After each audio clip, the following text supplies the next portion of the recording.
Chapter 973. In fact, this bicycle wasn't easy to ride. It was even worse than a modern yellow car. Because the pedals of this bicycle were placed directly on the axle of the front wheel, the power of the bicycle was mainly driven by the crank connected to the pedals. When the pedals turned, the front wheel would also turn. Under such circumstances, it was too difficult to speed up the bicycle. If Li Zixuan didn't know martial arts, he would have been exhausted just from riding from Yunshan to Chang'an. How would he have the energy to drive Lan'er around? Because modern bicycles were driven by chains, there was a larger transmission ratio between the front and back gears. Under normal circumstances, when the pedals turned, the rear wheel would turn several times. The so-called speed-changing bicycles had a flywheel added to the rear wheel, which was a gear that could change the number of teeth. Y represented the gear ratio, C represented the number of teeth of the driving gear, and N represented the number of teeth of the passive gear. The relationship between them could be expressed by a formula, Y equals Cn. For example, if the wheel of a bicycle had 48 teeth and the flywheel had 16 teeth, then the gear ratio would be 3. In other words, when the pedals turned one round, the flywheel would turn 3 times, which meant that the rear wheel would turn 3 times. Although increasing the gear ratio could increase the bicycle's speed, one couldn't ignore the fact that the chain drive in this case was a laborious lever. The larger the gear ratio, the more laborious it would be to pedal. Based on this comprehensive consideration, in reality, regardless of the model of the bicycle, the gear ratio was around 2 to 4.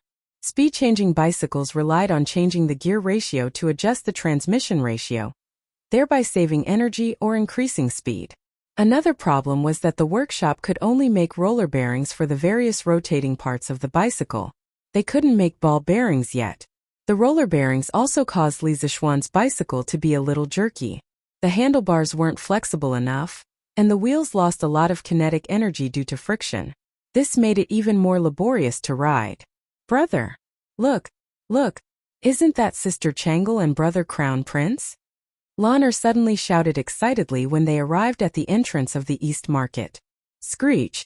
When Li Zixuan heard Lan'er's voice, he quickly pressed the brakes.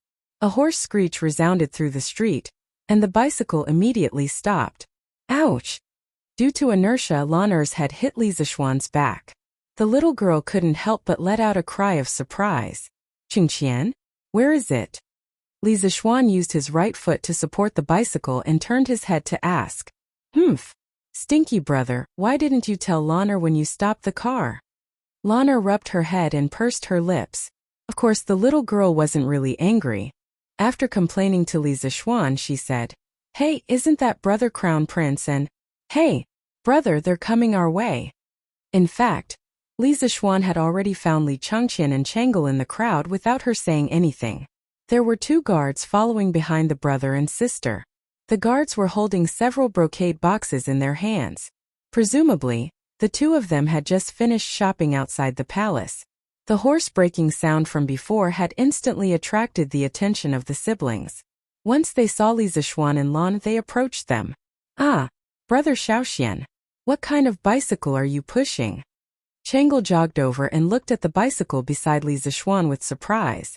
Yes, Xiaoxian. Why have I never seen this kind of bicycle before? Li Changqian had also walked to Li Zixuan's side. Seeing Lan'er sitting on the oddly shaped bicycle, he also felt a wave of surprise and couldn't help but ask. Brother Crown Prince is so stupid. This bicycle is called a bicycle. It can run on its own and it runs very fast. Seeing that Li Changqian and Changle both looked like they hadn't seen the world, Lan'er suddenly felt a deep sense of superiority. She couldn't help but think, Mother said that Brother Crown Prince and Sister Changle were born in the royal family and had noble statuses. But now it seems that the royal family isn't as good as our family. The little girl's thoughts were always so simple and naive. Her family had a bicycle, but the royal family didn't. Clearly, her family was better than the royal family. Haha, that's right. This is a bicycle. The workshop just made it. It's normal that you haven't seen it before, Chen. Li Zixuan held the bicycle with one hand and patted Lan'er's head with the other. Bicycle? Can this bicycle really move on its own?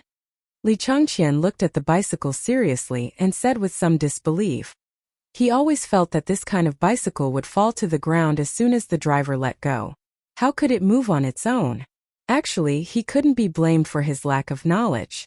The main thing was that ancient people often saw carriages and had formed a fixed mindset. A bicycle only had 2 wheels, and the 2 wheels were arranged in tandem. Naturally, it wasn't as stable as a carriage. Before Li Zixuan could say anything, Lanner couldn't help but retort. Why can't it? Lanner and brother Crown Prince rode this bicycle over just now. Changel covered her mouth and laughed. Sister Lanner, it should be brother Xiaoxian who rode the bicycle. You rode the bicycle, right? Lanner didn't blush and her heart didn't skip a beat. Yes. That's what I wanted to express. Sister Changel, you're so understanding. This girl's sweet mouth could make people sick to death. Changel was overjoyed by her sweetness. Haha. Lanner, how does it feel to sit on this bicycle? Lanner tilted her head and thought for a while. Then she said, Yes. It's quite comfortable. It's just a little cold. Logically speaking, a bicycle was indeed faster than a carriage, but it definitely wasn't as warm as a carriage. After all, there was wind on all sides.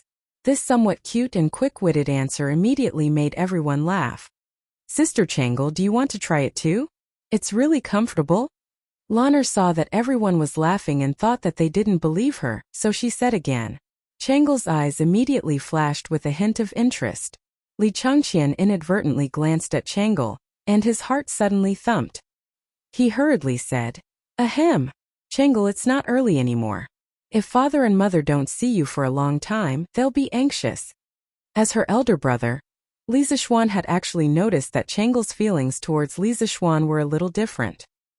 He couldn't tell if it was because of her attachment to her elder brother or because of the feelings between a man and a woman, but no matter which it wasn't appropriate for Changel to get too close to Li Zixuan. As for things like riding the same bicycle, that was even more out of the question. Yes. Then, brother Xiaoxian, sister Lan, goodbye. Changel's thin lips moved as she spoke softly. Wearing a pink palace dress, she looked even more delicate and pitiful under the setting sun. Chapter 974. It's getting late. Changel Chengqian, go back quickly. Li Zixuan's eyes flashed as he spoke. Changel tasted bitterness in her mouth when she heard that.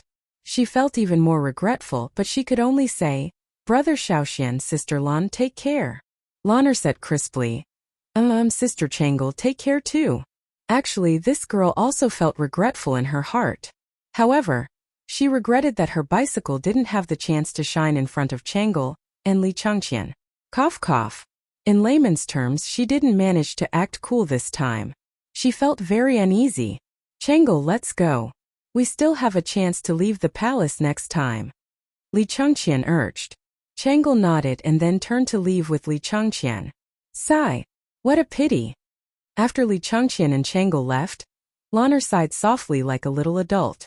Li Zixuan recovered from his thoughts and ruffled Lanner's ponytail. They can go their own way. What's a little girl like you feeling regretful about? Lanner stuck out her tongue and said vaguely, Nothing.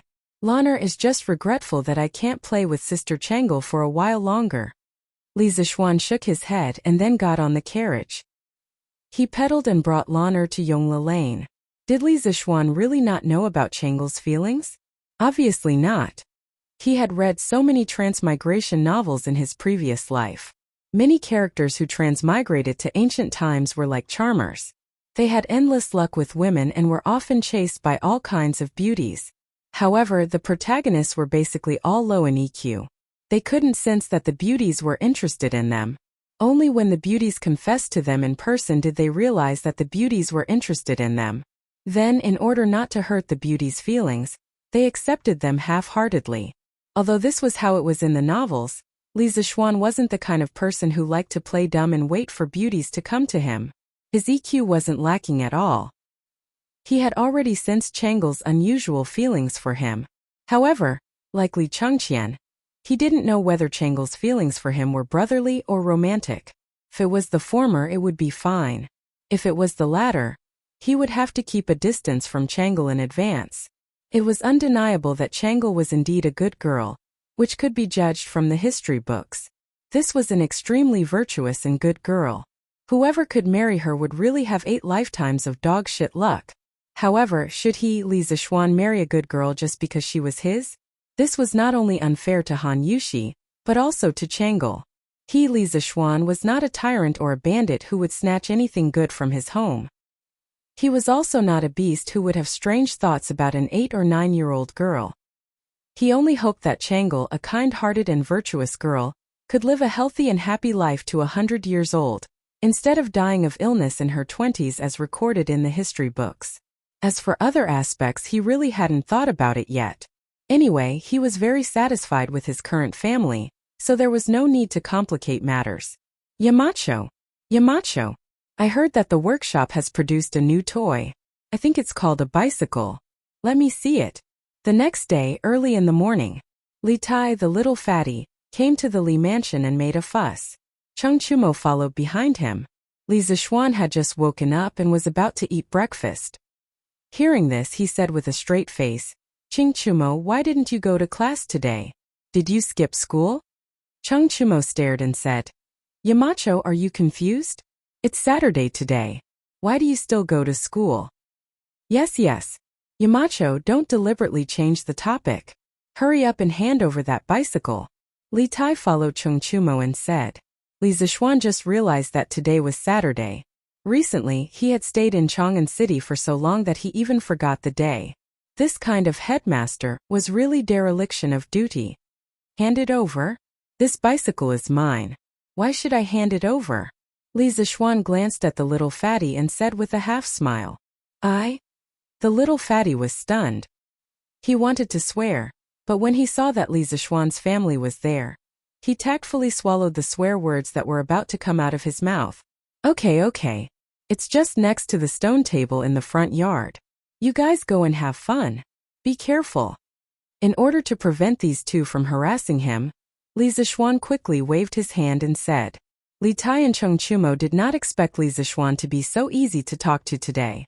They thought that they would have to pester him for a while before Li Zixuan would lend them the bicycle. Haha. Thank you, Yamacho. The two of them looked at each other and excitedly thanked him. Then they rushed to the bicycle outside the house.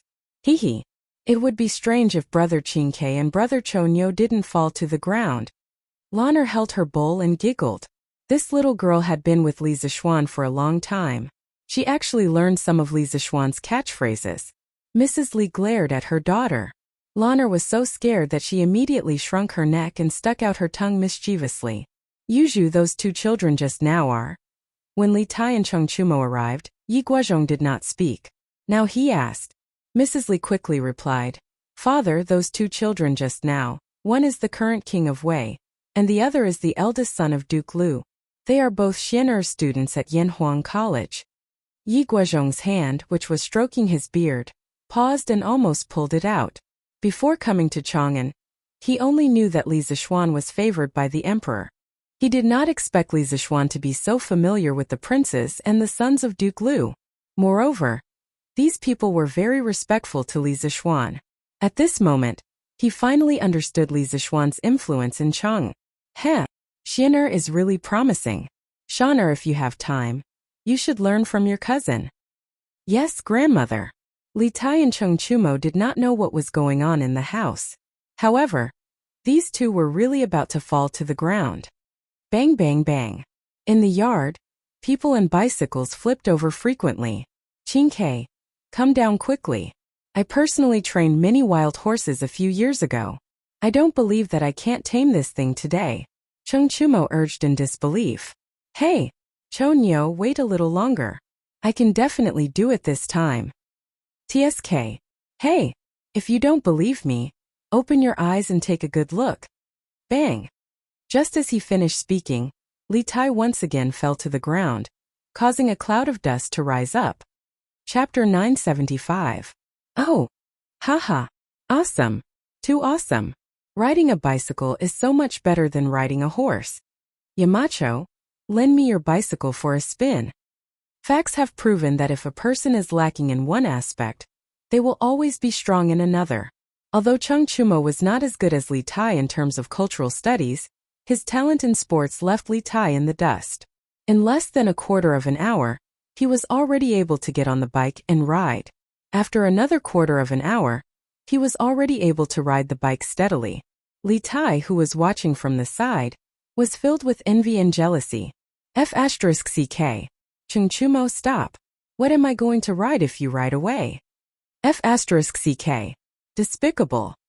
Li Tai, who was sitting on a stone bench in the front yard licking his wounds, quickly stood up and cursed angrily. Unfortunately, right after Chungchumo said those words, he didn't wait for Li Zishuan's agreement before riding his bicycle out of the Li residence. Even if Li Tai had 4 legs, he wouldn't be able to catch up. Haha. Qingke, find a doctor to treat your wounds first. Chungchumo's wild laughter was left in the air. Li Tai said angrily, F***ck. Ugly bull, just you wait. Wah, brother Qingke, you're really going to shit yourself. At this moment, Lanner had finished her breakfast. The little girl walked out and pointed at Li Tai. Li Tai opened his mouth. At this moment, his heart was about to break down. Lanner, have you finished your homework? Hurry up and do your homework. Li Zishuan did not want to embarrass Li Tai too much. He walked over and said, in the past, Lanner did have a tutor, but this girl was too mischievous and was not the type to study. That tutor did not stay in the Li family for long before he quit. Scholars in this era still had a lot of integrity. When they met a rotten wood that could not be carved, no matter how much money the other party offered, they would not be moved by money. Later, under Li Zishuan's indulgence, Father Li and Mrs. Li did not find a teacher for Lanner. It was not until Han Yushi married into the Li family that Lanner's studies were handed over to Han Yushi. Although Han Yushi had not systematically received the official education of the Tang dynasty, it was more than enough to teach Lanner. Brother. It's still early. Lanner stuck out her tongue and said with a bitter face. Who would ask someone to do homework so early in the morning? Li Zishuan said helplessly. Early? Do you know that the clumsy bird flies first? Quickly go and find Yushi. Oh. Lanner pursed her lips and went into the house to play with Han Yushi. Qingke, are your injuries serious? Do you want to find an imperial physician to bandage it for you? Looking at Li Tai, who had a bump on his head, Li Zishuan said with concern. As for whether he was gloating in his heart, only God knew. Oh, no need, no need. Yamacho. It's all superficial injuries. Li Tai waved his hand awkwardly. He did not expect that he would almost be thrown to the ground when he came to test the bike. How embarrassing. You really don't need it? I really don't need it. Then why aren't you leaving? Are you waiting for me to ask you to stay for lunch? Li Zishuan changed the topic and said angrily. Cough cough. Li Tai was stunned and almost choked to death. After a while he said embarrassedly, Mountain Leader, I just want to ask if there are any bikes that are lower in height. The one just now was a little too high. The reason why he fell so miserably just now was not unrelated to the height of the bike. This first bike was designed according to Li Zishuan's height. Chungchumo could barely ride it, but Li Tai could not even touch the ground after he got on it. Who else would fall if not him? Li Zishuan said with a smile. This we don't have it now. Li Tai's eyes lit up and said excitedly. Haha, that means we can have it in the future? The little fatty was different from Li Zishuan and Chungchumo. For some reason Li Zishuan and Chungchumo grew vertically since they were young, but he grew horizontally. Although he had lost most of his fat after a month of military training, he still could not get up with his height. Therefore this first bike was full of malice to him. Li Zishuan looked at Li Tai and said with a smile, Yes, but not necessary. Li Tai was pleasantly surprised at first, then confused and finally angry. F***ck.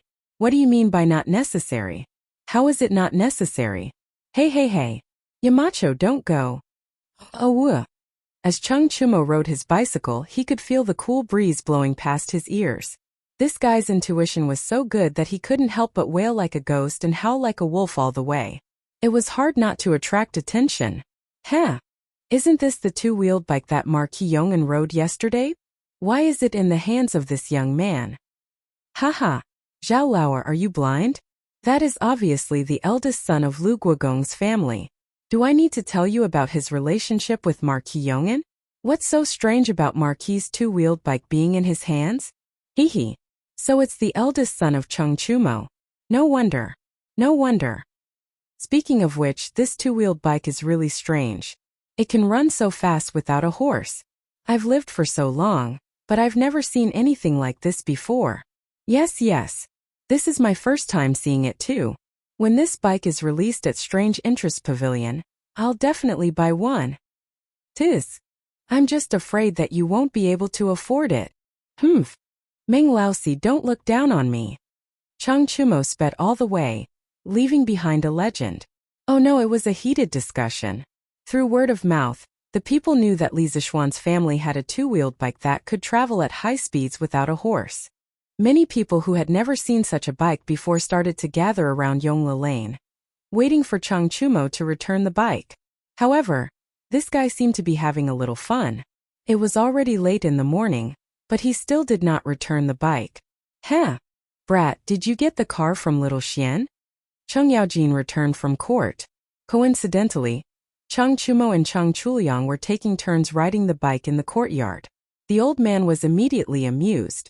Chang Chumo stopped the bike, looked at his father and asked, "Father, how did you know?"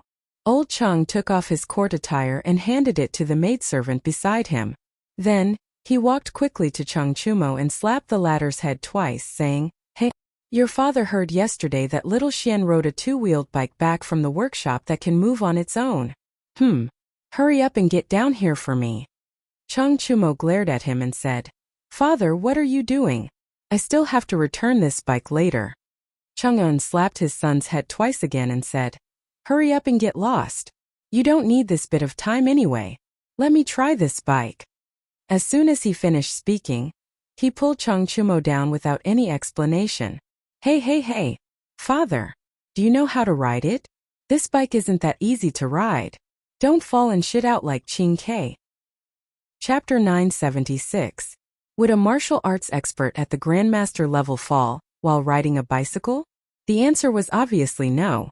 Chang Yaojin demonstrated the answer to this question personally. Even though old Chang had never ridden a bicycle before, and no one had ever taught him how to ride one, after he got on the bicycle, he relied on his strong control of his body's balance to imitate Chang Chumo's cycling movements just now. He was able to do it without a teacher. As he rode, he even left the handlebars with both hands and showed off his riding skills. Chang Chumo and Chang Chuliang were stunned. Haha. Good. This bicycle is interesting. Although it's not as fast as a warhorse at full speed, this thing doesn't need to be fed grass. And there's no wear and tear. It's more convenient than a warhorse. After riding the bicycle and circling the front yard twice, Chang Yaojin patted the seat of the bicycle, laughed and praised. "Dad, you're not thinking of using this bicycle to replace a warhorse, are you?" Chang Chumo was a little confused when he heard that. When he thought of how the other side had thousands of soldiers and horses during the war, and how they were a team of bicycles, he couldn't help but feel his scalp tingle. Smack! This silly guy's scalp was still tingling, and then it hurt again because Chang Yaojin had mercilessly slapped him on the head again. Rascal, when did this old man say that he wanted to use a bicycle to replace a warhorse? How can you play around with important matters of the country? Quickly return the bicycle to Little Xian. Chang Yaojin was a little exasperated and said, "Oh, I'll return it in a while." Chang Chumo rubbed his head and said gloomily. Chang Yaojin glared and said, "What do you mean in a while? Return it now. You rascal, haven't you had enough after playing for so long?" Chang Chumo was helpless and could only say, "Yes, Dad. I'll return it now." "Big brother, let me help you return it?" Chang Chuliang suddenly said. This time it was Chang Chumo's turn to stare. "Hey little Liang, you're really dreaming." "No way." After saying that, he quickly snatched the bicycle from Chang Yaojin's hand and said, "Dad, I'll return the bicycle." "Okay. Little Xian, I heard that the Curious Pavilion has a new two-wheeled carriage. Can I take a look at it?" When it was close to noon, Wang Renbiao arrived at the Li Zishuan's residence with his icily arrogant servant girl. After exchanging a few pleasantries, Wang Renbiao looked at Li Zishuan and explained his intentions. "What? Is the Wang family interested in the bicycle business?" Li Zishuan asked with a smile. Wang Renbiao nodded and said, "That's right. The Wang family is very interested in this kind of vehicle that can move quickly without the help of animals. I can foresee that in the future, there will be more and more people riding such carriages in the Great Tang." After spending so much time with Li Zishuan, Wang Renbiao knew Li Zixuan's character very well. Therefore, he didn't hide anything and admitted it directly. Haha, you have good taste. Li Zixuan couldn't help but sigh in praise. A bicycle was logically much more convenient than a horse. In the future, as the living standards of the people of the Great Tang rose, bicycles would definitely enter every household. Thinking back to his previous life in the first 20 to 30 years after the founding of the People's Republic of China, the Phoenix bicycle was a popular product that the people of Suzhou, Zhejiang, and Shanghai scrambled for. In fact, there was a period where one could only buy one with a ticket. In 1978, owning a Phoenix or Forever brand bicycle was enough to make a family proud. After the 21st century, when a boy got married, he would need a house, a car, and an expensive betrothal gift. Furthermore, the house had to be renovated and the home appliances had to be complete. However, in the 70s and 80s, a bicycle was enough. Even though the current situation in Great Tang was different from that of China, the development of bicycles should be similar. Therefore, this was a market with great potential. However, that bicycle isn't at home now. It was borrowed by Chou Niu in the morning. Renbiao, if you want to take a look, you can either wait here for a while or come back another day. Li Zixuan said to Wang Renbiao after putting away his messy thoughts. Oh, that's really unfortunate. Hearing this, Wang Renbiao did not suspect anything and said regretfully, Xiao Xian, I'm here to return the bicycle. Coincidentally, at this moment, Chang Chumo's voice could be heard from outside the courtyard. When there was no one around him, he would never call him Yamacho. Instead, he would call Li Zixuan by his name. Heh, who said that it's unfortunate? Renbiao, looks like you came at the right time. Li Zixuan said with a smile. As they spoke, Chang Chumo rode his bicycle into the courtyard. Xiao Xian, your bicycle. Yo, isn't this Renbiao? You're here too? The relationship between the Wang family and Li Zixuan was well known. Furthermore, Wang Renbiao was a relative of the emperor and had been active in Chang'an for the past few years. Chang Chumo could still recognize him. Hee, what a coincidence. Chou Niu, how have you been? Wang Renbiao stood up and clasped his hands. Chang Chumo laughed and waved his hand. I know that you must have something to discuss with Yamacho. I won't disturb you any further. Let's meet again. After that, he parked his bicycle beside the stone table in the front yard of the Li residence. This was where he got his bicycle in the morning. Then he bid farewell and left. Although he looked like a brute, he was still very observant when it came to crucial moments. Here, Renbiao, this is the bicycle that you wanted to see. I call it a bicycle. How does it feel? Wang Renbiao nodded. It's amazing. Not only can this slender two-wheeled bicycle stand firm, it can also run very fast without the help of animals. If it's sold, it will definitely be very popular. I wonder if Xiao Xian is willing to share some of the goods with the Wang family. Li Zixuan did not hesitate and replied, Of course. Not to mention that the Wang family is an important member of the Chamber of Commerce. Just based on my friendship with Renbiao, the Wang family will definitely get a large share of the goods. Moreover, the output of the bicycle will definitely surprise you. The new workshop now is no longer the same as before. Especially after he updated the equipment for the new workshop next year. The productivity will be even more amazing. Wang Renbiao said happily. Haha, that's great. To be honest, Xiao Xian, the Wang family will definitely not complain about the number of bicycles that you can produce. Li Zixuan smiled and did not say anything. After Wang Renbiao finished talking about the bicycle, he sighed faintly and said, Today, other than discussing this matter with you, Xiao Xian, I'm also here to say goodbye to you. Li Zixuan was surprised. Goodbye? Renbiao, where are you going? Wang Renbiao was silent for a while and replied, A few days ago, His Majesty appointed me as the governor of Qizhou. I will take office after the new year. At that time, it will be difficult to drink and chat with you. Chapter 977. There were 3 ways to select an official in the Tang dynasty. Family background, mixed background, and imperial examinations. Everyone was familiar with the imperial examinations. Ever since Emperor Wen of Sui started the imperial examinations, China's selection system was gradually replaced by the imperial examinations. However, everything had a process. During the Tang dynasty, the imperial examinations weren't the most mainstream method to select an official. At this time, there were still many officials who relied on family background and mixed background to enter the imperial court. Of course, in the Tang dynasty, there were strict rules regarding who could become an official. Firstly, those who had a title could be inherited by their descendants. Secondly, relatives of the emperor could be given an official rank based on their relationship with the emperor. Thirdly, the great-grandson of a third-rank official or above, the grandson of a fifth-rank official or above, and the son of a second-rank official could become an official. Wang Renbiao's situation was the second type of official. He was appointed as a member of the imperial family and immediately became the provincial governor of a province.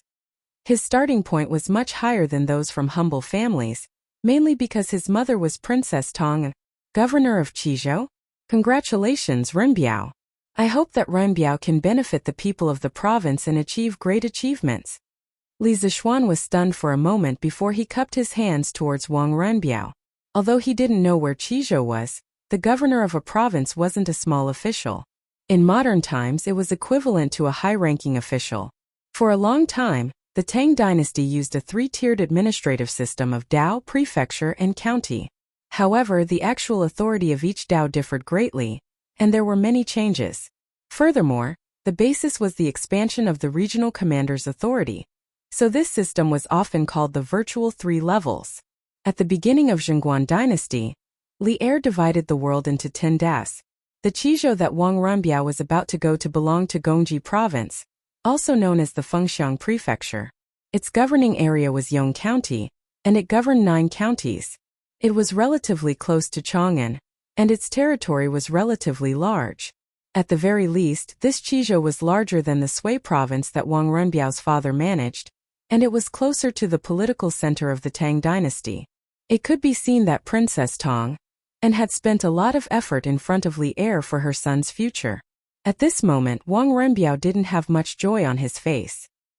He bitterly smiled and said, "Being an official isn't Renbiao's specialty. I don't dare to ask for credit, but I don't want to make any mistakes." Li Zishuan smiled and said, "Renbiao, don't be so pessimistic. You have the backing of the Wang family. After you take office, relying on the Wang family's resources to develop agriculture and commerce in Qizhou, it won't be difficult to make the people rich. As long as you serve the people wholeheartedly, the people will remember it in their hearts." Wang Renbiao nodded and cupped his hands, saying, "I'll take advantage of your auspicious words, little Xian. When the time comes, I'm afraid I'll have to ask you for advice on your experience as an official. In less than a year, you have managed your fief so well that the people can live and work in peace and contentment. You are truly a model for all the officials of the Great Tang." Everyone liked to hear good words, and Li Zishuan was no exception. Moreover, these were not only good words but also the truth. He chuckled and said, "You flatter me. I just can't bear to see the common people suffer. Renbiao, as long as you treat the people well, I believe that after your term in Qizhou ends, the people will definitely see you off." Wang Renbiao nodded solemnly and said, "Although I don't want to be an official in this life, since I'm an official now, I will do my best to benefit the people." Li Zishuan laughed and said, "Haha, if I come to Qizhou in the future, I will drink and chat with Renbiao again." Wang Renbiao cupped his hands and said, "Definitely." After that, he turned around and left. When Leng Yuyao passed by Li Zishuan, she hesitated for a moment, but still cupped her hands and said, "Marquis, take care. You are a good official. See you again." At the beginning, she did not like Li Zishuan, but in the end, Li Zishuan's powerful martial arts strength and extraordinary charisma made her admire him. Her attitude towards Li Zishuan had changed a lot. Li Zishuan smiled and said, "Miss Leng, take care too." Wang Renbiao's family was not the only one eyeing the bicycle business. In the afternoon, the other shareholders of the Yanhuang Chamber of Commerce, Chao Wendong, Lin Wenyuan, Liao Shifan, and Zhang Jingyang all came to ask about the bicycle business. Back then, Liao Shifan had purchased 40,000 strings of coins worth of shares in the Chamber of Commerce, but 20,000 of them had been purchased for his good friend, Feng Zhihua. After Feng Zhihua had returned from the sea and heard of such a good deal, he had immediately given the 20,000 strings of coins to Liao Shifan without hesitation. Therefore, the first batch of members of the Yanhuang Chamber of Commerce was supposed to be 6, but now it was 7. Li Zixuan did not say anything when he knew about it. After all, these people's private transactions were not his business. It was worth mentioning that Li Changqian personally came to Yongla Lane to find Li Zixuan when it was close to evening. He was not only a shareholder of the Strange Interest Pavilion, but also the first batch of members of the Yanhuang Chamber of Commerce. What? Chengqian, you are also interested in bicycles? You are the crown prince, but you are doing business. I'm afraid it won't be good if word gets out, right? Li Zixuan could not help but ask when he saw Li Changqian. Li Changqian looked around with a guilty conscience and said, "Little Xian, you can't say that. Father Emperor's many children all have their own shops. Although I can't personally participate in the matters of the merchants, the people below can still." Li Zixuan suddenly understood and nodded. He suddenly thought of something and frowned. "Chengqian, could it be that you lack money?" Actually, he wanted to ask if Li Changqian had started to keep a male pet, but this was not something he could ask directly. He remembered that in the history books, Li Changqian liked men and even kept a male pet called Chang'exan. Logically speaking, the dividends that the Strange Interest Pavilion gave Li Changqian every month should be enough to cover the daily expenses of the Eastern Palace. Li Zixuan could not understand why Li Changqian was lacking money, so he thought of that. Li Changqian did not suspect anything and nodded honestly. "Yes, I am a little short of money recently." Without waiting for Li Zixuan to ask, he directly said, "The weather has been getting colder and colder. Mother's palace has not been renovated for many years, and once winter comes, Mother's illness relapses easily. Father's back has also suffered many injuries in the early years, and when the weather is cold, Father's old injuries relapse easily. I wanted to help Father and Mother repair the palace, and coincidentally saw your bicycle yesterday. I felt that it would be very popular, so I came to ask you for some goods."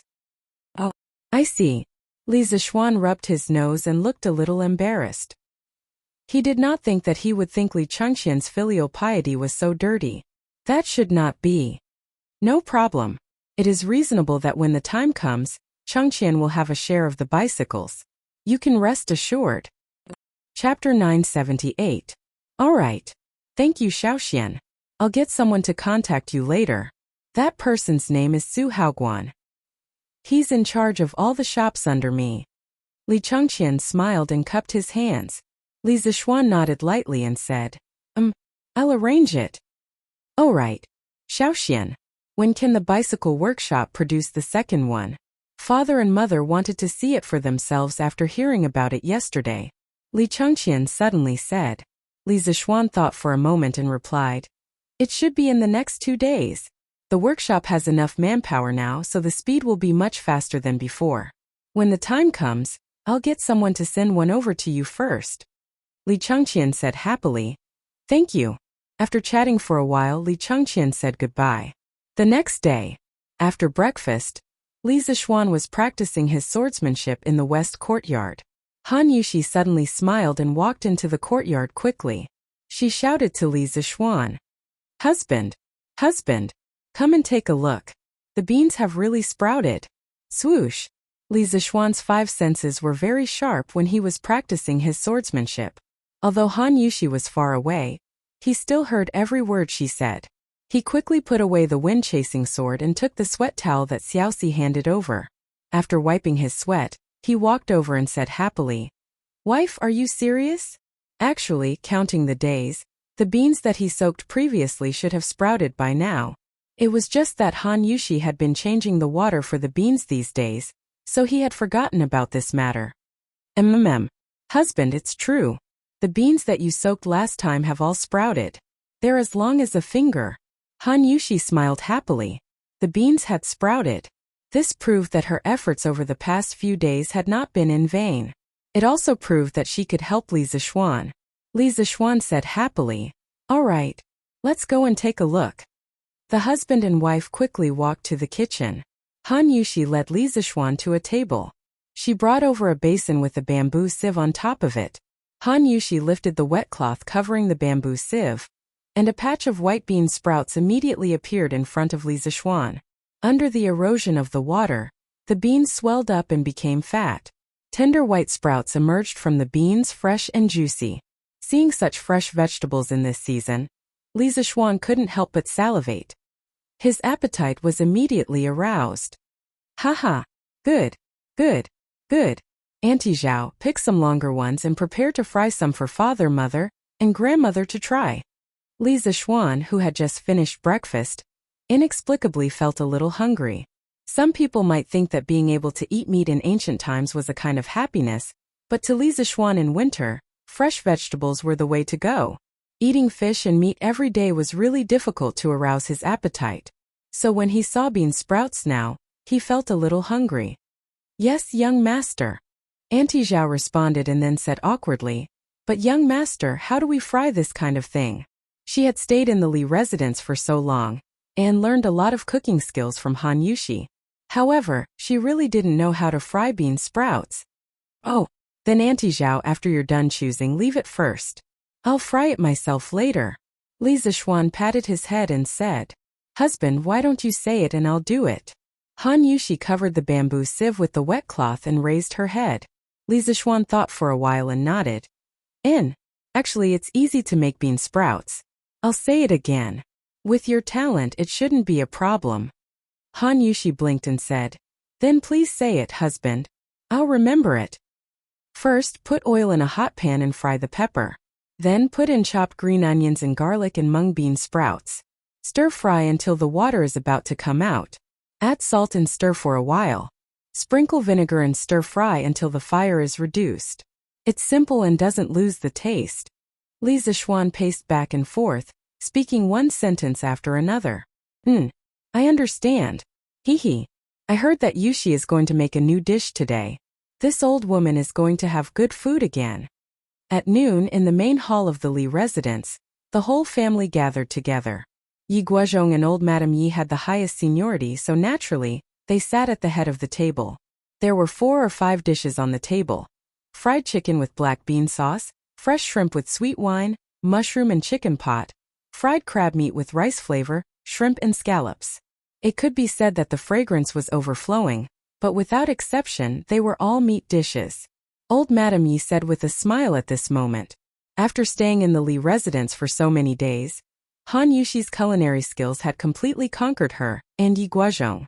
Even Yi Fashion, who had been practicing Taoism since he was young, had to admit that Han Yushi's culinary skills were superb. In front of these dishes made by Han Yushi, sometimes he even had the idea of eating and drinking in the Li residence for the rest of his life. This made him blame himself after the meal. He was determined to save the world. How could he give up his dream for the sake of good food? Hee. Little Xian is really lucky to have married this girl. I've traveled around the world in my early years and eaten a lot of delicacies from all over the world, but I didn't expect to become a greedy person when I came here. Haha. After old Madame Yi finished speaking, Yi Guozhong also stroked his beard and laughed. Mrs. Li said warmly, Father, mother, since you like the dishes made by Yushi, then stay here for a few more days. I'm coming. At this moment, Han Yushi's voice came in. She had already changed into the white dress that she usually wore. Usually, when she was cooking, she would change into clothes that were specially used for cooking. After she was done, she would change back. This way, she could avoid being contaminated with the smoke and fire in the kitchen. Han Yushi walked in with a smile. Behind her, Xiao He helped her carry a plate of dishes. Yo, what dish is this? Why is it so fresh? The bean sprouts that had just come out of the pot were placed on the dining table. A fragrance immediately entered everyone's nostrils. Old Madame Yi looked at the tender and white bean sprouts on the plate and couldn't help but exclaim in surprise. Grandmother, this is stir-fried bean sprouts. Husband soaked some soybeans a few days ago. Today the soybeans sprouted, so I stir-fried it. Grandmother, try it and see if it's edible. Han Yushi smiled. Entrance. It looks delicious just by looking at it. Old Madame Ye's face was full of smiles. As she spoke, she had already picked up her chopsticks, picked up a few white and tender bean sprouts from the plate, and put them into her mouth. A moment later, the old lady praised repeatedly. Good. It's crispy and delicious, and the heat is just right. It makes people salivate. This stir-fried bean sprouts is really appetizing. Yushi, your cooking skills are really getting better and better. Old Master Yuzhu Jing Mo Shao Xian, all of you quickly try it too. When everyone saw this, how could they be polite? After Yi Guozhong tasted the bean sprouts with his chopsticks, he praised, I didn't expect that the sprouts of beans could be so delicious after stir-frying. It's really wonderful. Chapter 979. Yes. This bean sprout is really delicious.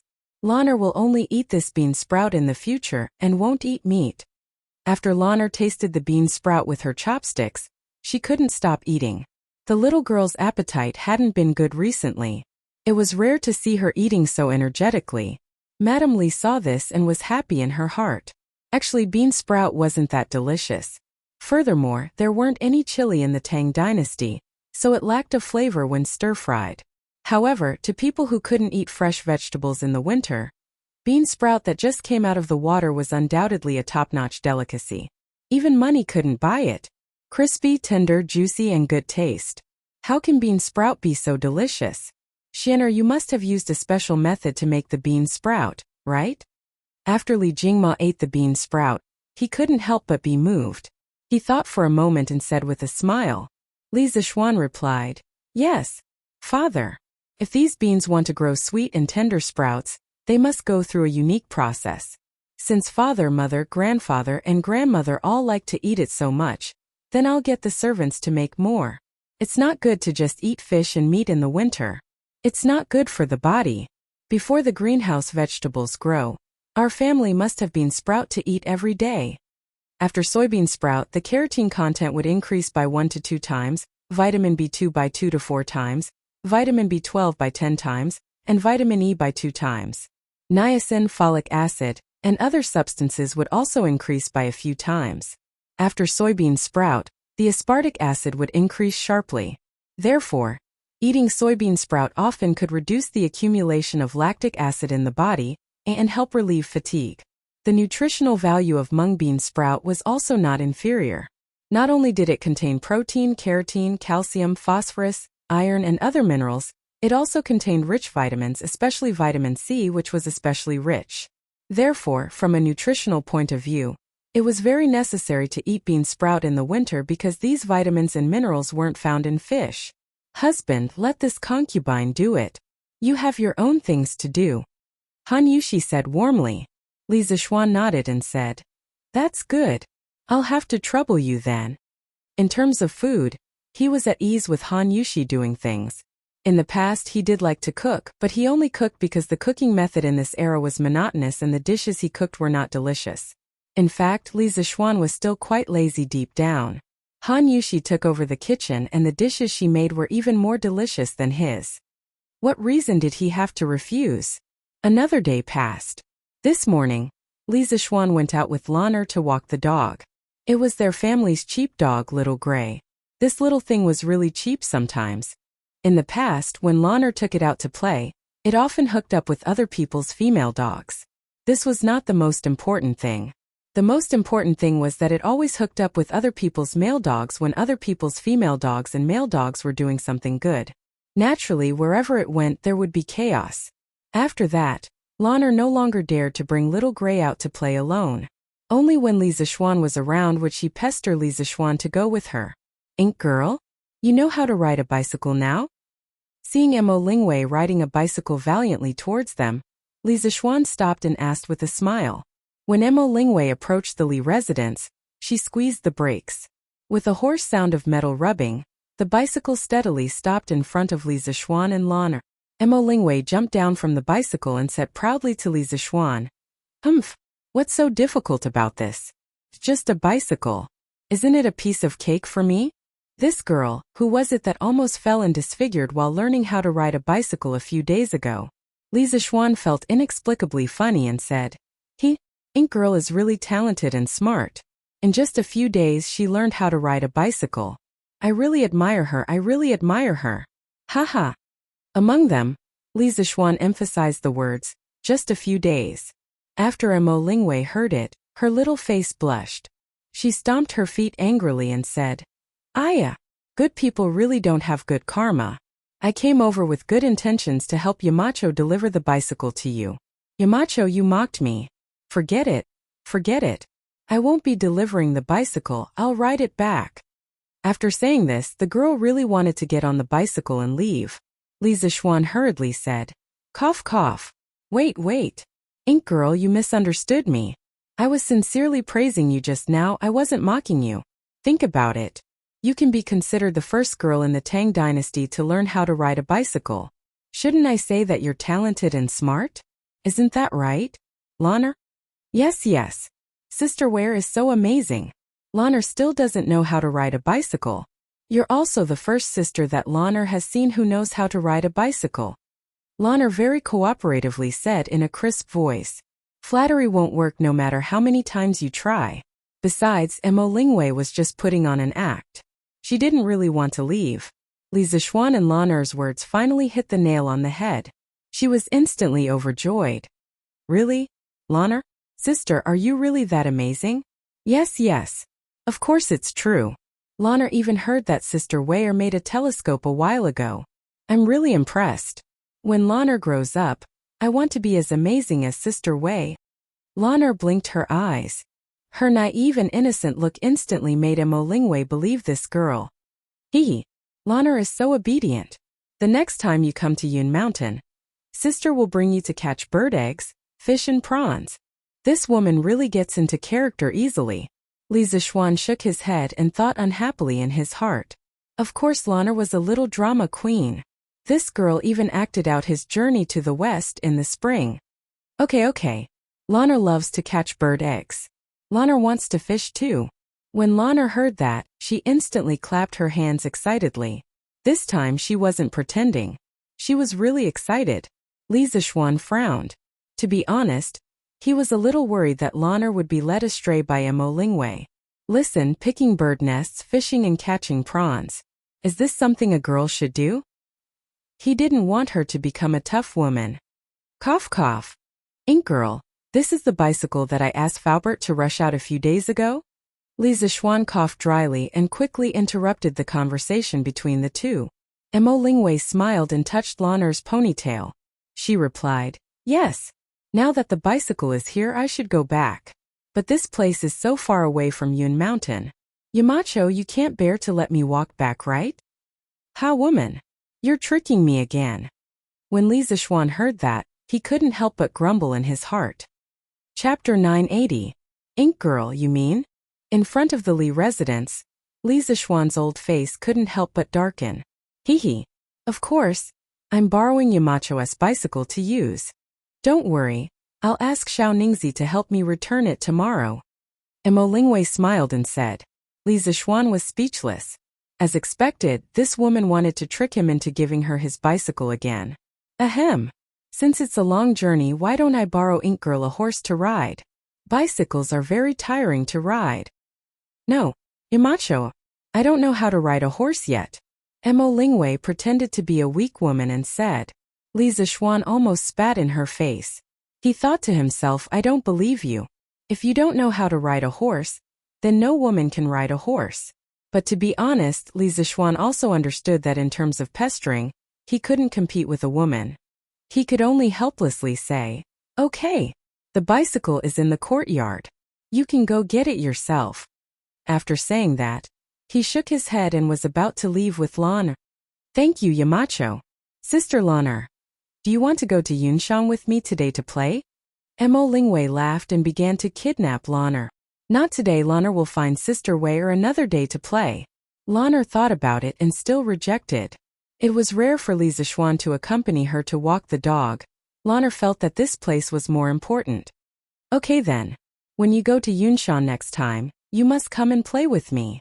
Mo Lingwei was a little reluctant to let go of Lanner, this sweet little cutie. Yes. Of course. Before leaving to walk the dog, Li Zixuan had already ordered someone to send the bicycles sent by the workshop to Li Changqian. These two bicycles were specially made for old Li. They were painted with a layer of gold and had a dragon pattern on them. Mo Lingwei could be said to be fearless due to her ignorance. She actually dared to openly ride this carriage into the city. What was even more miraculous was that no soldiers stopped her along the way. Since the journey was safe, Li Zixuan didn't say anything. Anyway, When Li Changqian asked Li Er for a bicycle, he didn't say that it had to be a brand new one that was fresh from the factory. It was normal for it to be covered in dust during the transportation. Besides, Imo Lingwei was helping Li Er test the car, wasn't she? The Imperial Palace. When it was close to noon, Li Er finished his morning court session. He walked out of Taiji Palace and headed for Lijiang Palace. Under normal circumstances, he would have lunch with Zhongsun Imperial Palace at noon. Imperial Father, I've already asked for a bicycle from the Marquis of Yong, and to specially gift it to Imperial Father. After entering the west court of the Imperial Palace, it didn't take long for them to arrive at the Lijiang Hall. However, they coincidentally ran into Li Changqian. Li Changqian bowed towards Li Er. Li Er raised his eyebrows and said in surprise, "Oh? It's rare for Changqian to have such filial piety. I'll accept it." It could be seen that Li Changqian took the initiative to gift the bicycle to Li Er. At this moment, when he heard Li Er agree, Li Changqian smiled slightly and waved his hand behind him. Immediately, a guard carried a golden bicycle down from a carriage. It was especially dazzling under the sun. The dragon pattern on the body of the bicycle was vivid and lifelike, causing the entire bicycle to be filled with a domineering aura. The black tires were stable and restrained. There wasn't a trace of dust on them. Presumably, after the Eastern Palace received the bicycle from Li Zishuan in the morning, they must have arranged for someone to thoroughly clean it. Not bad, not bad. Li Zishuan, this brat is quite thoughtful this time. Push it over here and let me try it. After Li Er looked it up and down, the satisfaction in his eyes grew stronger and stronger. After a while, he pointed at the golden chariot and smiled. Li Changqian was shocked and hurriedly said, "Imperial Father, you absolutely can't. This bicycle is extremely unstable to ride. You need to master certain skills before you can officially ride it." Li Er said with some disbelief, "Back then I wasn't afraid of the 18 rebellions. Now how can a mere bicycle stump me? Changqian, move aside. Today I'll show you." After saying that, Old Li rolled up his sleeves and stepped forward to take the golden chariot from the hands of the Eastern Palace guard. He already knew of the existence of bicycles from the information provided by Zhao Song. As for the operating principles of bicycles, he also had a rough idea based on the information. At this moment, touching the cold handlebars of the golden chariot, Li Er easily got onto the seat with his left foot still on the ground. "Your Majesty, this bicycle only has 2 wheels. I'm afraid it'll be difficult for it to stand. You are the ruler of a country. Every word and action of yours affects the people of the world. How can you put yourself in danger?" Just as Li Er was about to step on the pedals of the bicycle to start the ride, Empress Zhongsun walked out of the palace. She glanced at the golden chariot and hurriedly went forward to persuade him. Li Er respected and loved Empress Zhongsun. Seeing this scene, he hesitated for a moment and said, "Guanyin servant, I have martial arts. Besides, there's Zhao Song and the others beside me. I'll ride slowly. Don't worry." He was used to riding in the imperial carriage. Suddenly seeing this bicycle that could move quickly with its own strength, he suddenly felt an unbearable itch and wanted to ride it himself. Zhang Sun looked at Zhao Song, who was standing at the side with his back bowed, and her heart calmed down. Empress Zhang Sun was still very confident in the strength of this great eunuch, who had followed Li Er for more than 20 years. Then your Majesty must be careful." Empress Zhongsun opened her mouth and finally responded, "Haha, don't worry, Guanyin servant." Li Er laughed loudly and then stepped onto the bicycle without hesitation. However, good things didn't last long. Before he had gone 20 feet, the bicycle suddenly swerved to the left. "Your Majesty! Father!" Empress Zhongsun and Li Changqian immediately let out a cry of surprise. Zhao Song had already gathered strength in the soles of his feet and was ready to fly over to save him. Bang! Everyone forgot that Li Er also had martial arts skills. Although he hadn't reached the level of a grandmaster, he wasn't far away. Almost at the instant Zhao Song moved, Li Er's left foot had already fiercely stepped on the ground, and the bicycle immediately stabilized. Everyone breathed a sigh of relief. At this time, Li Er was already slightly used to the way the bicycle balanced left and right. He didn't stop and continued to step on the pedals. This time the bicycle actually started to move forward steadily. Haha, interesting. This bicycle is really interesting. Refreshing. Li Er rode the bicycle and circled the open space in front of the Lijiang Palace twice. However, no traffic accident occurred. This extreme carefree and feeling of being in control of everything made Li Er laugh uncontrollably. Father is really amazing. I heard that Qing Ke couldn't master this bicycle even after half a day of learning. I didn't expect father to learn it in less than 15 minutes. Li Chongqian stood beside Empress Zhongsun and said with sincere admiration.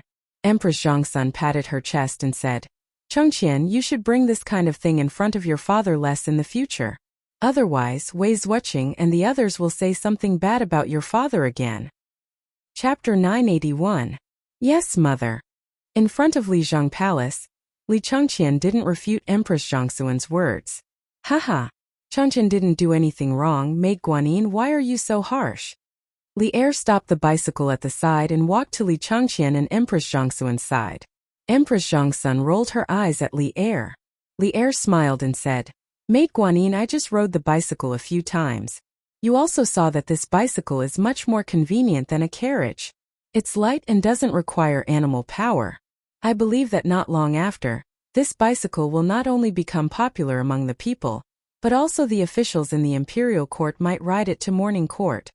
Li Er really dared to think, but it wasn't impossible for him to have such thoughts. When China was just founded, there were no public buses or cars. Didn't the government officials and employees rely on bicycles to travel? Why can't the officials of Tang Empire ride bicycles? Empress Zhongsun was surprised and said, Your Majesty, this bicycle isn't as stable as a carriage. Not everyone can ride it. I'm afraid that very few officials are willing to ride it. Li Er waved his hand and said with a smile, Maid Guanyin, this bicycle isn't difficult to learn.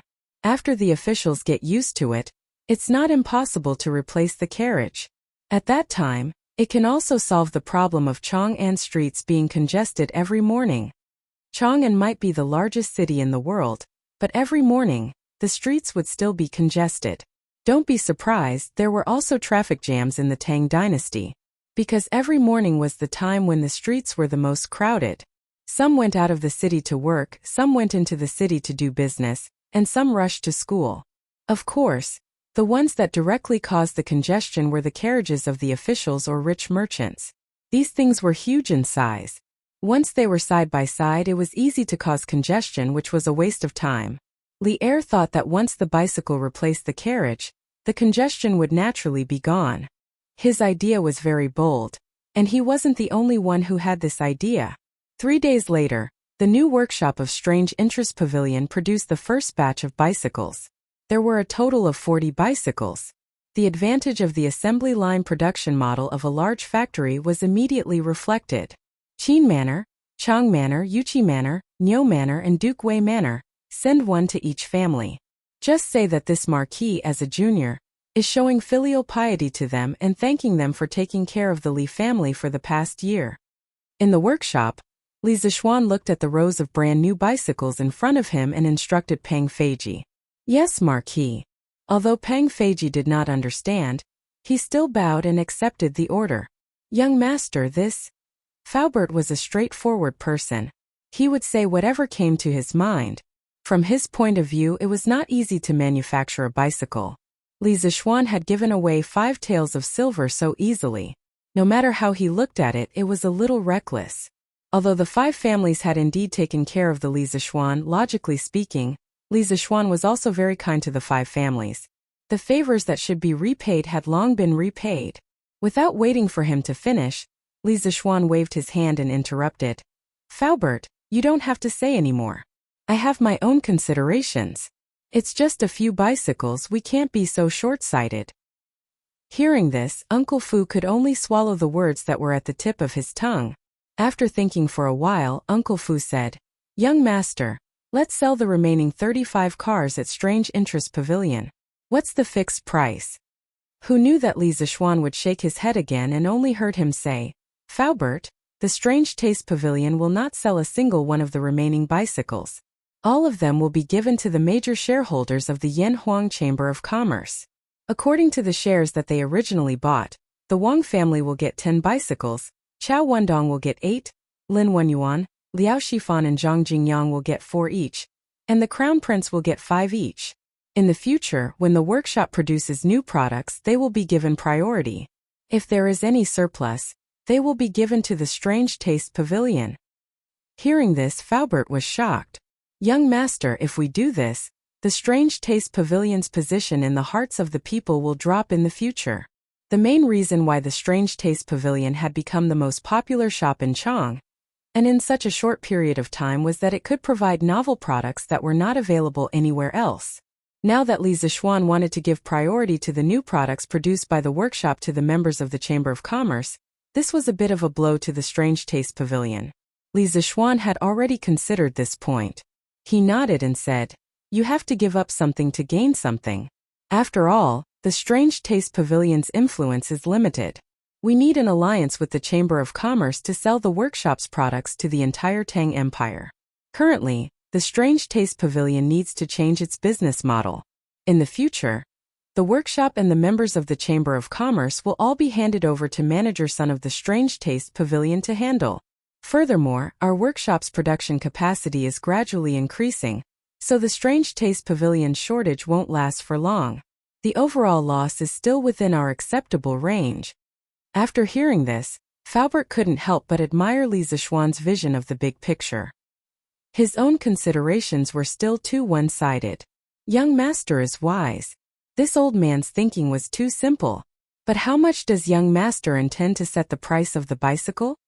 Li Zixuan raised 3 fingers and said, "Sell it to the members of the Chamber of Commerce at 300 strings of coins per bicycle.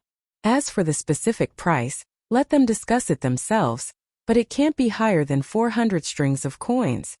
In the 70s and 80s of China, an ordinary worker's monthly salary was 19 yuan. After working for a year or two, the salary would increase to 20 yuan. At that time, a Forever brand or Phoenix brand bicycle would sell for around 180 yuan. Even if they saved 15 yuan every month, they would still have to save it for a year. According to the salary at that time, a year's total salary would be around 200 yuan. A Phoenix brand bicycle was almost equivalent to an ordinary worker's annual salary. According to the rate of increase in wages, the wages of workers in the 21st century had increased by nearly 230 times compared to the wages of workers in the past. In other words, if the Forever brand or Phoenix brand of bicycles were to be exchanged in the 21st century, the price would be as high as 40,000 yuan. Also, there was one point that couldn't be ignored. That was the iron of this era was much more expensive than the iron of the modern era. Therefore, Li Zixuan's price of 300 strings of coins per bicycle wasn't expensive at all. This was because the cost of a bicycle was about 170 to 180 strings of coins. Faubert wasn't surprised. He nodded and said, "In. Then this old man will go arrange it." "Good. Also, the workshop needs to hurry up. The demand for bicycles will only increase. This is a blank market, but it's also a market with huge potential.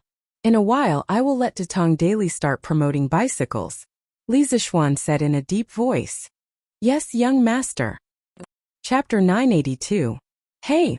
Out of the east gate, not going home. Coming to the door feeling sad. Not having a bucket of rice to store, I still see no hanging clothes on the shelf. Drawing my sword to the east gate, my children cry. Early in the morning at dawn, Chang Yaojin was humming a tune as he pedaled his bicycle and rode on the streets of Chang. This old man was famous for his loud voice. What was supposed to be a sad Han Dynasty folk song, Journey to the East Gate, was hummed with a festive flavor by him. What a talent! Emperor Wu of the Han Dynasty established the UFU as a palace music institution and a specialized institution to collect folk songs from the people. Later, the songs created by this institution and the folk songs collected and processed by this institution were gradually called UFU. Yo! It's Old Fong. Haha!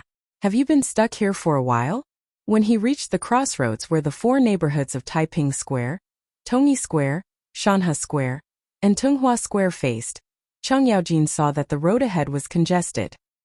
He had long been accustomed to this, but today, he did not take a carriage or ride a horse, so he was not afraid of the traffic jam. At the critical moment, the old guy showed off his riding skills and nimbly bypassed the crowd. Then, he happened to see the Fong family's carriage. Chang Yaojin was suddenly happy and quickly shouted into the carriage. Cheng Jijie? What are you riding? Fong Xianling heard a familiar voice outside the carriage. He opened the curtain and saw Cheng Yaojin and the bicycle he was riding outside the carriage. He asked curiously. Haha. I old Cheng am riding a bicycle. It seems that there will be a traffic jam ahead for a while. I old Cheng will not wait for you. I will go first. After Cheng Yaojin finished speaking, he rode the bicycle and dodged left and right in front of Fong Xuanling's surprised eyes. In the blink of an eye, he was drowned in the crowd ahead. Bicycle.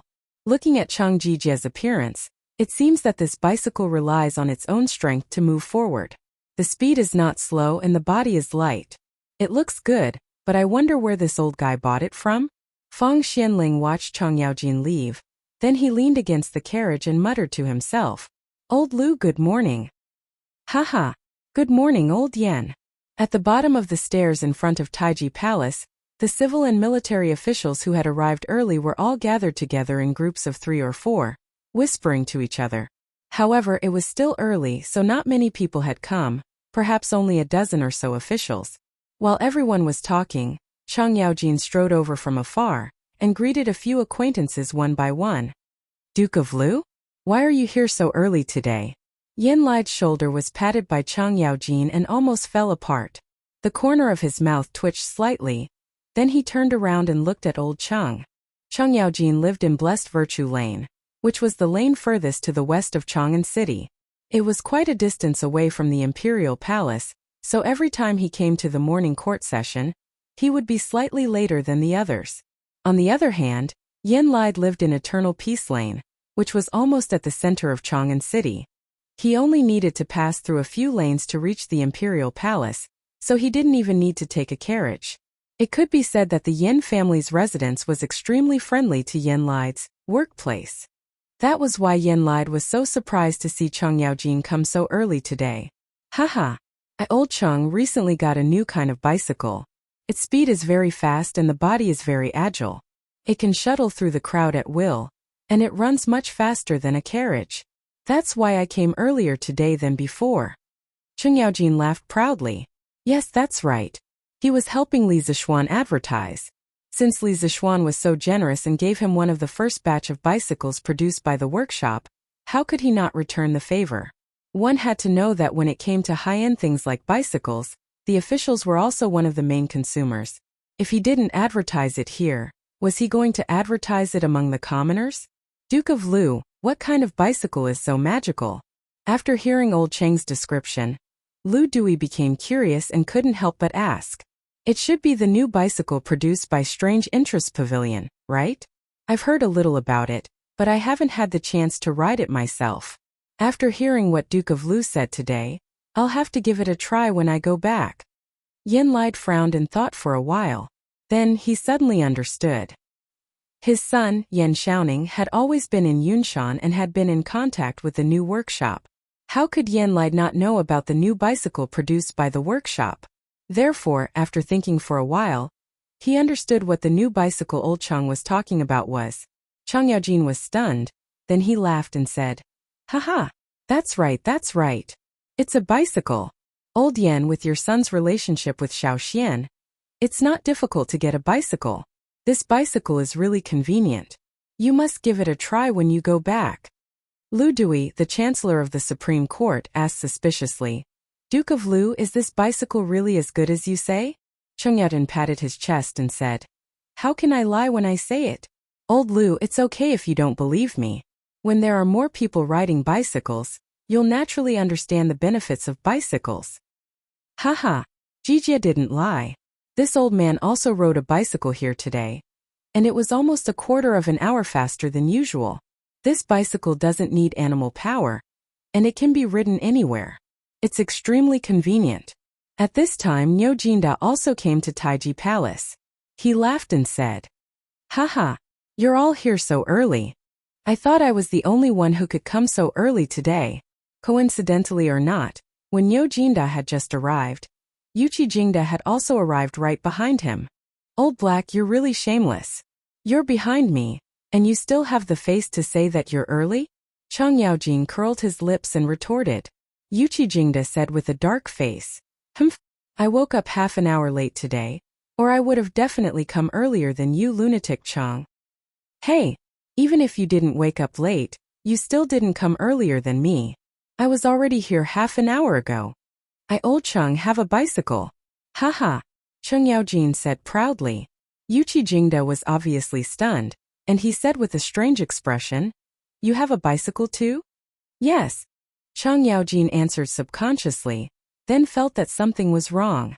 He glared and said, What do you mean I have one too? Don't tell me you, old black, also have a bicycle? Yuchi Jingda snorted. Of course. Chang Yaojin looked unhappy and immediately retorted. Heh, little Xian, giving you this bicycle is really a waste. You said this bicycle was originally black and you're riding on it. The sky is a little darker, and passers-by can't tell the difference between the bicycle and you. They might even be injured by you. Tisk. This old guy was using different methods to say that Yuchi Jingda was as black as a bicycle. Yuchi Jingda was furious. Lunatic Chang, do you want to fight again? Then let's fight. Do you think I'm afraid of you? Ooh. Chapter 983. Jijia Jingda. It's so noisy in front of Taiji Palace. What a scandal. Chang Yaojin and Yuchi Jingda were used to fighting each other. Qin Xiong, who had arrived later, couldn't help but scold them in a low voice. Hey, second brother, you're here so early too. Did Xiao Xian give you a bicycle too? Chang Yaojin said with a rough smile. Qin Xiong nodded and said, This old man tried it yesterday and found that this car is much more convenient than the carriage, so I rode it here this morning. Just now I saw 3 bicycles at the gate of the imperial city. They should belong to Jijia Jingda and Jinda, right? Niu Jinda swept a glance at this pair of old foes in the field and said with a smile, Haha, it shouldn't be too bad. Looks like Xiao Xian gave each of us a bicycle. Chang Jijia gave a thumbs up. Haha, there's nothing to say about this child's ability and character. He's a good junior. Isn't that Apothecary? Yuchi Jingda's eyes were sharp. He saw Li Jing walking towards them from not far away and spoke. Everyone turned their attention to Li Jing. Haha, Apothecary, why are you so late today? Didn't Xiao Xian give you a bicycle? That shouldn't be. In terms of seniority, you're Han Yushi's grandfather. When Li Jing walked over, Chang Yaojin couldn't wait to ask. He said that he was asking, but this old fellow was actually showing off.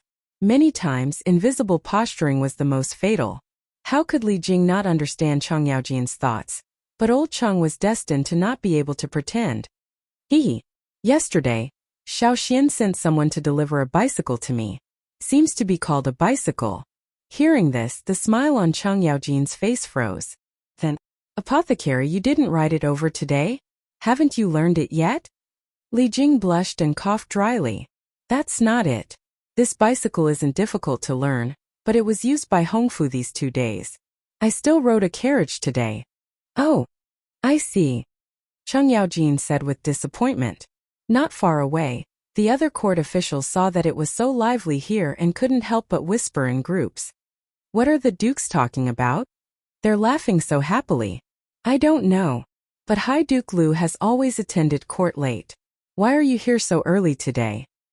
I know. It said that the Marquis of Yong and gifted a bicycle to each of the dukes yesterday. They all rode their bicycles here today. That's why they arrived so quickly. Bicycle? What kind of car is this? Why haven't I heard of it before? Hey, it's most likely a new car from Marquis Yong'an's workshop. Is this bike really that good? Exactly. No matter how good it is, can it be better than not touching me in the strange interest pavilion? Haha, you can't say that. Both types of cars have their own advantages. It's said that this bicycle doesn't need animal power to move. If you want to move, you can just use your feet to move. Moreover, the body of the bicycle is extremely small. As long as a person can pass by, the bicycle can pass by. It's not like a horse carriage, which is abnormally heavy and often causes congestion on the streets. There's such a car in this world? Assistant Minister Wang, how do you know this so clearly? A few days ago when the Marquis of Yong and was riding his bicycle back to Chang'an, My wife and I were just about to go to the East Market, so we bumped into him. This is something that I, Wang, saw with my own eyes. Whoa! If this bicycle is really as good as Assistant Minister Wang says, then this Zhang will buy one no matter what. This way, it will be very convenient for me to go to court every day. I wonder how much this bicycle costs? Where can I sell it? It should be sold at the Strange Interest Pavilion. But as for the price, I really don't know. But I think it will be much cheaper than not touching me. At the palace, Chang Yaojin, Niujinda, Qin Qiong, and the others were helping Li Zishuan advertise. Li Zishuan had already made arrangements. According to the plan, today was the day that the bicycles would be sold. First of all, Datong Daily would definitely cooperate. Hey, come and take a look. The bicycles are going on sale. Early in the morning, as today's newspaper was put up for sale from the editorial department of Chitsu Culture, the people found a piece of breaking news in a prominent position of the newspaper. The peaceful Chang and city was suddenly in an uproar. Really? When will it be sold? Where can I sell it? Is it in the Strange Interest Pavilion? I'll start selling it today. But it's not in the Strange Interest Pavilion. Hearing that the bicycles would not be sold at the Strange Interest Pavilion, many people were in disbelief. What? It's not in the Strange Interest Pavilion? How is that possible? The bicycles were created by Marquis Yong'an. If it's not in the Strange Interest Pavilion, where else can it be? Did you see wrongly? I didn't see wrongly. According to the newspaper, the bicycles from Chichu Pavilion will be officially on sale today. The locations will be Shi City's Craftsman Pavilion, Chao Family's Treasure Pavilion, Lin Family's Qingyazhai, Zhang Family's Yuan Xian, Liao Family's Yubao Tang, Feng Family's Kuanbao Pavilion, Lin Family's Wazhangzhai, and Wang Family's Jubao Zhai. Craftsman Pavilion, Treasure Pavilion, Elegant Pavilion, Jade Treasure Hall? Why these shops? What about the Strange Interest Pavilion? Why isn't there any Strange Interest Pavilion? Hey, how would I know? How can we, the common people, understand Marquis Yong'an's thoughts? Then, how much is the price of this bicycle? 400 strings of coins. And the quantity is limited. 400 strings of coins? It's not that expensive. It's cheaper than a normal horse carriage. But these shops probably don't have that much stock. We might not be able to get it. Sigh. I thought it would be sold at the Strange Interest Pavilion. I still have a purple membership card there. This sentence struck a chord in many people's hearts. One must know that the Strange Interest Pavilion now had a very large number of members. There were many people who wanted to use their membership cards to get the bicycles. Yeah. I also have a purple membership card at the Strange Interest Pavilion. I thought I could use this to get the upper hand. Looks like I'll be happy for nothing. Hey.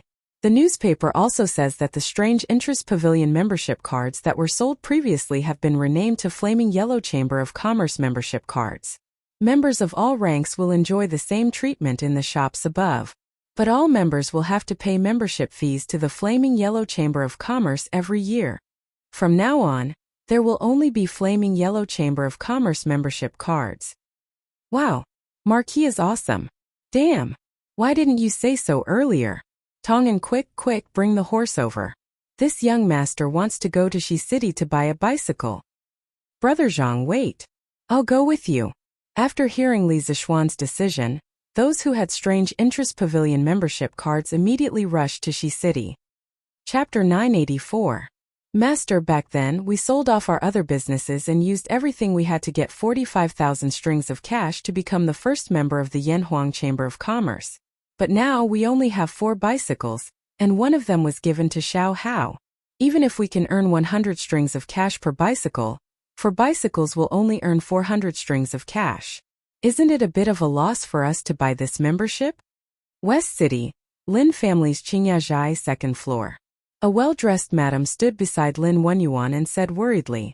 Lin Wenyuan was unmoved and said with a smile, "Madam, you have to look at the long term when doing business. Our Lin family was just a nobody in Chang'an before, but after this incident we became one of the 7 largest bicycle suppliers in the Tang Empire. Soon we will be famous all over the world. With fame, do you have to worry about not being able to make money? Madam, you also said that we can earn 100 strings of cash per bicycle, so 100 bicycles will be 10,000 strings of cash, and 1,000 bicycles will be 100,000 strings of cash. Where else can we find such a good business? Madam Lin rolled her eyes at Lin Wenyuan and said unhappily, how can I not know this? But with the ability of the Curious Pavilion's workshop, when will they be able to give us so many bicycles? Lin Wenyuan frowned and then relaxed. Madam, don't underestimate Marquis's workshop. This time the workshop produced a total of 40 bicycles. Marquis gave one to each of the 5 Grand Dukes, and the remaining 35 were all given to us. The Curious Pavilion did not get a single one. From this we can see that Marquis values the membership of the Chamber of Commerce. This also shows that Marquis has big plans, and it is not just limited to Chang'an. In the next few years, bicycles will be sold to all the provinces and counties in the Tang Empire. How big of a business would this be? We spent 40,000 strings of cash to buy this membership, and we will definitely make a profit. Madam Lin thought for a moment and said, I don't care about this anymore. No matter what, Master is right. I'm going back. Xiao Hao got the bicycle. Don't mess around at home and hurt yourself. Lin Wenyuan said crossly, Heh, Madam, if you have the time to worry about that stinking brat, why don't you find a way to find him a master of mathematics? No matter what, you have to let him try for the Yanhuang College entrance exam next year. If he can pass, this old man will have no more desires in this life. Although under normal circumstances, the sons of businessmen could not participate in the imperial examinations, nor could they become officials in the imperial court, he had never expected his son to become an official. He only hoped that his son could learn some knowledge in Yanhuang College, so that he could inherit the family business in the future. Madam Lin rolled her eyes at her husband again. Master, don't you know what kind of nature our family Xiao Hao has? It's fine if you want him to lie down and read novels, but aren't you making things difficult for him by asking him to read books to get into Yanhuang College? Lin Wenyuan said with a dark face. That stinking brat has been spoiled by you, madam. Our family business is so big and we still have to pass it to him in the future. But look at him now, eating, sleeping and reading novels all day, and occasionally going out to walk the dog. He's so old and he can't even understand an account book. When the family business is handed to him in the future, when we leave, won't he lose all the family business and starve to death? Madam Lin sighed. She opened her mouth and tried to persuade. Master, our family Xiao Hao is still young. What young? He's 14 this year. What was Marquis doing when he was 14? What was he doing? I say, madam, you can't continue to spoil him like this, you're harming him. Lin Wenyuan advised with a serious expression. Madam Lin thought for a moment and finally nodded. Yes, master. I'll help Xiao Hao find a master soon. After saying that, Madam Lin turned around and went downstairs. However, she was shocked by the bustling scene at the entrance of the shop. I have the strange interest pavilion. Oh no. I have the purple membership card of the Yanhuang Chamber of Commerce. I want to cut the queue, I want to buy a bicycle. You think you're so great because you have a purple membership card? I have one too and it's also purple. What right do you have to stand in front of me? Hey! Get out of the way, my family's young master has the Red Supreme membership card. All of you get out of the way. Wow! Red Supreme membership card? Madam Lin couldn't help but be stunned. She knew that the elegant pavilion only had 3 bicycles, but there were hundreds of people queuing up in front of her. Basically, everyone had a membership card of the Yanhuang Chamber of Commerce, and most of them were too embarrassed to take out their purple membership cards. This meant that they were all rich people in Chang'an City. Maybe Master's decision is right. As long as Marquis gives us enough goods, our Lin family can definitely become rich with this membership of the Chamber of Commerce. Madam Lin muttered to herself. Actually, there weren't many people in the elegant pavilion, but there were many people in Chang'an City who knew the inside information. They all ran to the Chow family's appraisal pavilion to queue up. That was because they had the most bicycles with a total of 8 bicycles, which was the most in Chang'an City. Actually, the Wang family's treasure house should have the most bicycles with 10 of them. But for some reason, the Wang family's treasure house was not open today. It was probably because the Wang family didn't want to expand their market in Chang'an City. Boss Chow, I have my master's Red Supreme membership card, and I'm the first one here. No matter what, I have to get a bicycle today, right? Hee. Of course. Little brother, please go in and hand over your bicycles. Someone will deliver them to you. Chow Wendong said with a smile when he saw the young man in front of the queue holding the red membership card of the Strange Interest Pavilion. Thank you, Boss Chow. After a while, the young man came out of Chow Wendong's appraisal pavilion, pushing a brand new bicycle with a smile on his face. Wow, so this is a bicycle. It looks so cool. Tisk tsk, selling this bicycle for 400 strings of coins isn't expensive at all. I heard that a bicycle doesn't require animal power. Don't tell me you only need to step on the pedals on the plate? That's right. The last time I saw the Duke of Yong'an, he rode it like this. Hey, I wonder if it'll be my turn. I just happen to be ranked 8th. If I had known earlier, I would have bought a Red Supreme membership card. The young man who received the bicycle left proudly under the envious gazes and exclamations of the crowd. The people behind him went into the queue to pay for their bicycles. After the 7th person received his bicycle, Chow Xiaodong came out and clasped his hands to the crowd.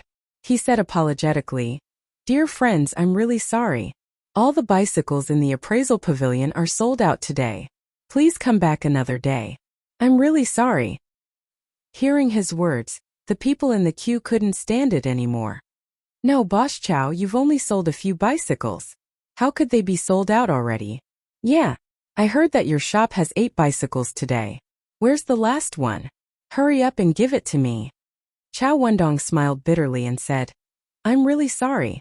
There were 8 bicycles originally, but I gave one to my son. Please come back another day when you have more bicycles. Chapter 985. The Legend of a Mortal's Journey to Immortality. Chapter 173. The Third Extreme Mountain. Han Li thought happily in his heart and clenched his other hand. After a sharp sound, countless golden threads appeared out of thin air, circled around his fist for a while, and then disappeared in a flash. At the same time, the sound of thunder and firecrackers sounded in Han Li's body, and a force much stronger than before surged out from all parts of his meridians, south of Chang'an City, and Lu House Lin family's backyard. At this time, the whole courtyard was bathed in sunlight. A young man in brocade clothes was lying on a soft couch, basking in the sun.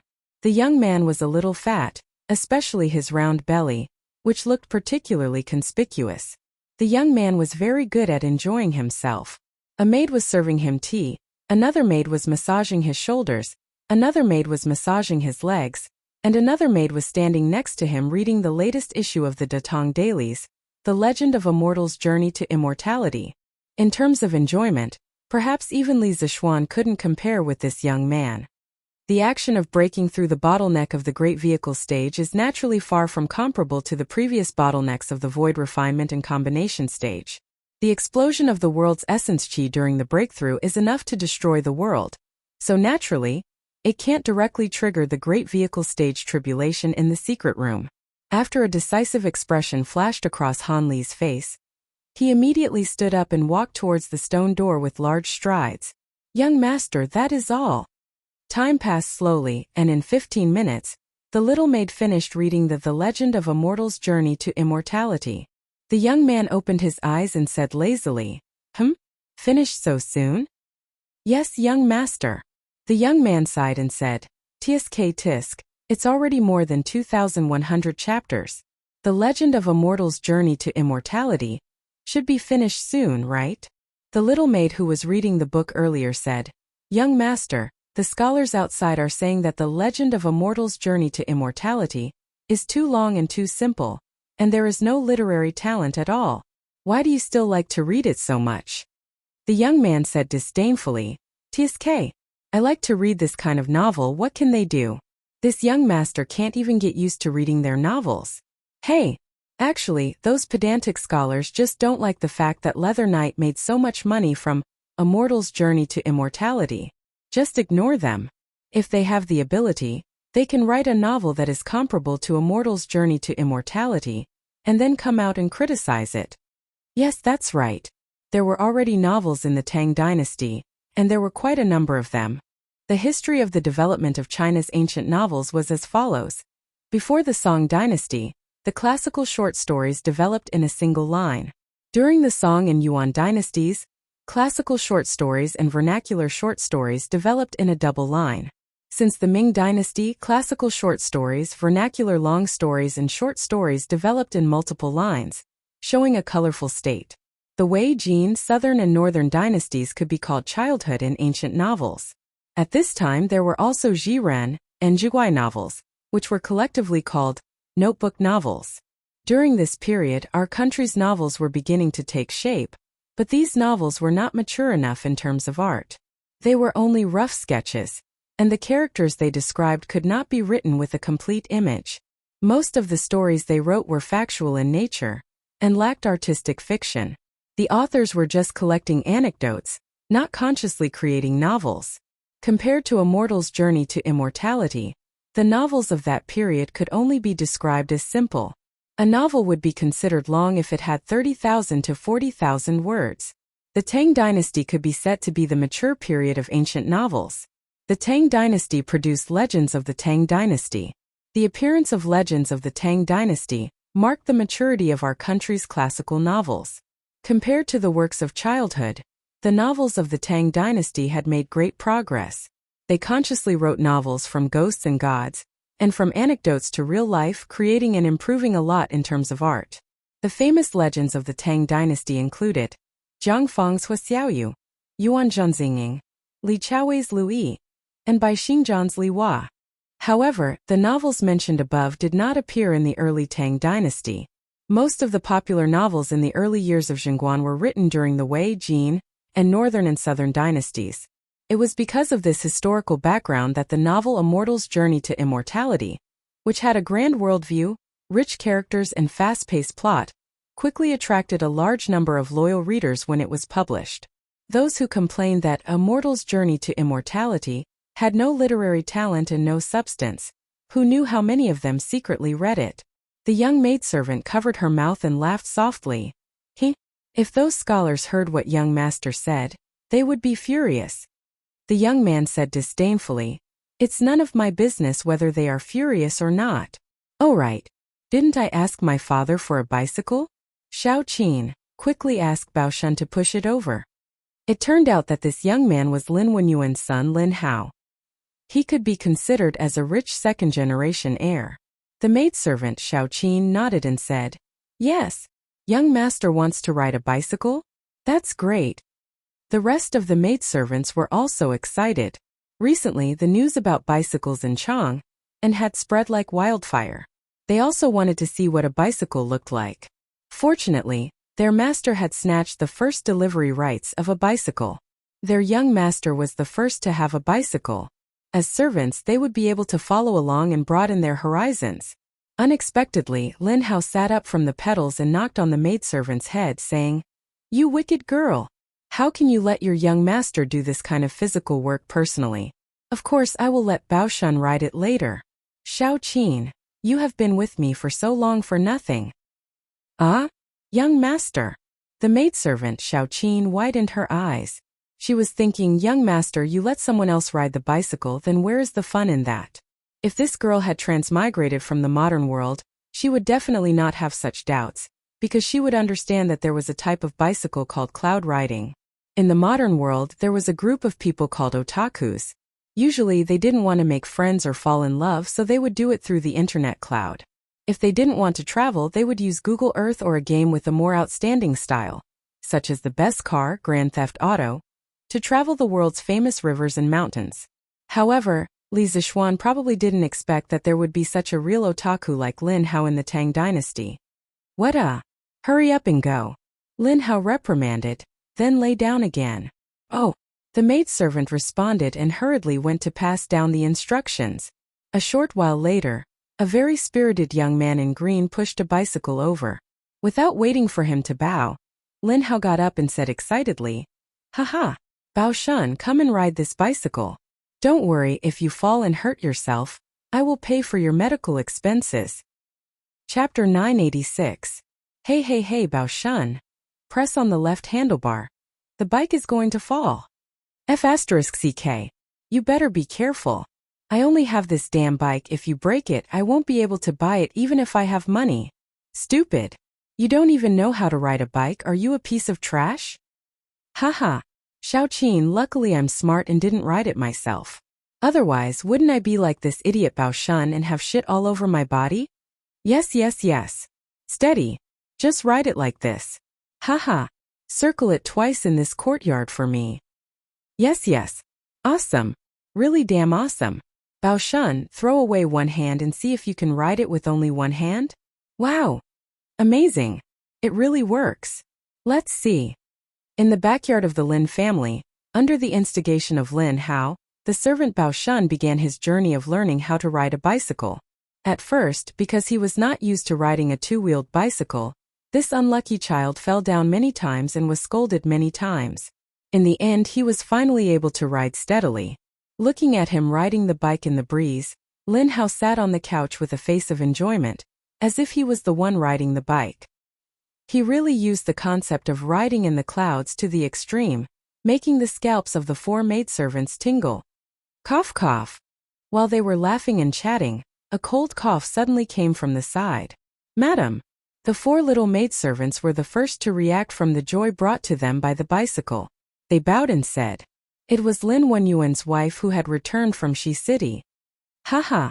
Mother is back. Mother, come and sit. Xiao Hua, the weather is so cold. Quickly pour a cup of hot water for my mother. Lin Hao noticed the movement beside him, turned around, and hurriedly stood up with a smile. Yes, young master. The maidservant who helped massage Lin Hao's legs before went to carry out the order. A trace of warmth flashed through Madame Lin's eyes, and she swallowed the words of reprimand that were about to come out of her mouth. This young man in front of her was indeed a little ignorant and incompetent, but no matter what, he was still born from her 10 months of pregnancy. Xiao Hao, this bicycle was obtained by your father with great difficulty. How can you let a servant ride it? What if it breaks? Mrs. Lin patted her son's hand and motioned for him to sit down. Then she sat down beside him and said, before today she might have thought that a bicycle was nothing. It was only a few hundred strings of coins, and the Lin family could still afford it. But today in Shi City, when she saw hundreds and thousands of people queuing up just to grab a few bicycles, she finally understood how precious bicycles were. Even if you had money, you might not be able to buy one. Wasn't the reason why the Lin family had it because they were members of the Chamber of Commerce? After Lin Hao heard his mother's words, he smiled and said, Mother, this bicycle is so dangerous to ride. If I try to ride it, I might fall and hurt myself. When that happens, you will definitely be heartbroken. That's why I let Bao Shun ride first. When Mrs. Lin heard this, she also felt that it was reasonable. She dropped the topic and changed the topic. Xiao Hao, have you finished the homework that Mr. Yichuan left for you? This Mr. Yichuan, whose surname was Wang, was a famous scholar in Wanyan County of Chang'an. In the previous dynasty, he was a scholar. After the Sui dynasty destroyed the Tang dynasty, although he didn't participate in the imperial examinations again, he was still very famous in Wanyan County. Lin Wenyuan had spent a lot of money and pulled a lot of strings to finally invite this old man to teach Lin Hao one day every 10 days. Lin Hao's face was full of resentment and said, Mother, that old man looks down on us from the bottom of his heart. Why should I do the homework that he left for me? We don't owe him anything. What right does he have to look down on us? If it weren't for you and father stopping me, I would have already gotten someone to beat him up. How dare you? Lin Mu glared at her son. Then she said to the maids and servants around her, all of you leave. If anyone dares to say what Howard said just now, I'll tear his mouth apart. The servants were shocked and hurriedly said, Yes, madam. After they all left, Mrs. Lin looked at Lin Hao and said earnestly, Xiao Hao, I know that Mr. Yichuan looks down on us, but I don't blame him. Since ancient times, scholars, farmers, workers, and merchants, our Lin family has been doing business for generations. Although we don't have to worry about food and clothing, in the eyes of scholars, we are destined to be inferior. This is something that no one can change. Your father invited Mr. Yichuan to teach you poetry, but he didn't expect you to participate in the imperial examinations and pass the imperial examinations. He only hoped that you can be reasonable and have a clear mind so that you can inherit the family business he created for you. After all, the children of merchants can't enter the imperial court and become officials. Lin Hao immediately said unconvinced, Mother, Isn't Marquis Yongan from a merchant family? Isn't he a noble marquis now? Mrs. Lee patted her son's arm and said unhappily, Marquis Yongan is a special case. He has an immortal master and has a lot of skills. How can we, mere mortals, compare to him? But mother, I heard that Marquis Yongan's Yanhuang College didn't forbid the children of merchants from entering.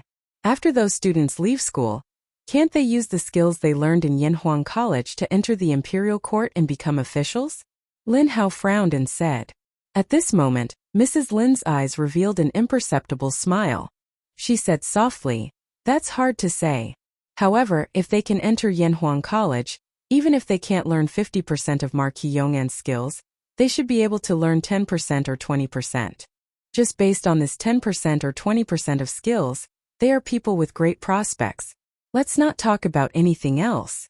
Just the fact that Marquis Yongan is willing to give the children of merchants this opportunity to enter the imperial court is worthy of our gratitude. It was rare that Lin Hao didn't refute. He nodded and said, and Marquis Yongan is indeed different from others. He is an interesting person. Mrs. Lin immediately smiled and said, then little Hao, have you thought of going to Yanhuang College to study? In another half a year, Yanhuang College will hold another entrance exam. Do you want to try? Who knows, it might be more interesting than home.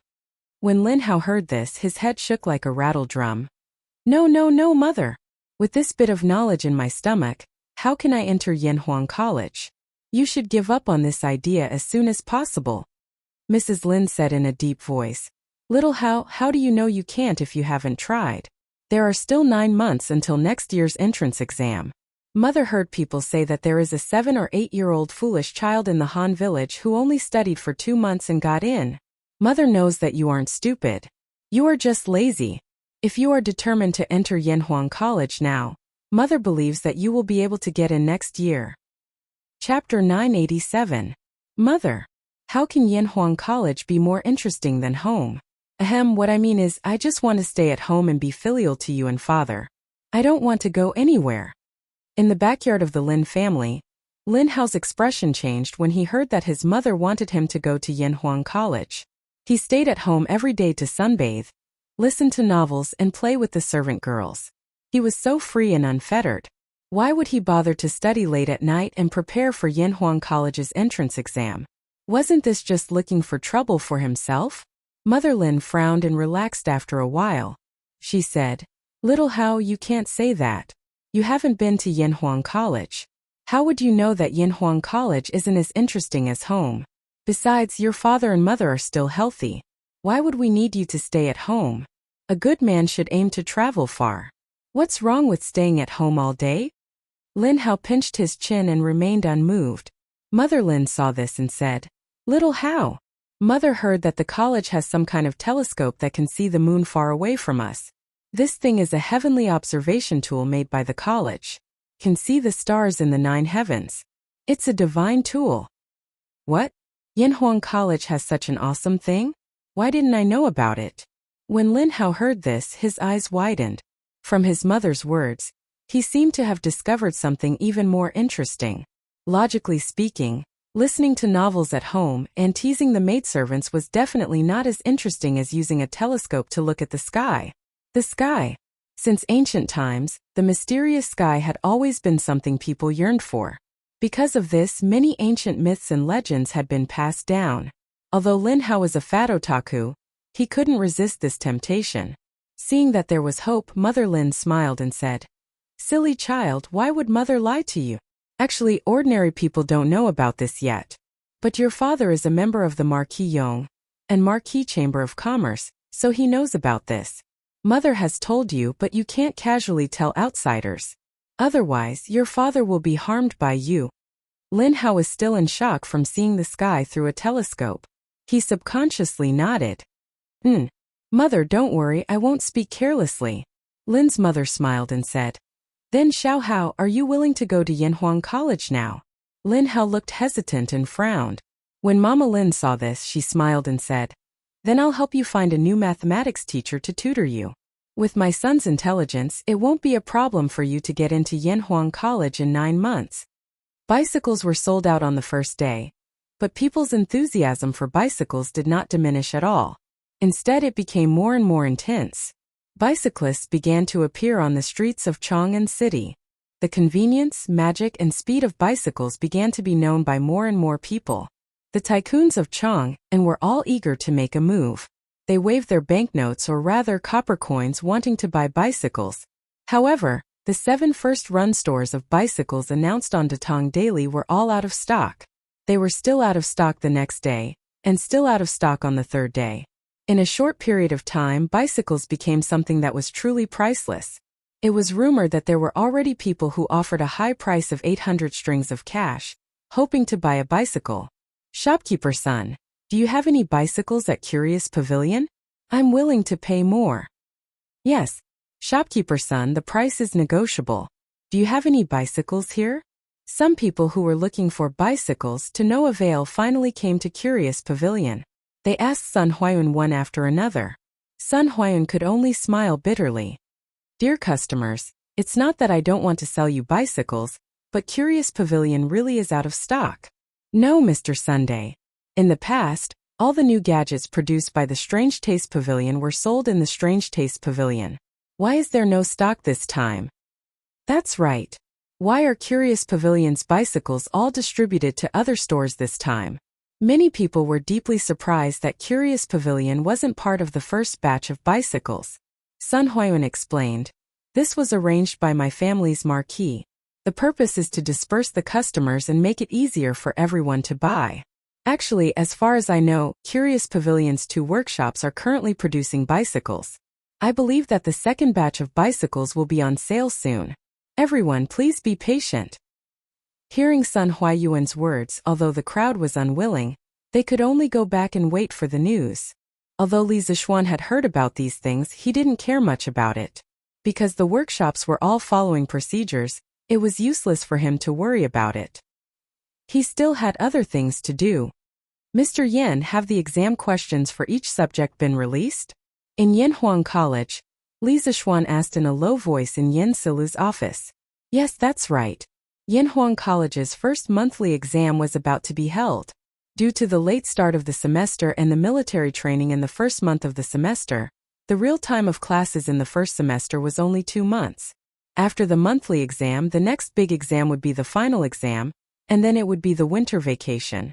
Yen Silu pointed to the 5 craft paper bags on the table and smiled. "Yes, it's all ready. Yamacho, do you want to take a look at it yourself?" Li Zixuan thought for a moment and nodded. "Yes, I'll take it back to have a look later. The exam room should have been allocated, right?" Yen Silu replied. "It's all arranged. Every seat has an exam number, and the other teaching rooms in the teaching building have all been opened. Each teaching room will only seat 20 people, and the allocation of exam rooms will be messed up. It should be able to prevent the students from plagiarizing." Li Zixuan had used the modern exam system as a reference for the allocation of exam rooms. Li Zixuan would learn from modern systems whenever he could. He wasn't polite at all. "Well, if that's the case, I'm relieved." Li Zixuan nodded. He had been in Chang'an City for a few days because of his personal affairs, so he was a little negligent in the management of the college. However, the current leadership of Yanhuang College had begun to take shape. Even if he wasn't in the college for a short time, the operation of the college wouldn't be in trouble. Inform the head teachers of each class to emphasize the discipline of the exam room to the students. Those who cheat will have their grades nullified or be expelled directly. So I don't want to see any students cheating. No teacher wanted their students to cheat in the exam, and Li Zixuan was no exception. "Yes, Yamacho, don't worry. I'll explain it to them clearly." Yen Silu stroked his beard and responded. Li Zixuan learned about the recent situation of the college, and then took the exam papers to the other courtyard. Yesterday, he had already brought his wife back to the side courtyard to stay. Chapter 988. Li Zixuan took the test papers home and skimmed through them. The next day, he sent them back to the college. This time, Li Zixuan didn't mess around with the test papers. Overall, the difficulty of the questions was only average. There weren't any weird questions and it tested the students' foundations. Li Zixuan didn't make any changes because there was no need to make weird questions to make things difficult for the students every time. "Hey, Chonyo Zifan Baolin, do you guys want to play football after school? Yanhuang College, Guanghua Building, Class 1. Li Tai stood up and asked a few people who often played football with him during the break. Now football had become a part of the students' lives. Li Tai did not like sports in the past, but ever since he successfully lost weight during the military training, football came out of nowhere. He began to be infatuated with this hot-blooded sport. Basically, he would find some friends to play football on the field every few days. F***CK. The monthly test is tomorrow and you're still in the mood to play football? You're not treating us students with bad grades as human beings. Chang Chumo immediately said indignantly. Oh, Chinke, I won't play football with you tonight. I still have to review my homework. Yuchi Baolin stood up and scratched his head with a silly smile. Li Tai pursed his lips and said unconcernedly, "Isn't it just a monthly test? Is it necessary? You've already learned what you need to learn. It's too late for you to learn what you haven't learned. Why don't you play football and relax? Who knows, maybe you'll get better results." Chang Chumo rolled his eyes and said, "Chinke, it's easy for you to say that. It doesn't matter if your grades are good, you can play blindly. But Baolin and I are different. We'll take advantage of this time to learn as much as we can. Hey, Chinke, don't you want to be first in this monthly test?" Li Tai shook his head without hesitation and said, "Let's leave it to fate. If I get it, it's my fortune. If I don't, it's my fate. Why force it?" Chung Chumo laughed. This guy suddenly said sarcastically, Yo, I haven't seen you for a few days and you've already become desireless? Could it be that you want to become a monk and practice Buddhism?" Li Tai laughed and scolded. F***CKU. You're the one who wants to be a monk. Hee. In my opinion, Cyan Sparrow no longer has the motivation to fight for first place. Haha.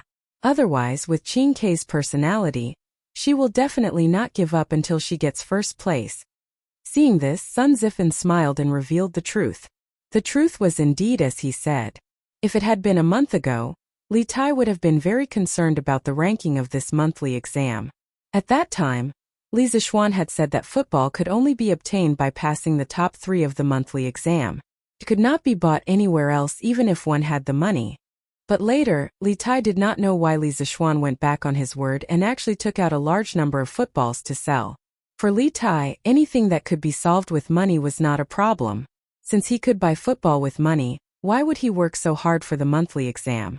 The monthly exam was just a small test in the learning process. It was not worth his attention. Hence his very Buddha-like answer just now. Li Tai was seen through, but his expression did not change as he said, "After the exam, I'll treat you to a meal at a small shop to celebrate. How about that?" "That's fine with me. Then are you two going to play football in the afternoon?" "No. F***CK. What about you, Zifan?" Sun Zifan shook his head and said, "Cyan Sparrow, I'm not going either. The weather today is not good." Li Tai had no choice but to find someone else. The next day, Yanhuang College's first monthly exam officially kicked off. As the college bell and drum rang 3 times in a row, the invigilators in the 32 examination halls began to distribute the exam papers at the same time. The teachers of the college's inspection team also started to patrol the examination halls one by one to prevent students from cheating in the exam. In fact, in terms of invigilation, Yanhuang College's monthly exam was almost as strict as the Tang Empire's imperial examination. This was also because Li Zishuan wanted to do his best to create a fair learning and competitive environment for the students. That was why he paid so much attention to the examination hall's discipline. There were a total of 5 subjects in this monthly exam. Among them, classics and geography were combined. On the first day, they would be tested on mathematics in the morning. The difficulty of the first exam was maxed out. In the afternoon, they would be tested on physics. On the second day, they would be tested on chemistry. In the afternoon, they would be tested on classics and geography in the afternoon. After the exams, they would have a holiday because tomorrow is Friday. The monthly exam's mathematics paper was set by Su Hongji. He had worked with Li Zishuan in the mathematics school for a period of time. He had learned a few points from Li Zishuan's craftiness in setting the questions. In the beginning of the mathematics paper, most of the questions relied on some basic questions related to the knowledge points in books. These questions were not difficult, but they were not easy either. Only those who had a thorough understanding of the knowledge points could get them all correct. However, for the last question, Su Hongji prepared a surprise for the students. Let's say there is a pond with an infinite amount of water. There are 2 empty water bottles with a capacity of 5 liters and 6 liters respectively. Deduce how to use these 2 bottles to obtain 3 liters of water from the pond. This was a logical deduction question related to mathematics. Compared to the previous questions, this question was undoubtedly more flexible because it did not test a certain knowledge point in books. It tested one's reasoning ability. This question was worth a total of 15 points, so no one took the initiative to give up on this question. Each and every one of them racked their brains and calculated the answer on the draft paper. Meng Wenhao, who was sitting in exam room 16, thought for about half an hour before he finally started writing. First, fill the 6-liter bottle. Then pour it into the 5-liter bottle. There is 1 liter left in the 6-liter bottle. Then, empty the 5-liter bottle. Pour the remaining 1 liter of water from the 6-liter bottle into the 5-liter bottle. Then, fill the 6-liter bottle with water. Pour it into the 5-liter bottle until it is full. Pour in 4 liters of water, leaving 2 liters of water. Finally, empty the 5-liter bottle. Pour the remaining 2 liters of water from the 6-liter bottle into the 5-liter bottle. Then the 5-liter bottle will have 3 liters of space left. Fill the 6-liter bottle with water. Then pour it into the 5-liter bottle until it is full. Pour in 3 liters of water, leaving 3 liters of water in the 6-liter bottle. After he finished writing, Meng Wenhao shook his head and thought to himself, this question is quite interesting. It seems that Mr. Su's problem-setting skills are gradually approaching that of Yamacho.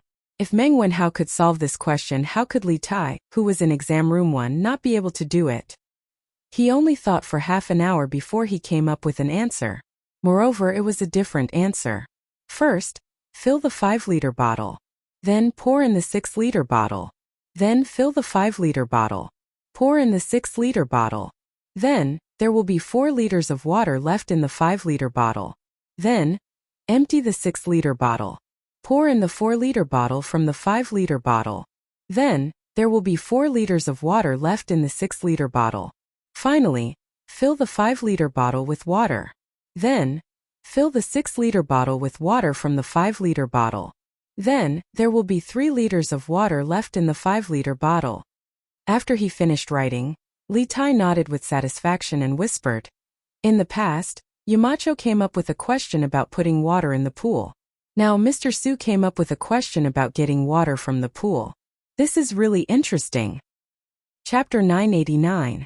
At 4 o'clock in the afternoon of the next day, the last exam of Yanhuang College's first monthly exam was over. After going through 2 days of high-intensity exams, the students were all physically and mentally exhausted. After handing in their papers, no matter if they did well or not, they all couldn't help but heave a sigh of relief. Hey, Chinke, didn't you say yesterday that you'd treat us to a drink after the exam? Let's go now. After the students in the exam room returned to their respective classrooms, Chang Chumo patted Li Tai's shoulder and winked.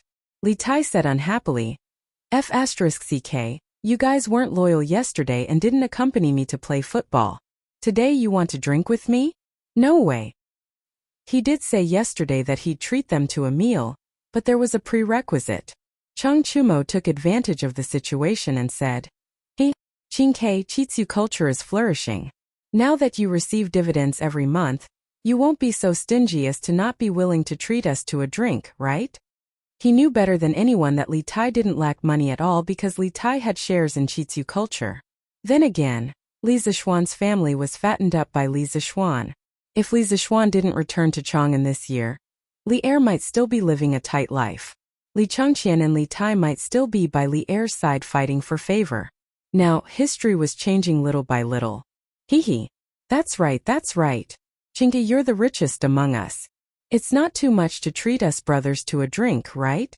Sun Zifan also chimed in. Oh, Chinke, if you want to treat us to a drink, count me in.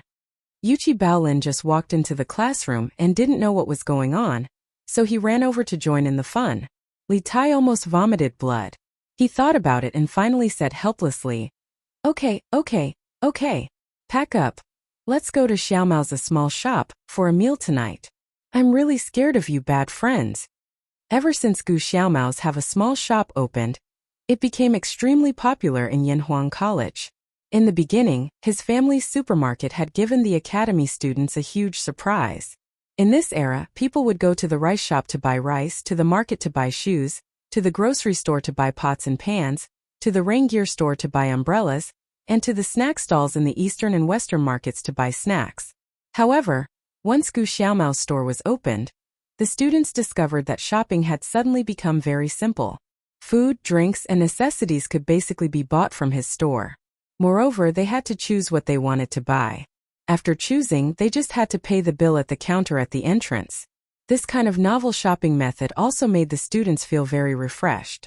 When they had nothing to do, they would often come in groups of 3 to 5 to shop at the supermarket. Other than the supermarket, there was also a small shop that provided gourmet service. This was also a campus restaurant.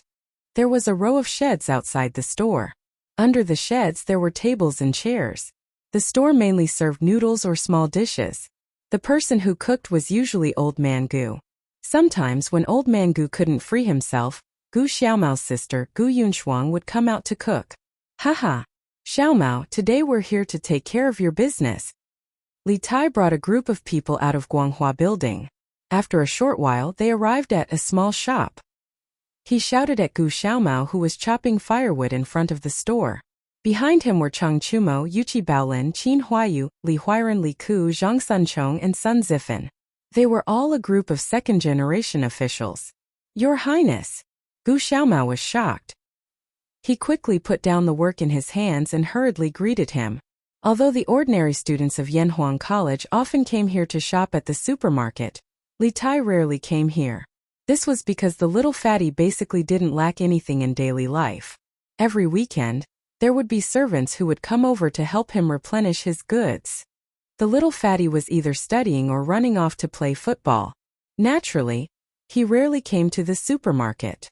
Screw you! How many times have I told you not to call me Your Highness? Just call me Qin Ke. You just don't listen. Do you believe that I won't beat you up next time? Li Tai walked over and punched Gu Xiaomao's chest as he jokingly scolded him. When Yanhuang College was being built, one of them was the captain of the 8th team of the 1st Regiment, while the other was the vice-captain of the 8th team of the 1st Regiment. That construction life left a deep impression on Li Tai. At the same time, during that time, Gu Xiaomao took good care of Li Tai. Therefore, Li Tai treated Gu Xiaomao as a friend. Gu Xiaomao looked troubled. He really didn't dare to call Li Tai's name directly. Forget it. I won't make things difficult for you. Xiaomao, I'm inviting my friends over for drinks today. Make some good food and think of a way to get some girls. Li Tai saw this and helplessly patted Gu Xiaomao's shoulder. At the same time, he felt a little disappointed. Actually, he wanted to casually make friends like ordinary people. Hey, everyone, please wait. The drinks and dishes will be here soon. Gu Xiaomao breathed a sigh of relief and immediately beamed with joy. Hey. We haven't eaten together in a long time. Xiaomao, why don't you come over for a drink later? Li Tai grabbed Gu Xiaomao's shoulder and said. Gu Xiaomao couldn't bear to refuse. He nodded and said, Okay. Then when I'm done, I'll toast to everyone. Heh, that's more like it. Li Tai chuckled and then sat down with a few second-generation airs. Hey, a bunch of kids actually came over to drink instead of going home during the holidays? Just then, a burst of light laughter came from the neighboring table. Li Tai was furious when he heard that and was about to scold the person who spoke. However, when he stood up and saw the people at the neighboring table, he was instantly stunned. Mr. Zhang. Mr. Zhang-san, Mr. Wang, you guys are here too. Li Tai was stunned. The rest of the people then realized that the bearded man and Wang Ji were sitting at the neighboring table. They almost forgot that these two old drunkards were regulars at a small shop. If one were to say who loved drinking the most in the academy, it would be none other than these two. In the past, Wang Ji felt a little lonely in the academy by himself. However, after the bearded man was subdued by Li Zishuan and joined the academy, the two drunkards were immediately attracted to each other as if there was a magnet attached to their bodies. The powerless Wang Ji actually became good friends with the bearded man, the top expert in the world, just like that. The miraculous changes in the world were truly unpredictable. Greetings, Mr. Zhang San, Mr. Wang. Chang Chumo, Sun Zifan, and Li Ku hurriedly went over and bowed to the bearded man and Wang Ji. As students, they went to the tavern to drink and ended up bumping into their teachers. Whoever met them would be King embarrassed. Chapter 990. Haha. You guys continue drinking. Just treat us two old men as if we don't exist. And have a small shop. Wang Ji looked at the embarrassed faces of Li Tai and the rest. He laughed, put down his glass and said, "But young people shouldn't drink too much. Just a little taste is enough. After all, strong alcohol is harmful to the body." The old man acted like a good teacher educating the younger generation. He completely forgot that he was an old drunkard. How could he have the right to advise others to drink less? "Sir, you're right. We'll remember that." Li Tai cupped his hands and said politely, Go ahead." Wang Ji waved his hand and continued drinking. Li Tai sat down and looked at Li Ku, Zhang Sunchong, and Cheng Chumo. Although Wang Ji said that they didn't need to care about him and the bearded man, it was still awkward for two tables to eat at the same place. Ahem. Little Ku, how did you do in the monthly exam this time? In order to break the awkward atmosphere as soon as possible, Li Tai had no choice but to find something to talk about. Li Ku looked at his brother and replied, "It should be okay. Most of the questions this time were things that the teachers had talked about before. It didn't feel as difficult as the entrance exam 2 months ago." Sun Zifan interrupted. "Hey, King of Han, you're right. The monthly exam questions this time were set by the teachers of the academy. The previous entrance exam questions were mostly set by the Yamacho. It's definitely more difficult. After all, not many people can understand the thinking of the Yamacho." Wang Ji, who was drinking at the next table, twitched his eyelids. The old drunkard seemed to have thought of something, and his face changed slightly. "Heh, Sun Zifan, you're talking nonsense again. Why do I feel that the two exams are equally difficult?" Chang Chumo rolled his eyes and slammed the table. Everyone burst out laughing. "Haha. Chonyo, if there's an exam that you think is easy, then I think the person who set the exam should be kicked out of the academy by the Yamacho," Li Tai said with a strange smile. F***CK. Ching K, you're cursing people in a roundabout way again. Next time on the court, I'll definitely torture you. Chang Chumo immediately glared back at him. "The dishes are here. The dishes are here." At this moment, Gu Xiaomao walked over with 2 plates of food and shouted, "Yo, this is stir-frying." One of the 2 dishes was stir-fried pickled cabbage.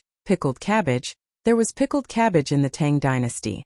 Due to the high price of salt and the lack of vegetables in winter, pickled cabbage was considered a relatively luxurious dish in winter, and the other dish was fried chicken with scallions. Seeing these 2 dishes, Li Tai raised his eyebrows and said with some surprise, "Hey, my sister made this by imitating the dishes in the academy's cafeteria and using lard." Gu Xiaomao put down the plate, scratched his head and said embarrassedly, the Drunken Immortal restaurant had been popular in Chang'an for almost a year, and there were many restaurants that imitated its dishes. Although the taste was not as authentic as the Drunken Immortal restaurant, the stir-frying was already accepted by many people. Yanhuang College's cafeteria also had many stir-frying dishes, and in order to reduce costs, they used lard. "Then your sister is also quite good. Xiaomao, bring some wine." Li Tai chuckled. After a while, the dishes were all served, and the group that followed Li Tai could no longer hold back. TSK. I didn't expect that the taste of the dishes in our academy's cafeteria would be comparable to some of the restaurants in Chang'an. Amazing. Chang Chumo sniffed and took a deep breath. He looked as if he was drooling as he praised. "Haha. True gold is not afraid of red fire, and good wine is not afraid of deep alleys. Ugly cow, the surface does not mean the interior is exquisite. A small place can also produce good food, haha." At this moment, Wang Ji and the bearded guest at the next table had finished eating. The 2 drunkards stood up drunkenly. Wang Ji walked over and patted Chang Chumo on the shoulder. "You guys go ahead and eat. This old man and Mr. Zhang San will leave first. Xiaomao, Bill," Wang Ji said to Gu Xiaomao while swaying. "Hey, Brother Wang, this meal is on me, how can I let you pay for it? The bearded guest interrupted with a red face. Oh, did Brother Zhang say that before? Why didn't I know? Wang Ji was probably a little drunk. The old man knocked his head and said, Okay, Brother Zhang, you go and pay the bill. Xiao Mao, how much is it in total? Mr. Wang, Mr. Zhang-san, it's 2 strings of coins and 300 copper coins. Why don't you come back another day? Gu Xiaomao calculated for a moment, looked at the 2 drunkards and said worriedly. Actually, it was not that the food here was expensive. It was mainly because Wang Ji and the bearded guest came here to drink good wine. In the end, it was hard not to be expensive. But the 2 of them were drunk now, and it was impossible for them to have so much money on them. That was why he suggested this. Burp. Let me see. The bearded guest touched the money bag on him and found that there were only a few hundred copper coins. He could only say, Come, come, come. I'll write you an IOU. Come and get the money from me tomorrow. Gu Xiaomao hurriedly waved his hand and said, No need, no need. Do you think I don't trust Mr. Zhang-san's promise? The bearded man patted Gu Xiaomao's shoulder with his large hand. I told you to get the pen and paper, so hurry up and get it. I usually forget what happened the day before the next day after drinking. If I don't write an IOU, it'll be a miracle if you can get the money from me. Li Tai's eyes were wide open. He did not expect the bearded guest to have such a clear mind when he was drunk. Cough, cough. No need to be so troublesome. Xiao Mao, put the bill for these 2 gentlemen on my head. I'll settle it for you later. Li Tai coughed dryly and said. The bearded guest laughed loudly and said, Ha! It's not the student's turn to treat me to a drink. Xiao Mao, quickly get the pen and paper. Seeing the bearded guest insist, Gu Xiaomao could only do as he was told. After a moment, the bearded guest finished writing the IOU and left with Wang Ji. Phew! They finally left. After Wang Ji and the bearded guest left, Sun Zifen heaved a sigh of relief. Chang Chumo laughed loudly and said, Come, come, come. Today we won't go home until we're drunk. Zhang Sunchong also said excitedly, We won't go home until we're drunk. That Qing Ke, do you want to be like Mr. Zhang San and write the IOU first? Otherwise, when you're drunk later, you'll forget everything the next day. At this moment, Yuchi Baolin said something that was inappropriate, causing everyone present to be stunned. Scram. Could it be that I can still renege on Xiao Mao's debt? Li Tai was enraged and said angrily. Then he turned his head and said to Gu Xiaomao, Xiao Mao, don't just stand there. Come over and have a few drinks with us too. All right then. My alcohol tolerance isn't too good. Everyone, please don't take offense. Chapter 991. Oh, my head hurts. What time is it now? The next day, the sun shone through the window and into the dormitory. Li Tai's bed was at the door, so the sun shone on his face. He didn't know when he finally woke up, but he suddenly felt a headache. After waking up from a hangover, people usually felt uncomfortable. Last night, they drank until 6:30 p.m. Chang Chumo, Yuchi Baolin, Li Ku, Sun Chong, Qin Huayu, and Li Huiren were good drinkers. After eating and drinking, they could even ride back to Chang'an. He and Sun Zifen were not good drinkers, so they directly passed out. Naturally, they slept in the dormitory that night. Li Tai rubbed his eyes and endured the pain in his head. He stood up from the bed and looked at Sun Zifen, who was still sleeping like a dead pig. He shook his head and went to the bathroom to wash up. After a while, Li Tai finished washing up. The pain in his head was slightly relieved. He took a deep breath and walked out. Seeing that Sun Zifen was still sleeping, he curled his lips and said to himself, What a dead pig! Gugugu. At this moment, Li Tai's stomach made a gugugu sound. Damn! Looks like I slept for a long time. I'm so hungry. I can't wait for Zifen. I have to go out and find something to eat. Li Tai rubbed his stomach and quietly walked out of the door. Damn! It's almost noon, right? After leaving the dormitory, Li Tai saw that the sun was already above his head. He couldn't help but admire himself for sleeping for so long. Where should I eat? The cafeteria is too greasy. Thinking about where to eat, Li Tai suddenly became worried. Yanhuang College's cafeteria in this season only had pickles and meat dishes. He felt a little tired of eating them. Although the prince's mansion had fresh vegetables, Distant water could not quench his thirst. Hey, I got it. Husband, you're back? The food is ready. Please wash your hands and come eat. In the courtyard of Yunshan, Li Zixuan had been marking test papers in the academy for the whole morning. When he returned home near noon, Han Yushi came up to him and considerately took off the cloak for Li Zixuan. She said with a smile, "Haha, what delicious food did my wife make today?" Li Zixuan sniffled and asked, "Nothing much, just a plate of bean sprouts and a plate of roasted chicken. There's only the two of us here. If you cook too much, I'm afraid we won't be able to finish it." Although she had married into the Li family, Han Yushi's thrifty habit had not changed. Hey, that was enough. That's enough. Li Zixuan was not a wasteful person. Not only did he not dislike his wife's character, he even faintly admired it. In his previous life, he had seen a piece of news saying that the couple went to a restaurant for dinner. When they were about to leave, the woman saw that there were still a lot of dishes left, so she asked the waiter to pack them up. In the end, when they returned home, the man thought that the woman had embarrassed him and beat her up. When Li Zixuan saw this piece of news, he was speechless. He could only sigh. Why would a good girl always meet a scumbag man? Knock, knock, knock. Yamacho. At this warm moment, there was a knock on the door. Qingke? Why is this guy here at this time? When Li Zixuan heard the voice, he knew that the person outside was Li Tai. He had some doubts in his heart. Husband, go and take a look. Han Yushi looked out of the window and said with a smile. Okay. Li Zixuan responded and went to the front yard. When he opened the door, he saw Li Tai outside the yard and said, Qingke, are you looking for me? Li Tai rubbed his hands and looked as if he was afraid of the cold. He said, Yes, there is something. Yamacho, why don't we go in and talk? After saying that, the little fatty actually wanted to go into the house. Li Zixuan was speechless. Was this his house or Li Tai's house? The little fatty wanted to declare war and seize control of the house. Grumble, grumble, grumble. Li Tai hadn't even taken 2 steps when his stomach failed to live up to his expectations and made 2 rumbling sounds. Li Zixuan's hearing was extremely sharp, and he immediately understood what was going on. F***CK. I say, you brat, are you here to freeload? Li Tai's face was immediately filled with embarrassment. He quickened his pace and walked inside while flatly denying. Of course not. I'm here to ask Yamacho about the results of the monthly test. After saying that, he had already walked to the door of the house. Aya, Master's wife is really good at cooking. This dish smells so good. How delicious would it be when it is eaten? Even the imperial chefs in the palace are not as good as Master's wife's cooking skills.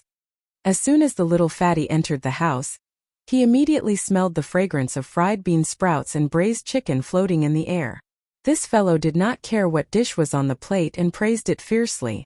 If he lived in modern times, this fellow would definitely be a bootlicker. Han Yushi was elated by the praise and was a little overwhelmed. She hurriedly said, Qingke, you must be joking. You haven't eaten yet, right? I'll go to the kitchen and get you a bowl and chopsticks. Li Tai had been to the Li family more than once. At first, Han Yushi called him Your Highness. Later, under the insistence of Li Tai and Li Zixuan, she had long since changed her way of addressing him as Qingke. Li Tai's eyes lit up. He came all the way here just to hear this sentence. Hearing this, he immediately beamed with joy and said, Thank you, Master's wife. He previously thought that Li Zixuan had asked him for vegetables before and guessed that there should be vegetables to eat here. Thus, he gave up on eating in the cafeteria and directly ran here. Li Zixuan, who had just entered the house, could not help but shake his head. He thought to himself that this little fatty was becoming less and less arrogant as a dragon's descendant. He could actually do such a thing as freeloading.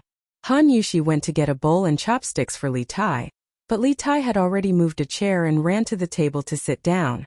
At this time, he saw that there were only 2 dishes on the table, and could not help but be a little disappointed.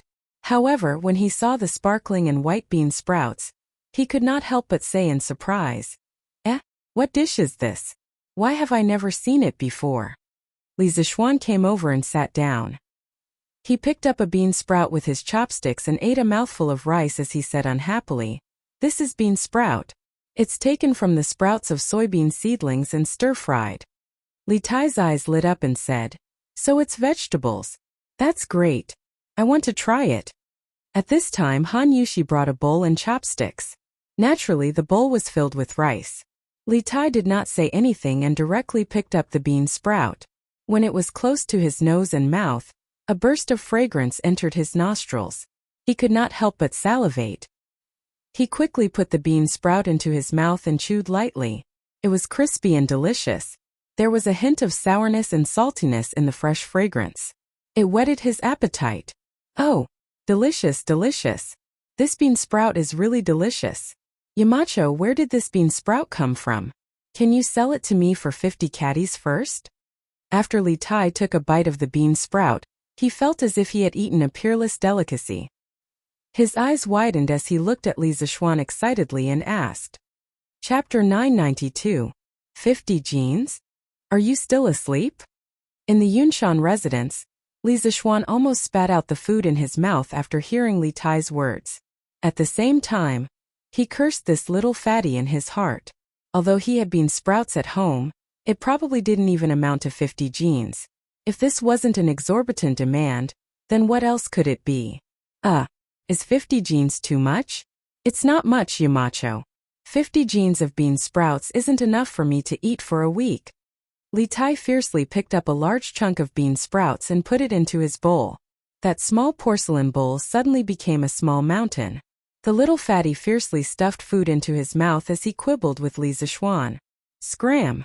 50 jeans isn't enough for you to eat for a week? Do you want to eat bean sprouts as rice? Li Zishuan really wanted to pick up the little fatty and beat him up. Li Tai vaguely said, let's exchange it as rice. I can eat 50 jeans a week. Yamacho, if you don't believe me, then give me 50 jeans of bean sprouts to try. You really know how to scheme. What good will it do me to let you try? No way. Li Zishuan wasn't an idiot. Why would he fall for this little guy's trick? Yamacho, you can't say that. As the Yamacho of Yanhuang College, shouldn't you be concerned about the students of Yanhuang College? The college's cafeteria recently has only pickled vegetables and meat dishes. We really need these fresh vegetables. If it's really not possible, how about I exchange the vegetables from the imperial residence for bean sprouts? 1 jeans for 1 jeans? Li Tai bargained with a cheeky grin. Li Zishuan frowned and didn't say anything. Although Li Tai's words were somewhat shameless, there was some truth to it. If the human body didn't eat fresh vegetables for a long time, the immune system would likely decline. He didn't care about other people, but he had to care about the students of the college. He had to ensure that the students could study healthily. In a few days, there should be bean sprouts in the academy's canteen. After pondering for a moment, Li Zishuan said softly, "Haha, mighty Yamacho." Li Tai slapped the table and shouted excitedly, Don't be happy yet, I still have a debt to settle with you." Li Zishuan snorted coldly. Seeing Li Tai's stunned expression, he continued, "I heard that you and Cheng Chumo were drinking at Gu Xiaomao's tavern last night. You drank for more than 2 hours and all of you were dead drunk. Is that true?" Hearing this, Li Tai's face fell. He quickly put down his chopsticks and shrunk his neck. He was a prince. Logically speaking, there was no need for him to be afraid of Li Zishuan. However, in the past year, Li Zishuan had conquered him with his knowledge and saved his life twice. Therefore, he couldn't help but respect and fear Li Zishuan. "Yamacho, we were on holiday yesterday afternoon. It shouldn't be a problem for us to drink a little, right? The academy didn't forbid drinking during the holidays." Li Tai met Li Zishuan's aggressive gaze and braced himself. The academy didn't forbid students from drinking during the holidays, but students are not allowed to openly gather and drink in the academy. Gu Xiaomao has already broken the rules by selling the wine to you. I will settle this with him later. Li Zishuan snorted coldly and said. Li Tai was stunned and hurriedly said, Don't. Yamacho, this has nothing to do with Xiaomao. I was the one who forced him to give us the wine. The main responsibility is on me." Li Zishuan's eyes were cold, but a trace of relief grew in his heart. Probably no one would have thought that the high and mighty king of Wei, Li Tai, would actually plead for leniency for a lowly commoner, in the eyes of the upper echelons of society. This scene would have been impossible to happen a year ago.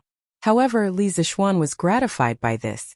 A person who knew how to think for others, no matter how bad they were in the future, they wouldn't be too bad. For Li Tai to be able to do this, it meant that he had matured. The arrogant, headstrong, and temperamental Li Tai from history would never appear again. Husband, Xiaomao's family doesn't have it easy. Why don't you let them go this time? Han Yushi said at this time. Li Zixuan secretly praised his wife for pleading at the right time. In fact, he wasn't very angry. He just wanted to use this opportunity to test Li Tai's character. He played the bad guy and Han Yushi played the good guy. Yes. Yamacho. It wasn't easy for Xiaomao to open a shop in the academy. His family depends on this shop for a living. Please don't punish him this time. Li Tai cast a grateful look at Han Yushi and quickly said. Li Zixuan didn't say anything, but pretended to be deep in thought. The atmosphere in the room was a little tense. Li Tai didn't care about enjoying the food at this time. He stared at Li Zixuan without blinking, looking a little nervous. Ha! Forget it. Since it's your first offense, I'll forgive you this time. As for Gu Xiaomao, I'll send someone to warn him not to sell alcohol to students in the future. As for the few of you, each of you write a self-reflection letter and hand it to me before class next Monday. After some time, the little fatty's eyes were a little sore from staring. Li Zixuan finally spoke.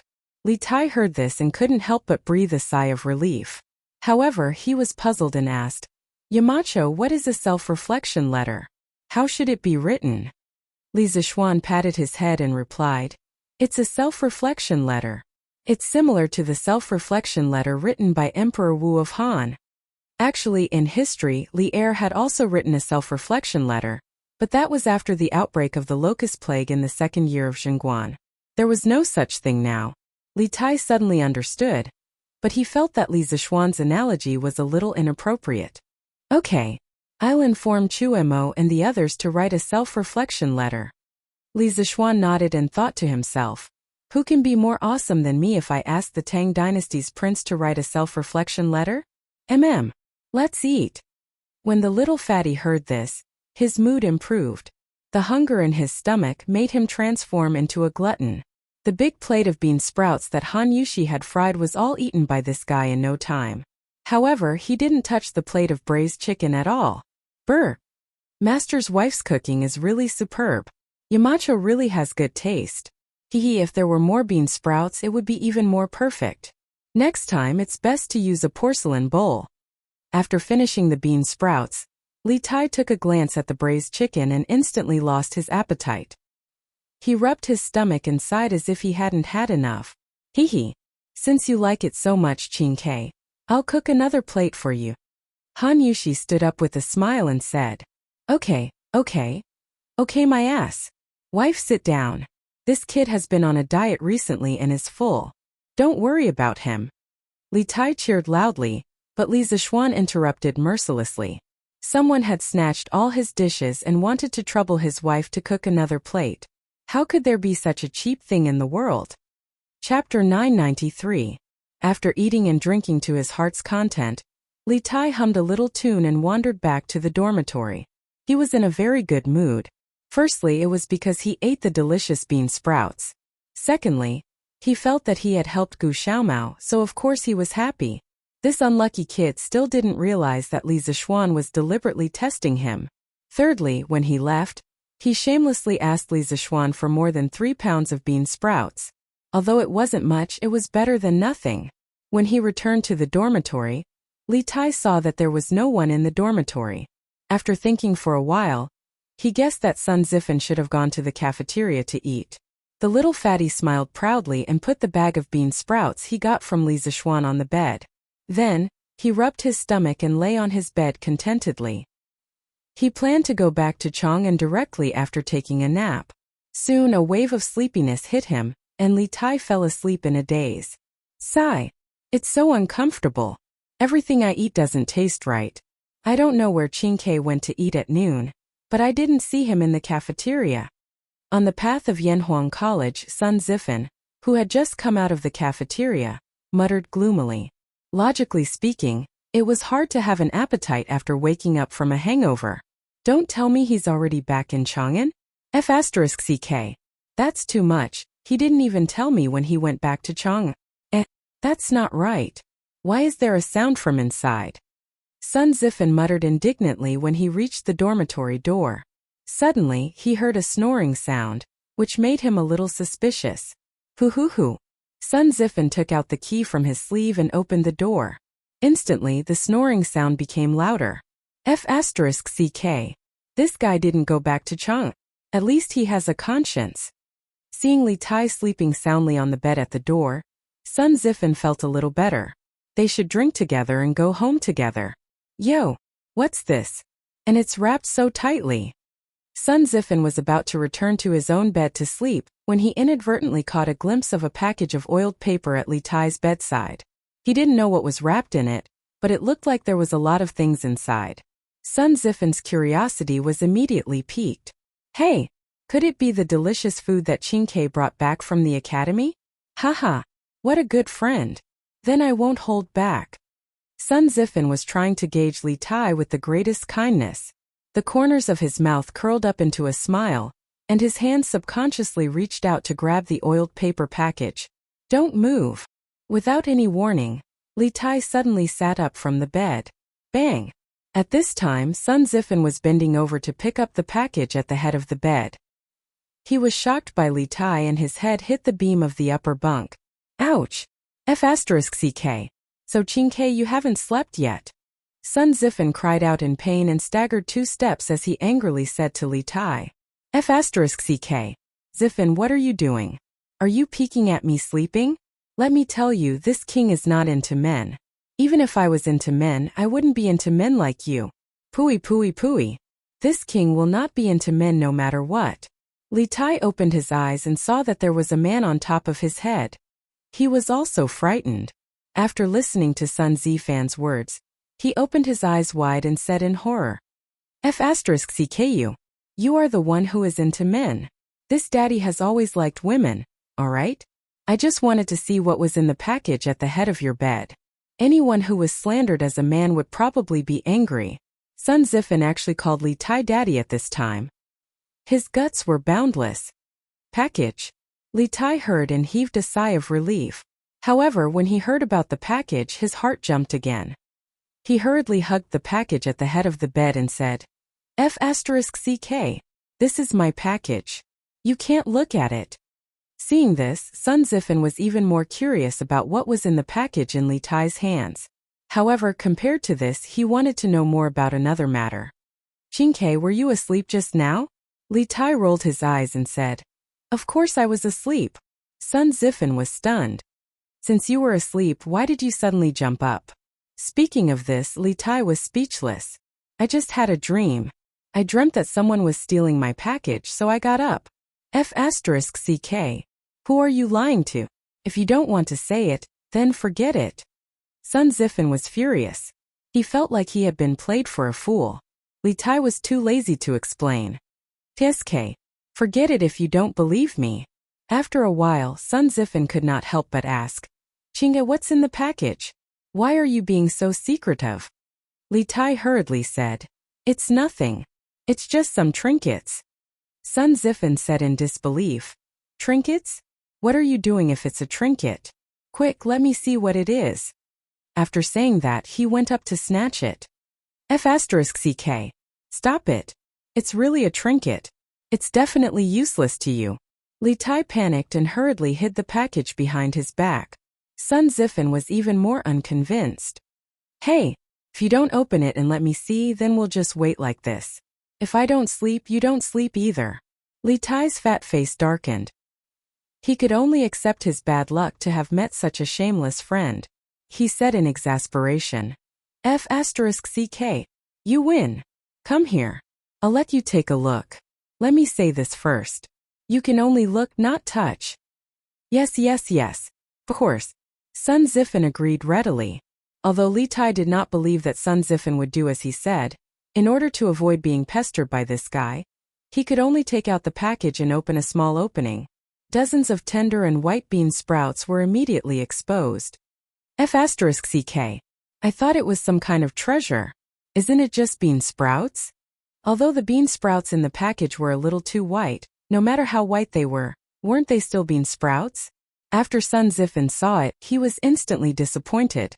Li Tai hurriedly wrapped the bean sprouts and said with a smile, "I told you that this thing would definitely be useless to you. You didn't believe me." Sun Zifan waved his hand and immediately lost interest. He returned to his bed and was about to lie down to sleep when he suddenly remembered that there should not be so many bean sprouts in this season. Hence, he asked, "Chinga, where did you get these bean sprouts? Also, why did you get these bean sprouts?" Li Tai thought for a moment and began to make up a story. "I got them from Yamacho.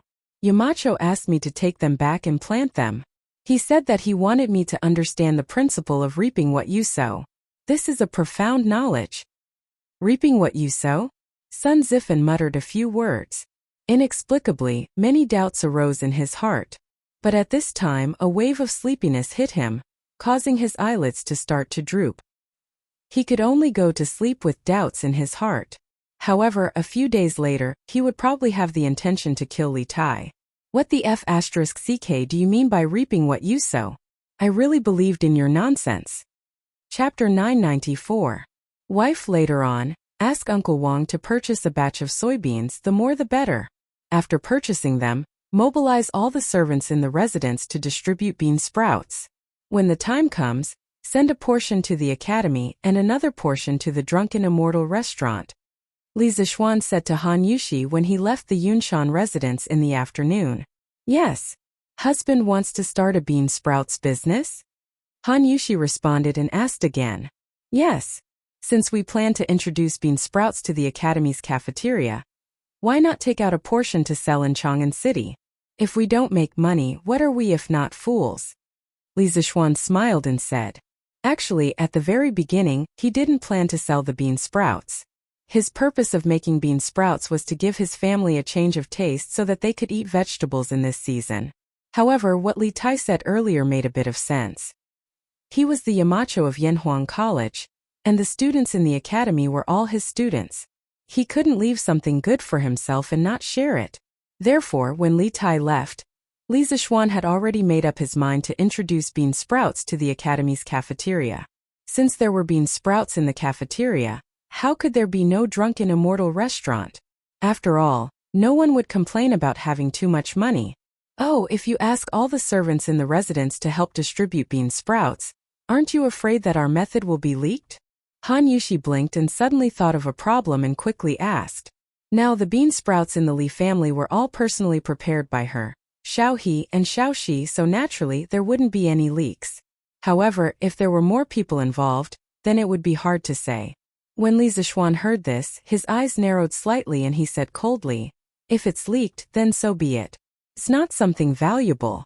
Even if our family doesn't have this income, we won't collapse. Wife, just ask Uncle Wong to do as I say." Han Yushi's eyes showed some doubts, but she finally nodded and said, "Don't worry, husband. I will tell Uncle Wong."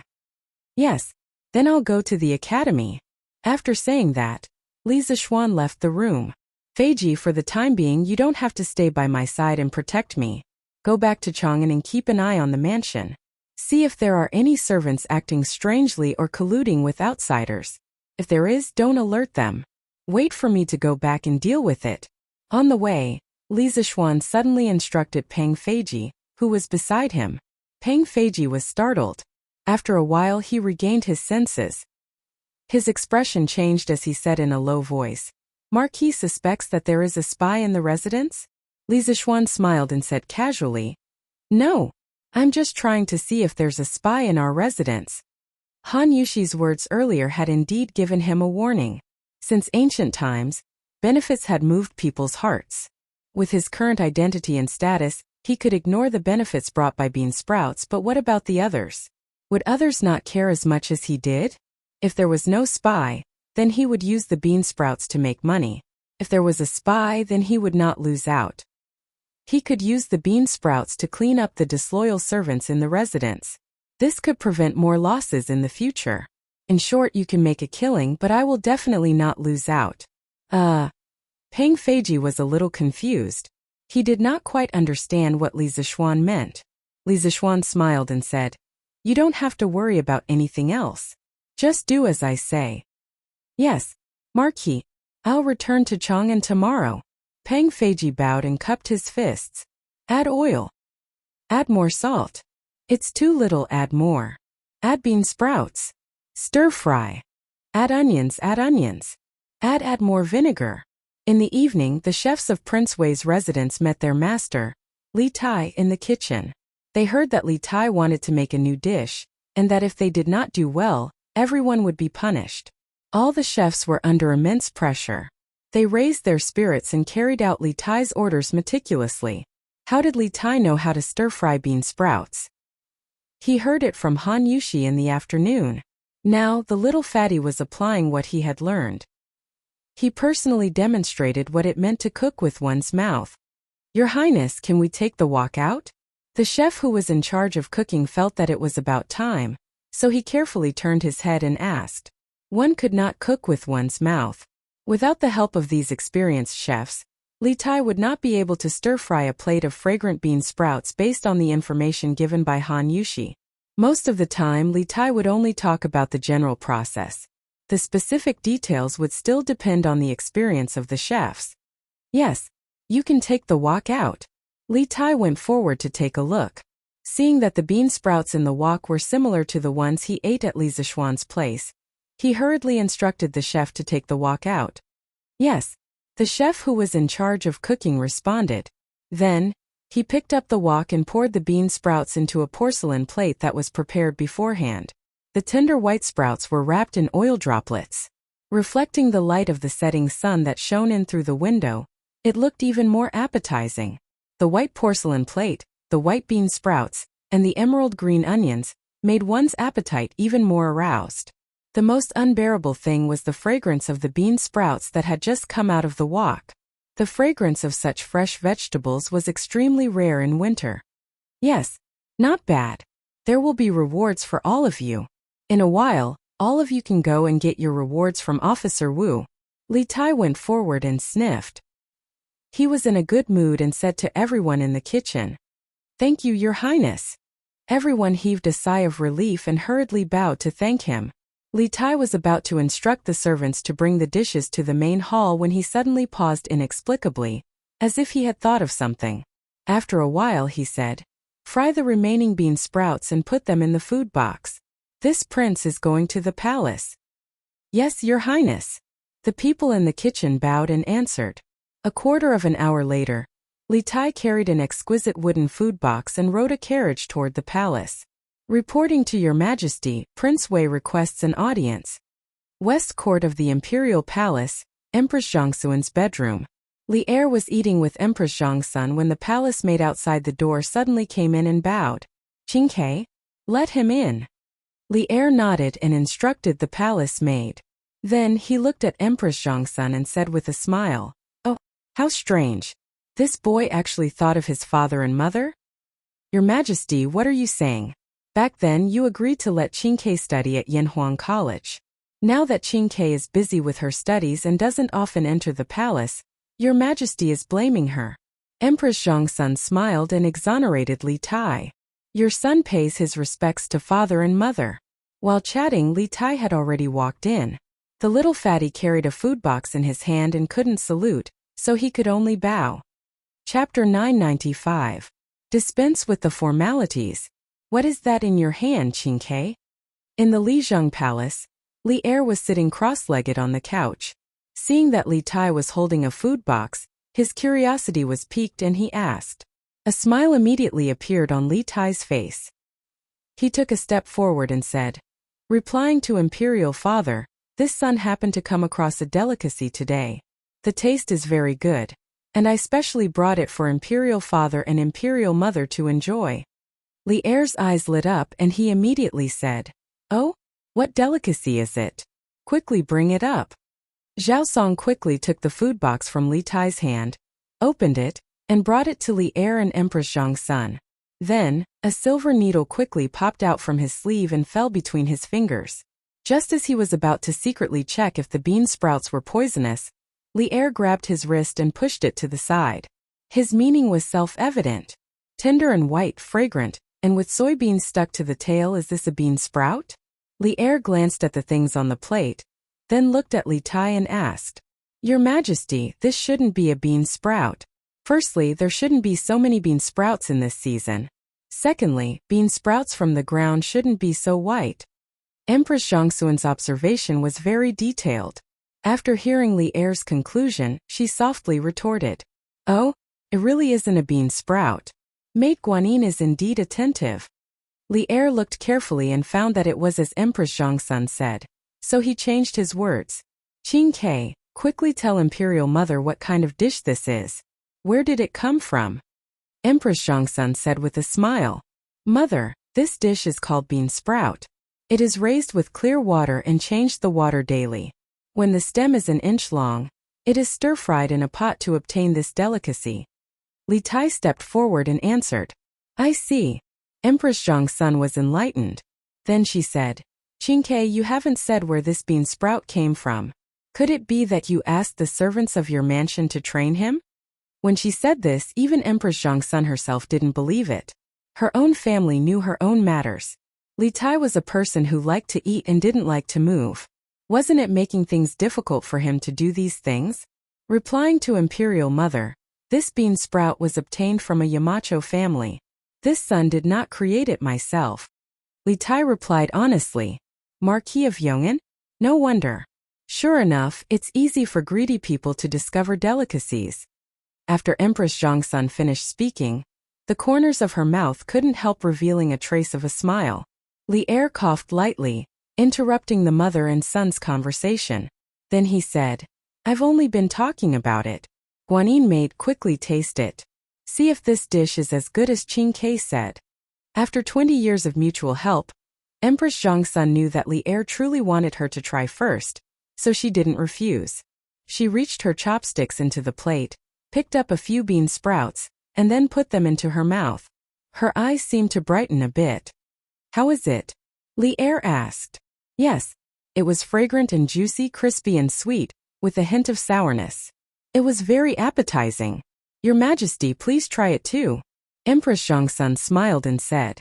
Li Er nodded, picked up a bean sprout with his chopsticks, and put it into his mouth. "Yes, not bad, not bad." After eating a bean sprout with his chopsticks, Li Er praised. "Gugugu." Just as Li Er's voice fell, a series of gugugu sounds suddenly came from the main hall.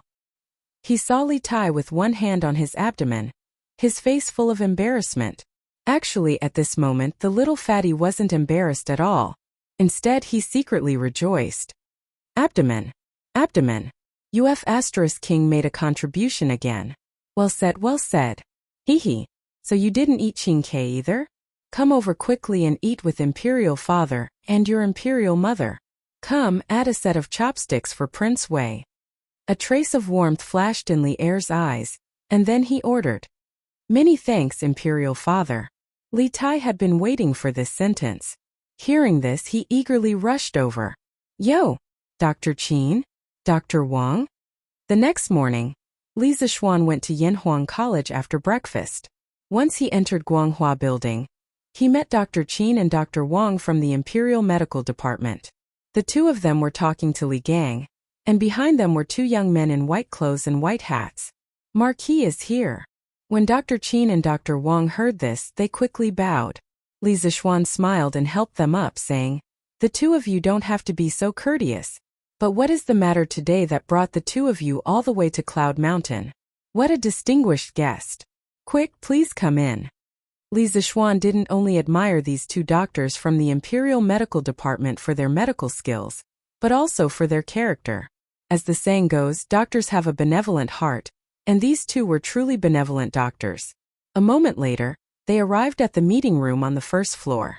After taking their seats, Dr. Qin smiled and said, Marquis, this old man has already resigned from the Imperial Medical Department yesterday. After Brother Wang found out, he also resigned from his position. Today we're here to seek refuge with Marquis. Li Zishuan had already guessed the purpose of Dr. Qin's visit, but when he heard that Dr. Wang also came to seek refuge with Yanhuang College, he couldn't help but feel a burst of joy. That's great. You two came at the right time. Yanhuang College's medical school has already begun preparations, and the Academy's medical hall has already been set up. Moreover, the daily necessities have already been prepared. I'll have to trouble the two of you to first set up the Academy's medical hall to solve the current problem of the students. Next year, we'll prepare for the medical school's enrollment. Li Zixuan's face lit up with joy as he said. Dr. Qin waved his hand and said, "Everything else is fine, but now that Brother Wang and I have resigned from our positions in the Imperial Medical Department, Marquis, please don't call yourself doctor in the future, lest you become a laughingstock." Li Zixuan chuckled, then shook his head and said, "Although the two of you are no longer doctors in the Imperial Medical Department, you will soon become doctors in Yanhuang College's medical school. Therefore, it's not inappropriate for me to call you that just now." Li Gang, who was sitting to the side, couldn't help but raise his eyebrows when he heard this, but he didn't say anything to oppose. Dr. Qin and Dr. Wang looked at each other, and finally Dr. Qin said, "Absolutely not. I've heard before that Yanhuang College's doctor selection requirements are very strict. The two of us have just entered the academy, and we haven't even made a single contribution. If we were to be conferred the title of doctor by Marquis, I'm afraid that others won't accept it. I hope that Marquis will take back his order." Li Zixuan smiled indifferently and said, "If anyone doesn't accept it, let them come find me. The two of you have worked so hard to protect everyone's health, and you deserve to be awarded a doctor. I'd like to see who else won't accept it." Li Gang finally opened his mouth and said, "Yamacho is right. Yunshan is remote, and it's extremely inconvenient to see a doctor. If a student is sick, they have to be sent to Chang'an City. Therefore, the Academy's medical hall is very necessary. The two of you should also be worthy of the title of Doctor of the Academy." Chapter 996. Thank you for your trust, Marquis and Mr. Li. In the conference room, the two doctors from the Imperial Medical Department cupped their hands and said to Li Zixuan and Li Gang. Li Zixuan waved his hand and said, "You don't have to thank me. As long as the two of you can help run the Academy's medical center, it will be the best reward for me. Later, I will give you a copy of the medical center's regulations. In the future, all the medical centers in the Tang Dynasty will follow the Academy's medical center." Dr. Qin said solemnly, "Marquis, don't worry. The two of us will do our best." Li Zixuan smiled and looked at the two young people behind Dr. Qin and Dr. Wang. He asked, "The two doctors haven't introduced them to us yet." Dr. Wang hurriedly said, "Oh, look at our memory. Marquis, they are my and Brother Qin's students in the Imperial Medical Department. He is Zhou Zichang and Gao Guangwen. When they knew that Brother Qin and I were leaving the Imperial Medical Department, they dropped out of the Imperial Medical Department and followed us here." The Imperial Medical Department was not only a medical institution that served the royal family and the dignitaries, but also an institution of higher learning to cultivate medical talents. During the Tang Dynasty, the Imperial Medical Department had more than 300 medical students at its peak. It could be said that it was the largest medical institution in ancient times. "Oh, Zhou Zichang, Gao Guangwen, why did the two of you give up the great future of the Imperial Medical Department and come to Yanhuang College?" Li Zixuan asked curiously. The two of them looked at each other.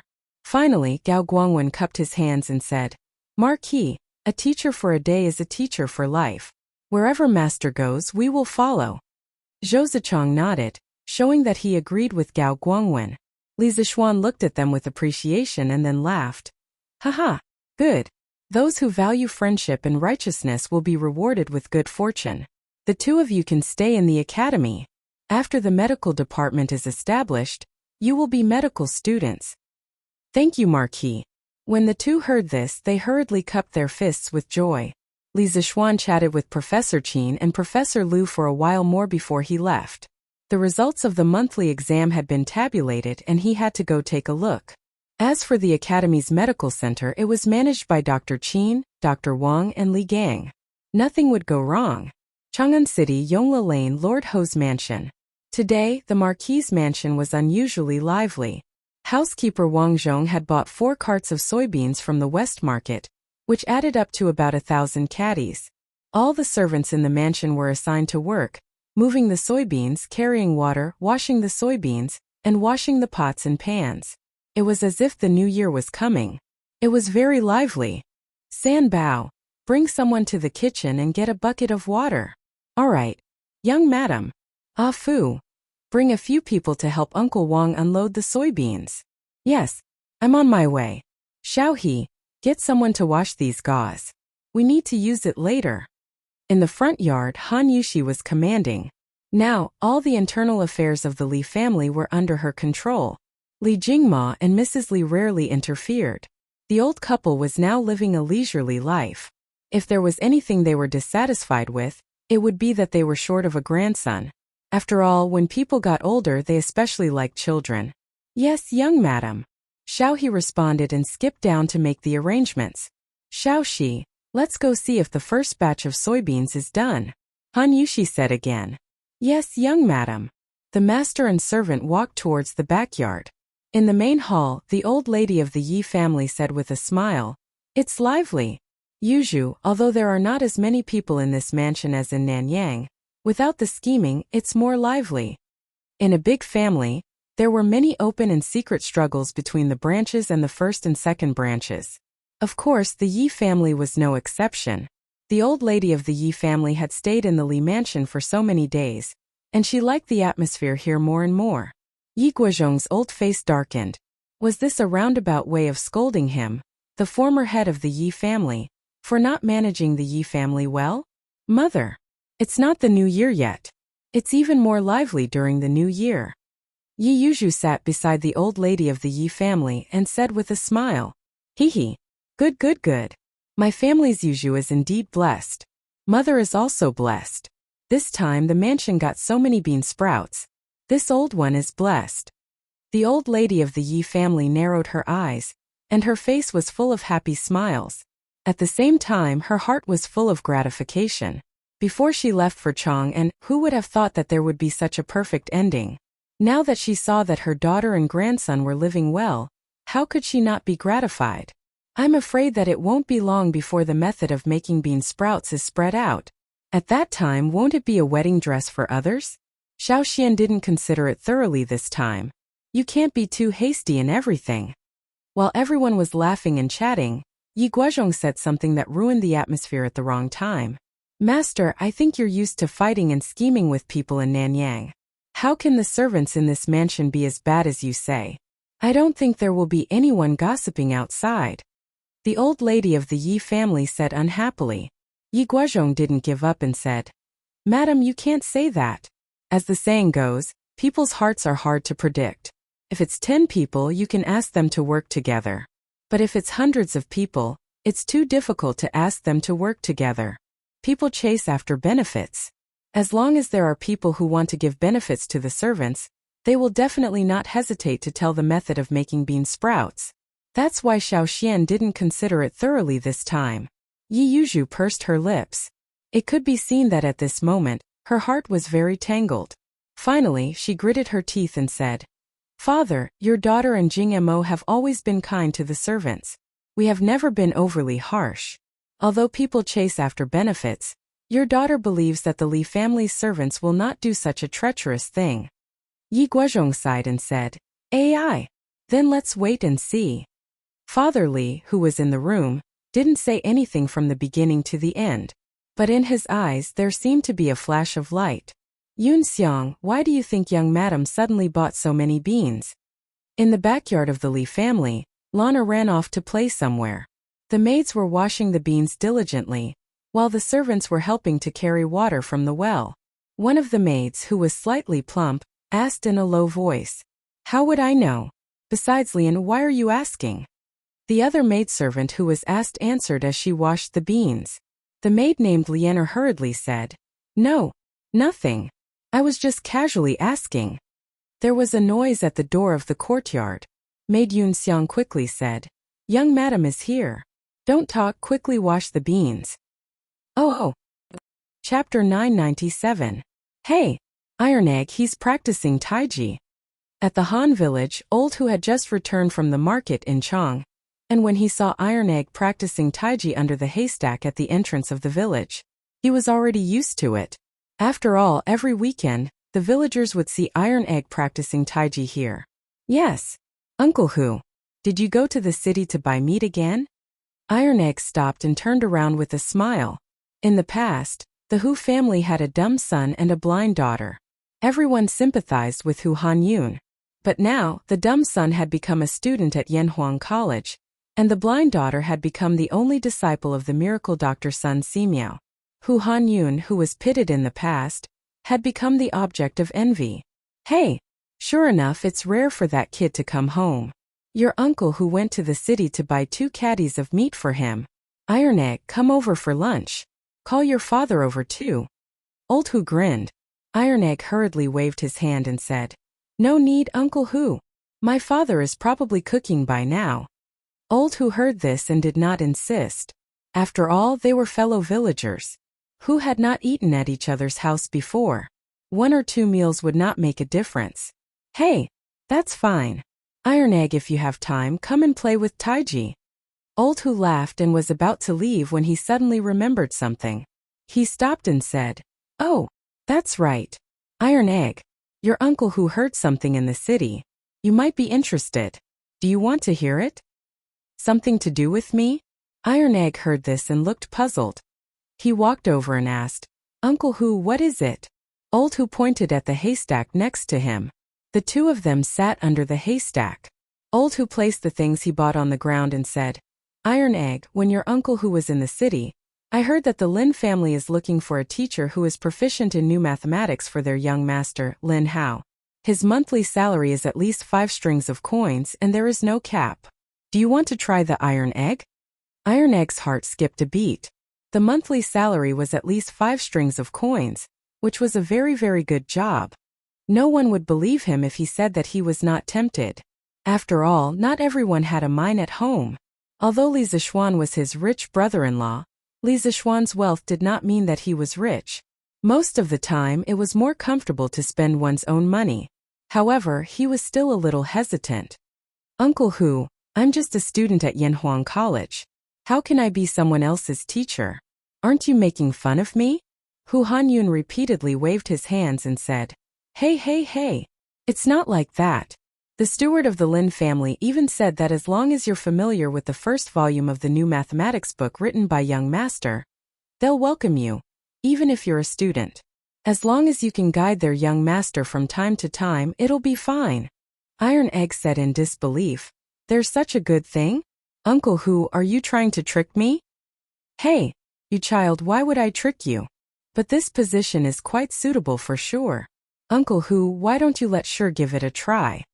Old Hu smacked his lips and said, Hey, of course your Uncle Hu wants that kid to give it a try, but at least your Uncle Hu knows his own limits. I know that Sure's mathematics results can't compare to yours. If he were to teach someone else, it would be a waste of their time. Besides, Tai Dan, can you guess why old Master Lin wants to hire a fortune teller to tutor his son? Iron Egg thought for a moment, and suddenly his eyes lit up. He said, Could it be that the young master of the Lin family wants to enter Yanhuang College? Under normal circumstances, no parents would be willing to spend so much effort to find someone to teach their son the new type of mathematics. After all, in this era, it was mainstream to enter the government through the study of classics. Now, the old master of the Lin family not only wanted to find a mathematics teacher for his son, but also a teacher who was proficient in the new type of mathematics. The only possible explanation was that the old master of the Lin family wanted his son to enter the Yanhuang Academy. Hu Hanyun gave him a thumbs up and chuckled. Smart. Iron Egg. There are still 8 to 9 months before Yanhuang College's entrance exam next year. At this time, many people in Chang and have already started preparing. The Lin family is just one of them. During Yanhuang College's entrance exam this year, your mathematics results were much better than mine. So it's better for you to go. Iron Egg lowered his head and thought for a moment. After a while he raised his head and said, Thank you, Uncle Hu. I'll discuss it with my father when I go back later. Oh. Next. Hongli. South of Chang'an City, Happy Lane, Lin family's front yard. A man in gray who looked like a butler stood at the door and shouted at the group outside. Yes, that's right, Bruiser really did come. What? Hongli? F***CK. Hongli, you actually came to my house? No. Shouldn't you be undergoing the heavenly tribulation now? After Iron Egg walked in, he saw 3 tables and 3 chairs in the yard.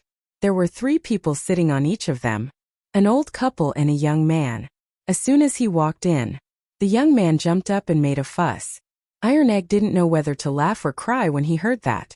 It seemed that he had met a true fan of A Legend of a Mortal's Journey to Immortality, but this guy was a little too obsessed. Xiao Hao, don't be rude.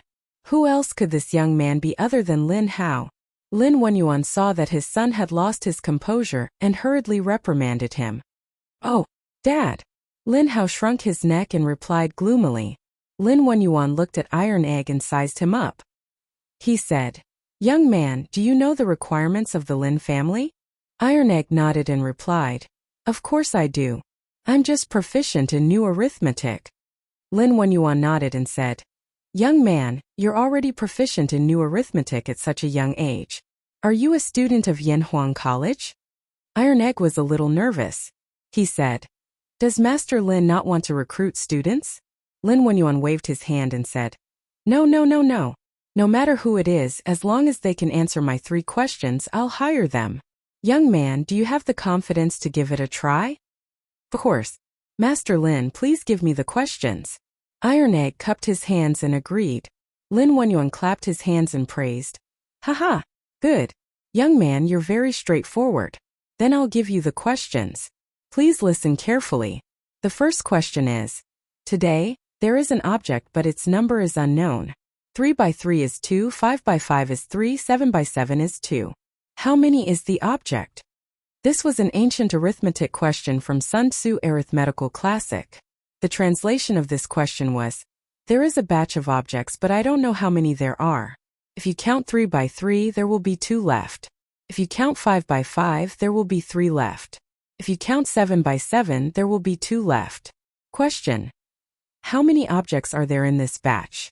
Although it was an ancient arithmetic question, it was still quite difficult for most people. However, for those who had learned new arithmetic, it was a piece of cake. Master Lin, I have the answer. In less than 10 minutes, Iron Egg had calculated the correct answer in his heart. Chapter 998. Oh, no wonder you're from Yanhuang College. You got the answer so quickly. Please tell me. Lin Wenyuan's eyes lit up, and the smile on his face became even more enthusiastic. Iron Egg smiled confidently and replied, I calculated the answer. It's 23. Is that correct? Lin Hao saw that Iron Egg, who was about the same age as him, could solve such a complicated math problem so quickly without using a pen and paper. He couldn't help but pat the table and say excitedly, Damn! Awesome! Hongli! You got the answer so quickly. No wonder you're the legendary old demon Han. You're so strong and you're so smart. In the Legends of a Mortal's Journey to Immortality, Han Li was known as Old Devil Han because he was vicious and merciless towards his enemies, held grudges, and had many tricks up his sleeve. He was someone who refused to suffer losses. Iron Egg's face was calm, but Lin Wenyuan's face darkened. He reprimanded, Sit down. Yes, Dad. Lin Hao quickly put away the arrogance and excitement on his face and sat down obediently. Mother Lin glanced at her son and smiled. She thought to herself that there was hope now. Her son might be able to pick up his interest in studying because of Tai Dan. Seeing that his unfilial son was obedient, Lin Wenyuan looked at Iron Egg and praised, You're absolutely correct. I was going to ask someone to prepare a pen and paper for you to calculate, but I didn't expect you to get the answer just by calculating in your head. You're a genius, young master. Iron Egg smiled and said, Master Lin, please ask the next question. Lin Wenyuan looked at Iron Egg with appreciation and continued, Good. Young master, please listen to the second question. Han Xian points out the number of soldiers in a group. There are 2 soldiers in a group of 3, 3 soldiers in a group of 5, and 4 soldiers in a group of 7. Question. How many soldiers are there in this group? This was a famous ancient math problem, borrowed from the story of Han Xian's troops. Since ancient times it had stumped countless people. Iron Egg repeated the question twice in his mind, and his face turned solemn. The problem was to find a positive number, so that 3 divided the remainder 2, 5 divided the remainder 3, and 7 divided the remainder 4. Moreover, it was hoped that the obtained number would be as small as possible. However, there was a relatively stupid method which was to experiment and analyze. By constantly inserting data and increasing conditions step by step, the answer could be deduced. For example, let's start with the condition that the remainder is 2 by 3. The number that satisfies this condition is 3n plus 2, where n is a non-negative integer. In order to make 3n plus 2 satisfy the condition of dividing by 5 and leaving 3, we can substitute n with 1, 2, 3, respectively. When n equals 2, 3n plus 2 is equal to 8, and 8 divided by 5 leaves 3. It can be seen that 8 satisfies the two conditions of dividing by 3 and dividing by 5. The last condition was to divide 4 by 7. 8 does not meet this condition. We have to get a number based on 8 that satisfies all three conditions. So on and so forth, we will eventually find the correct answer. However, the disadvantage of this method was obvious, which was that it wasted a lot of time. Come, prepare the ink, paper and inkstone for young Master Han. Lin Wenyuan saw that Iron Egg was frowning and did not speak, so he ordered the servants to get the ink and paper. Iron Egg said at this moment, "No need, Master Lin, I have already found the correct answer." Lin Wenyuan finally could not sit still. He stood up and exclaimed, "What? You already have the answer?" Iron Egg stood with his hands behind his back. After practicing Tai Chi for a few months, he stood tall and straight, and his temperament was outstanding. He was completely different from the young boy who only knew how to play mud with his peers. At this moment, he was like a peerless master who had personally come to the battlefield. His clothes fluttered in the wind, and he was detached from the world. Yes, according to my calculations, there are at least 53 soldiers in this group. Master Lin, is my answer correct? Iron Egg slowly said the answer to everyone's expectations. Lin Wenyuan's breath was a little short. He said in disbelief, "How is that possible? How can you calculate the answer in such a short time?" Little Lang Jun, tell this old man the truth. Have you ever solved this problem in private before? Iron Egg shook his head and said, "No. How is that possible? Young master, can you tell me how you solved the problem?" Iron Egg did not refuse Lin Wenyuan's request. He organized his words and said, "I have thought of a simple solution, but I don't know if it is correct or not. First, 3 times 5 times 7 equals 105. 70 is a multiple of 5 and 7, and dividing 3 by 1 is the remainder. 21 is a multiple of 3 and 7, and dividing 5 by 1 is the remainder. 15 is a multiple of 3 and 5, and dividing 7 by 1 is the remainder.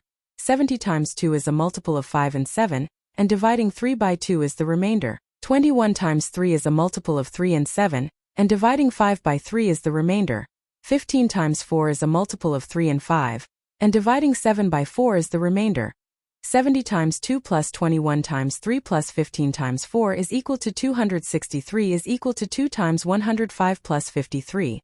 53 divided by 3 is the remainder. 53 divided by 5 is the remainder. 53 divided by 7 is the remainder. 53 divided by 7 is the remainder. Therefore, there are at least 53 soldiers. Damn. Old Demon Han is awesome. Although Iron Egg did not explain in detail, and although Lin Hao did not know anything about mathematics, it did not stop him from cheering for Iron Egg. Because Iron Egg was so cool when he spoke so confidently just now. Lin Wenyuan did not reprimand his son this time, because he was not calm either. Clap, clap, clap.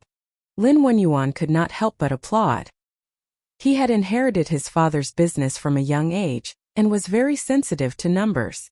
Although he was not proficient in mathematics, he knew a thing or two. Although he did not fully understand Iron Egg's explanation, it did not stop him from applauding Iron Egg's innovative way of solving the problem.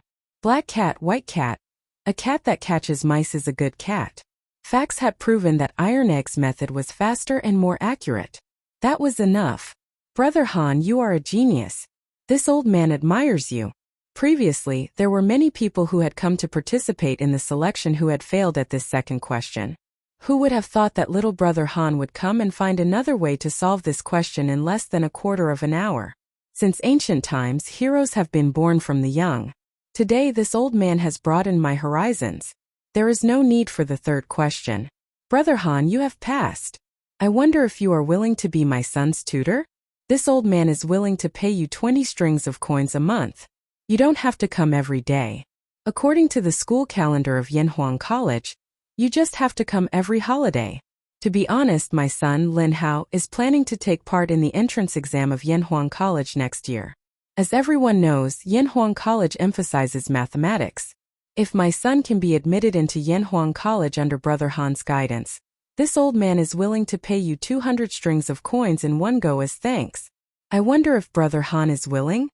Unknowingly, Lin Wenyuan's attitude towards Iron Egg had become much more respectful. He cupped his hands and said sincerely to Iron Egg. Chapter 999. No, Old Master Lin, your offer is too generous. I can't accept it. Lin Wenyuan, Mother Lin, and Lin Hao all stared at Iron Egg. But Iron Egg shook his head after some thought. Lin Wenyuan and Mother Lin looked at each other, and then Lin Wenyuan said with a smile, Little Brother Han, you don't have to be modest. With your knowledge, this salary isn't high at all. Even if I don't offer you this price, I'm afraid that other people with foresight will offer you the same price. So, I hope you won't reject it. Yes. This money is peanuts to my father. Old Demon Han, don't save money for my father. Spend it as much as you can. Lin Hao did not mind that things were getting out of hand and interrupted. The main thing was that Iron Egg was many times better than those old scholars in their 70s and 80s who only knew how to read. Moreover, although Iron Egg was young, his ability was not small at all. It was even easier to talk to people of the same age. Maybe he could be as awesome as Iron Egg when the time came. You child, what nonsense are you talking about? Mother Lin scolded Lin Hao angrily. Then she smiled gently and said, Little Brother Han, Little Hao has been spoiled since he was young. He's a little naughty and mischievous. I hope you don't mind, but he's not a bad person. Don't worry. Iron Egg hurriedly said, Auntie Lin, you're too serious. Young Master Lin is honest and straightforward. I don't mind at all. Lin Hao was amused. He smiled and said, honest and straightforward? Old Demon Han, are you implying that I'm stupid? Iron Egg's mouth twitched a few times. He shook his head and said, Young Master Lin, I didn't mean that. Lin Hao acted as if he didn't hear Bruiser's words and continued to speak. Hey, this young master is just too lazy to delve into the bullshit ways of the world. The human heart is complicated. How can it be as carefree as reading novels at home? After saying that, Lin Hao, who had always been cynical, actually showed a trace of loneliness on his face. Iron Egg's heart skipped a beat. He cupped his hands towards Lin Wenyuan and said, Master Lin, I am willing to accept this position. As for the salary, it is up to you to decide. Lin Wenyuan laughed loudly and said repeatedly, Good. Steward, go and inform the candidates outside the prefectural magistrate that they don't need to line up. I've already found a suitable candidate. Give each of them a gift as my apology. Yes, Master. The middle-aged man who brought the Iron Egg in bowed and replied, Haha, today should be Yanhuang College's weekend. Han Xiao, why don't you start teaching my son today? Lin Wenyuan chuckled. Han Xiao. Today, the way Lin Wenyuan addressed Iron Egg changed again and again, becoming more and more respectful. However, Iron Egg still frowned and said awkwardly, Master Lin, I didn't prepare any teaching materials when I came. Why don't I teach young Master Lin another day? Lin Wenyuan waved his hand and said, No need. The Lin Mansion already has the new mathematics teaching materials compiled by the Marquis of Yong'an. Han Xiao can start teaching now. Since the conversation had already reached this point, Iron Egg couldn't refuse anymore. He could only secretly praise Lin Wenyuan for being so well prepared. Then he nodded and agreed. That's good. I will start teaching young Master Lin today. Haha. Good. Little Hao, from now on learn well from Han Xiao. If you don't work hard, I will skin you alive. Lin Wenyuan fiercely glared at Lin Hao and sternly warned him. He couldn't be blamed for worrying. This son of his was really too infuriating. He had already angered 3 or 4 teachers. Oh, I will definitely work hard. Lin Hao replied gloomily. Then, he brought Iron Egg back to his own courtyard and began studying. Old Demon Han. Mr. Han, can I ask you a question? In the backyard of the Lin Mansion, Lin Hao suddenly asked Iron Egg after reading a few pages in Lin Hao's study. Young Master Lin, we are about the same age. You don't have to call me Mister. Just call me by my name. Iron Egg hurriedly waved his hand and said with a look of surprise. At this moment, he had somewhat revealed his true colors. The expert demeanor he had in front of Lin Wenyuan and Mother Lin had completely disappeared. In fact, the calmness he had in front of Lin Wenyuan was all an act. To be exact, he was imitating his master Li Zixuan. Otherwise, how could he have intimidated the knowledgeable Lin Wenyuan in the front courtyard? The reason why he had instantly agreed to Lin Wenyuan and Mrs. Lin's request was mainly because he had seen Lin Hao's honest and straightforward side. He understood that there was no need to hide anything when dealing with such a person, and he would definitely not be at a disadvantage. But I might as well call you Old Demon Han instead of Han Li. How about I call you that from now on? The honest and cute fat otaku would not struggle with the issue of how to address him for too long. Lin Hao scratched his head and directly wanted to change Iron Egg's name. Iron Egg's little face darkened. He said unhappily, "No, you can call me Iron Egg. That's what all my friends call me." Iron Egg? Could it be that you're... Oh. Impressive. Impressive. Hearing this, Lin Hao's eyes widened. After he glanced at Iron Egg's crotch, his expression suddenly became incomparably wretched, and his face revealed a despicable smile. Scram. Iron Egg wished he could kick this damn fatty back into his mother's womb. He had met many despicable people, but he had never met such a despicable person. Haha, just kidding. Iron Egg, don't mind it. Actually, I still think that the name Old Demon Han is more domineering. Do you want to consider it? Lin Hao laughed heartily. He truly felt that Iron Egg was a very interesting person. He was not like those rigid, smelly, and stubborn teachers that his father had hired for him. Iron Egg shook his head without thinking and said, "No need to consider it. Lin Hao, didn't you say that you have a question for me? If you want to ask, just ask. Cut the crap." Since his nature had been exposed, Iron Egg did not intend to call Lin Hao Young Master Lin anymore. Instead, he unceremoniously called him by his name. Hee. Lin Hao laughed embarrassedly. Then he moved closer and asked carefully, "Iron Egg, do you know Leather Knight?" Leather Knight? Who is that? Iron Egg heard this and subconsciously felt that the name was very familiar.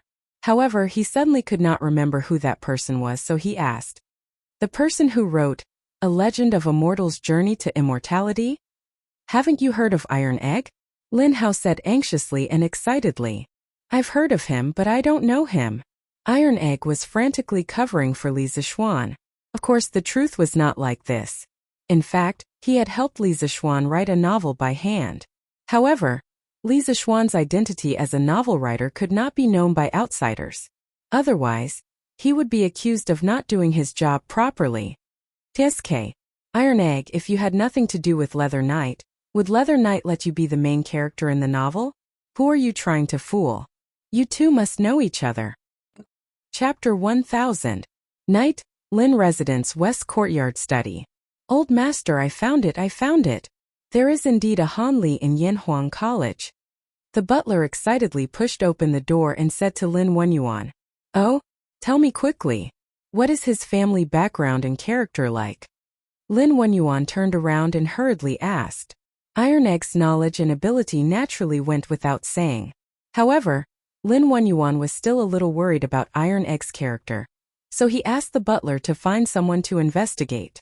Although the old man often scolded his son, he had always shielded Lin Hao from the wind and rain behind his back.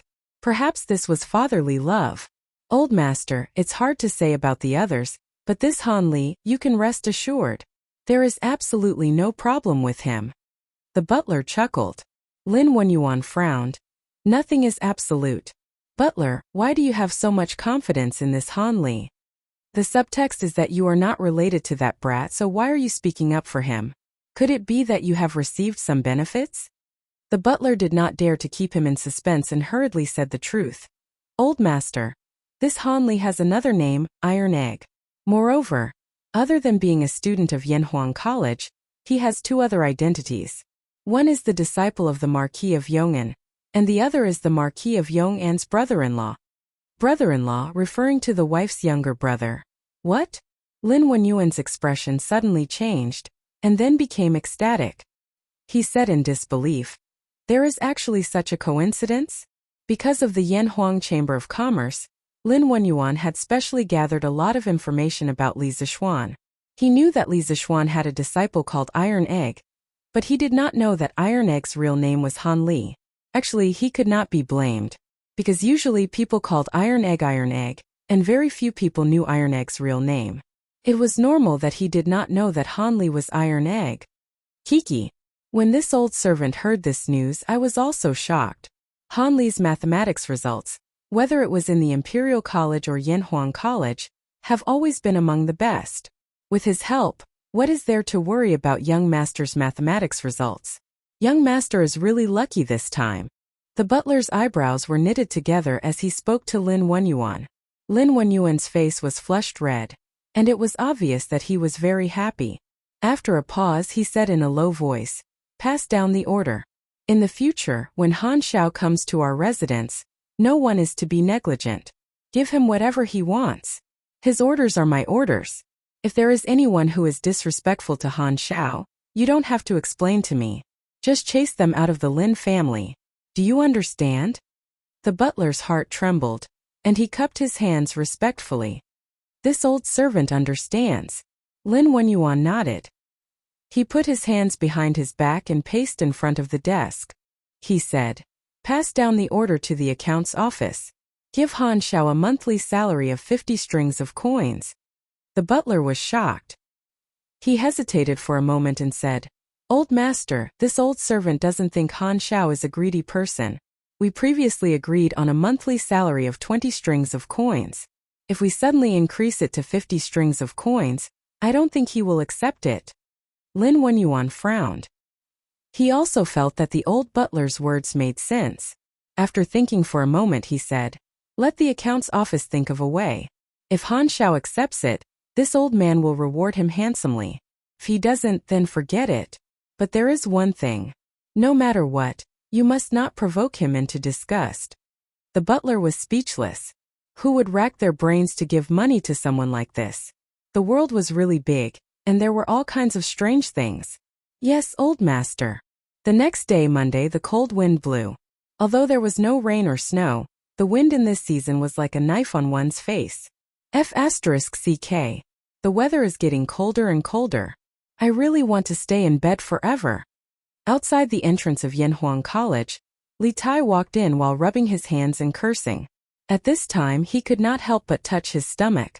That's right, he was starting to miss the fat on his body. After all, fat could keep out the cold. The old him was not so afraid of the cold. Hee. Qingke, you can come to school with a blanket. Chung Chumo said mischievously. F***CK off.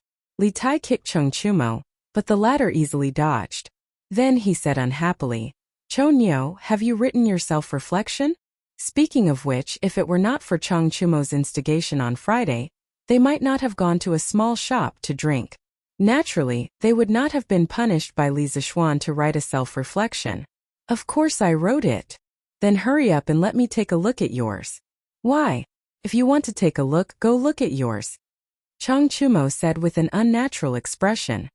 F***CK. Why? You tell me why? If it were not for your instigation on Friday, would I have gone drinking with you? Now I'm being punished to write a self-reflection. It's all your fault. When little Fatty heard this, he immediately exploded.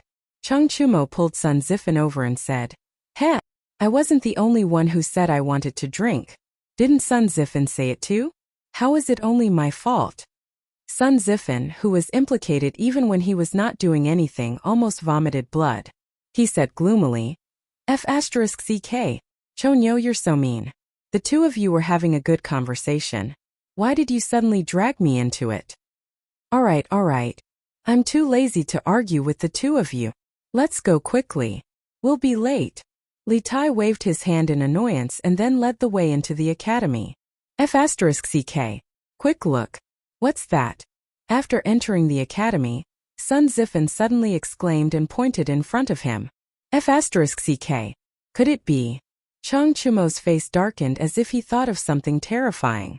The monthly test results. The monthly test results should be out. I didn't expect the teachers of the academy to be so efficient. In just 2 days, not only did they finish marking the papers, they even tabulated the results. Let's go and take a look. Li Tai looked at the huge red list in front of him, and there were many students around it. He could already guess what was written on the list. However, he had thought that it would take at least 3 or 4 days for the test results to come out on Friday. He did not expect that the results would come out after only 2 days. The efficiency of the teachers in the academy was really beyond his expectation. If you want to go, you go. You're going to see if you got first place. What can I do if I go? Chung Chumo waved his hand listlessly and complained. Hey, Chonyo, you can go and see if you got last place? Ha ha ha. Li Tai smiled and said sarcastically to Chung Chumo. F*CK. Chinke, are you asking for a beating? Chung Chumo was furious and threw a punch at Li Tai's chest. Chapter 1001. In the afternoon, all the students received a notice and gathered at the field. That was because Li Zishuan was holding a commendation ceremony for the monthly exam. Hehe, the monthly exam is over. Are you satisfied with your results? There was no flowery opening speech, nor was there a prepared speech. Li Zishuan went straight to the point as if he was chatting about daily life. He didn't like the formalism of his previous life. Not satisfied. Not bad. Li Zishuan's impression in the hearts of the students was still relatively amiable, so as soon as his voice fell, the students below immediately gave different answers. If it had been someone else asking, perhaps there would have been very few students who would have answered. Among the answers, most of them were dissatisfied. Only a few students said that they were satisfied. Li Zishuan pressed his hand down, and the students immediately quieted down. He smiled and said, It doesn't matter if you're satisfied or not. It doesn't change the fact that the first monthly exam is over. As a Yamacho of Yanhuang College, I want to tell you today that there's no turning back in life. Yesterday was just a passing scenery. Let bygones be bygones.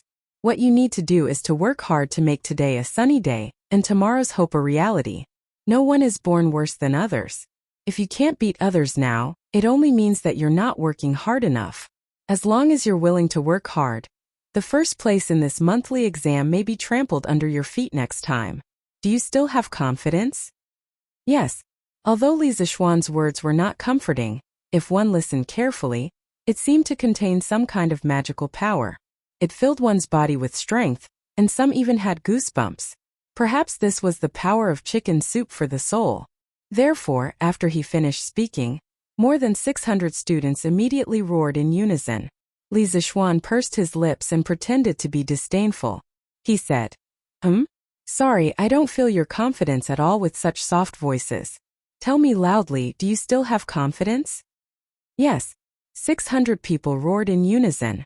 Their voices were more than twice as loud as before. Instantly the sound waves shook the heavens. Below the rostrum, Li Gang, Yen Silu, and the others couldn't help but nod secretly when they saw this scene. In the morning class, they found that many students were listless. They understood that many students were not in the mood because they didn't do well in the monthly test. In private, they had also discussed possible solutions, but they did not expect Li Zishuan to stir up the fighting spirit of the students with just a few words. With this kind of ability and this kind of grand prestige in the hearts of the students, they couldn't even be envious. Good. Next up was the monthly tests award ceremony. Students, please give a round of applause.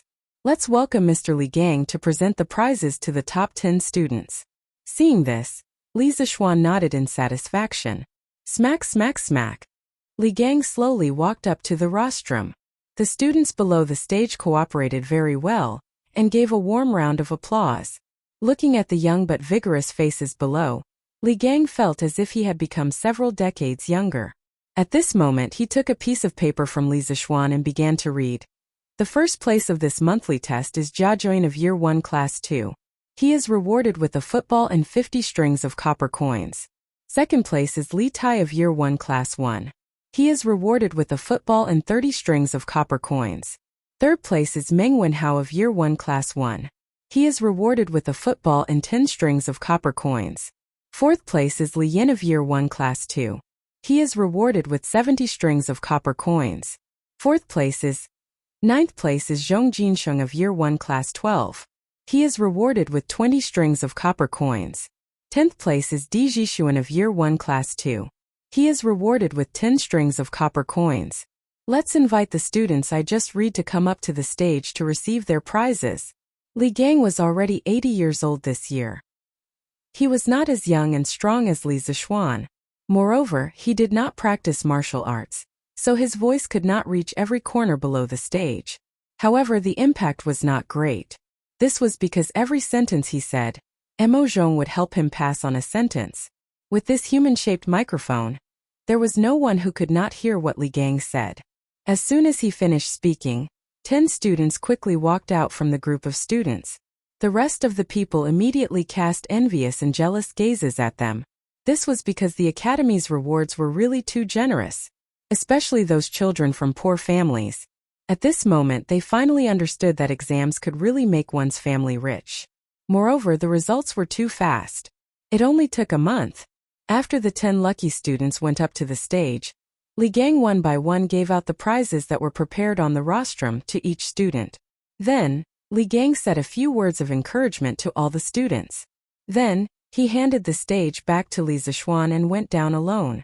TSK. The highest reward is 150 strings of copper coins. The lowest reward is 10 strings of copper coins. Are you jealous? The top 3 students were also rewarded with a football in addition to copper coins. The current market price of a football is 100 strings of copper coins.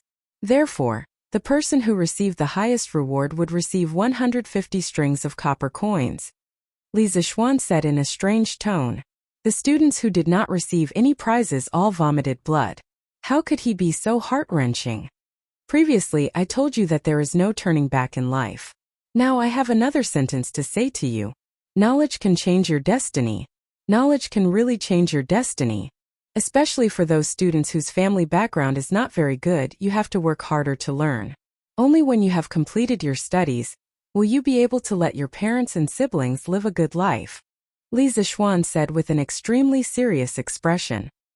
Hearing that, many students in the audience lowered their heads and fell into deep thought. Clap, clap. After a while, Li Zishuan clapped his hands and said, All right. This month's award ceremony is all over. I have said what I needed to say. You are on your own now. Next up is the Yanhuang College Professor Award Ceremony. Mo Lingwei, come up. The students were stunned, and many of the teachers were shocked as well. The students at the back immediately stood on their tiptoes, or tilted their necks and looked forward. They wanted to see who would go up. Wow, so beautiful. They saw a stunningly beautiful woman in a pink dress. Her dignified appearance revealed an indescribable seductive feeling. Her hair was tied up in an extremely delicate bun. The pink dress made the woman's skin reveal a faint pink color. She was extremely beautiful. Her phoenix eyes were glittering and could capture souls and shake people's minds. Her lips were like cherry blossoms, but they could cause endless fanciful thoughts. Most of the students were in puberty. When they saw such a stunning beauty, many of them exclaimed. Li Zishuan, who was standing on the rostrum, had a dark expression on his face.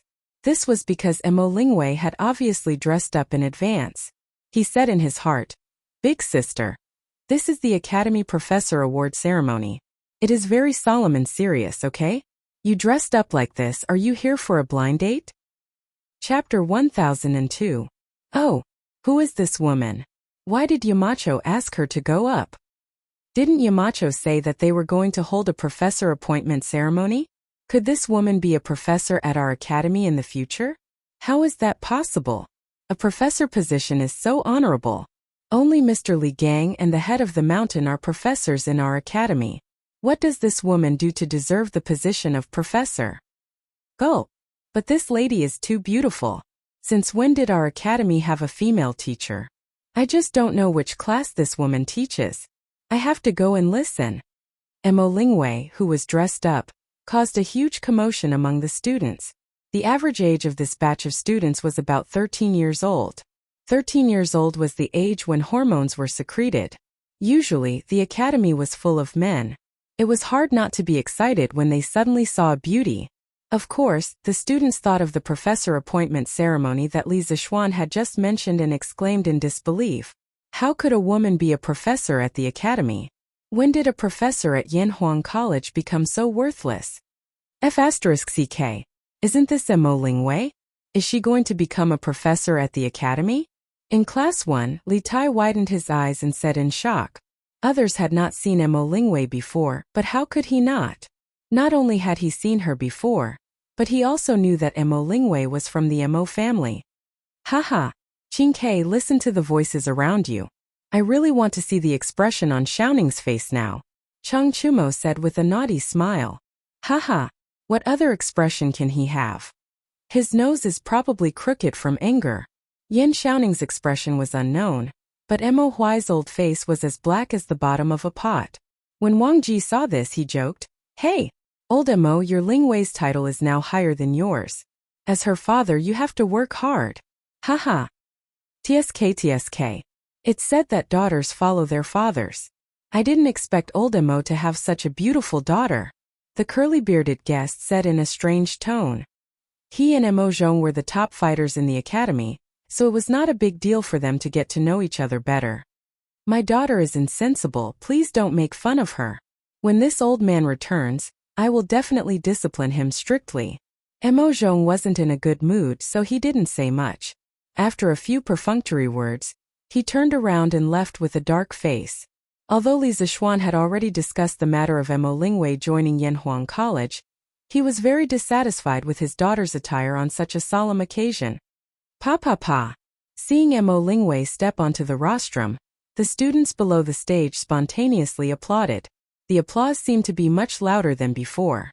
What a bunch of little brats who forget their friends for the sake of lust. Li Zixuan grumbled in his heart. Ahem. Ink girl, it's such a cold day, and you're still wearing such thin clothes. Aren't you cold? After complaining about the students below the stage, Li Zixuan looked at Mo Lingwei, who was wearing a pink dress in front of him. His expression didn't change as he spoke to Mo Lingwei in an extremely low voice. He only knew that there were many girls in the modern world who didn't care about the temperature in winter. He didn't expect that there would be such girls in ancient times. Yamacho, this is a woman's matter. You don't understand. Besides, you can't call me Ink Girl anymore. You should call me Professor Mo. Mo Lingwei raised her chin and said with a little bit of pride. Li Zixuan was instantly speechless. He hadn't even started to give her the title of professor, and this girl was already putting on airs. When she became an official professor, wouldn't this girl's tail be raised to the sky? Ahem. After coughing twice, Li Zixuan ignored Mo Lingwei. He turned around and said to the students below the stage, Many of you might be wondering if I made a mistake. Why did I invite a woman up here? Some of you might be wondering how a woman can be a professor of the academy. Haha. I can tell you clearly that I didn't make a mistake. Ink Girl is definitely worthy of being a professor of the academy. Many of you might not know her, but you all know the astronomical telescope in the atrium of Guanghua Building, right? Buzz. After hearing Li Zixuan's words, the students below the stage began to whisper among themselves. Most of them had used an astronomical telescope before. Astronomical telescope? This girl can't be related to the astronomical telescope, right? Oh my god. It can't be, right? I thought that the astronomical telescope was made by Yamacho. If the astronomical telescope is really related to this girl, then it makes sense for her to be a professor. Then this girl is too amazing. Ahem. Quiet down. After allowing the students to talk for a while, Li Zixuan pressed his hands down and signaled for them to be quiet. Then he continued. You guessed right. The astronomical telescope in Guanghua Building was built by Ink Girl. Yanhuang College is a place to educate, broaden the knowledge of the people, and promote engineering. Here, as long as you are talented and capable, you will be put to good use. It doesn't matter if you don't know how to flatter or be tactful. Here we only talk about talent, and Yanhuang College is only about talent. Ink Girl used her talent and knowledge to do hundreds of experiments in the workshop over the past few months. Finally, she created this peerless divine tool for the Tang Empire.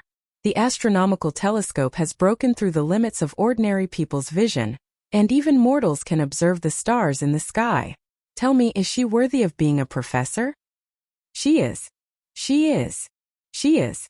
This time it wasn't just the students who were in their puberty. Even the teachers of the academy were shouting together. Because of Li Zixuan's speech, the future of the Yanhuang Academy's talent promotion policy had been completely set. Only talent, no flattery, no worldly wisdom, and no flattery. Yanhuang College was truly a pure academic holy land. Hearing the hundreds of people cheering for her, Mo Lingwei couldn't help but feel a surge of emotion. Thinking back to the hard work she had done in the past few months, she really wanted to say that she didn't regret it. She had fallen in love with this college. Because this college was different, unparalleled in the world. Good. Then I, Li Zixuan, in the name of Yanhuang College's Yamacho, officially invite Mo Lingwei to be a special professor of Yanhuang College. In the future, she will be in charge of Yanhuang College's experiments, but not in charge of teaching. I hope that she will continue to work hard and bring glory to Yanhuang College. Li Zixuan straightened his clothes and took a dark golden fish talisman from Mo Zhong's hand. His expression was incomparably solemn, and every word was sonorous and powerful, like an eternal oath. His voice was clearly transmitted to the ears of everyone present. After he finished speaking, he handed the fish talisman to Mo Lingwei with both hands. Infected by this solemn atmosphere, Mo Lingwei's expression also became solemn. She took the fish talisman with both hands, then turned around and held it in front of her. Looking at the students, she said, Mo Lingwei accepts the order. Born as a person of Yanhuang, dead as a soul of Yanhuang. Heaven above, the thick earth is the witness. Oh. Chapter 1003. Mo Lingwei's delicate hair bun had been blown away by the cold wind. Her hair danced in the wind, but her body was like a pine tree. She stood upright on the rostrum, motionless. Perhaps she had only come to Yanhuang College for fun in the beginning, but now she felt as if she had been given a mission. Here was a group of people with dreams. They were cute and real. She liked it here. She now somewhat understood why Li Zixuan's family was so rich, why he didn't do his job even though he was in a high position, and why he liked to come to the academy to cause trouble. Because some things were more precious than money and fame. Born as a citizen of Yanhuang, dead as a spirit of Yanhuang. Born as a citizen of Yanhuang, dead as a spirit of Yanhuang. When they heard Li Zixuan say that Mo Lingwei would only be in charge of the Yanhuang College's experiments and would not participate in the teaching, the students were disappointed. But perhaps emotions were contagious, or perhaps Mo Lingwei's words resonated with the students. At this moment, the students all unanimously cheered for Mo Lingwei's powerful and sonorous vow.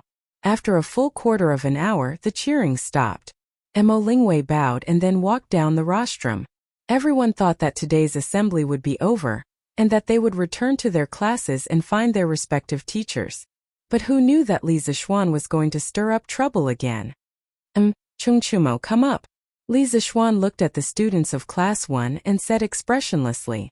Everyone was stunned and did not understand. Why did Yamacho suddenly call for Chung Chumo? Could it be that they want to appoint Chung Chumo as a professor of the Yanhuang College? Some students guessed with uncertainty when they thought of Mo Lingwei. But as soon as this was said, it was immediately refuted. T. How is that possible? I saw it this morning. Chung Chumo's monthly test results are in the 400s. He's even lower than me.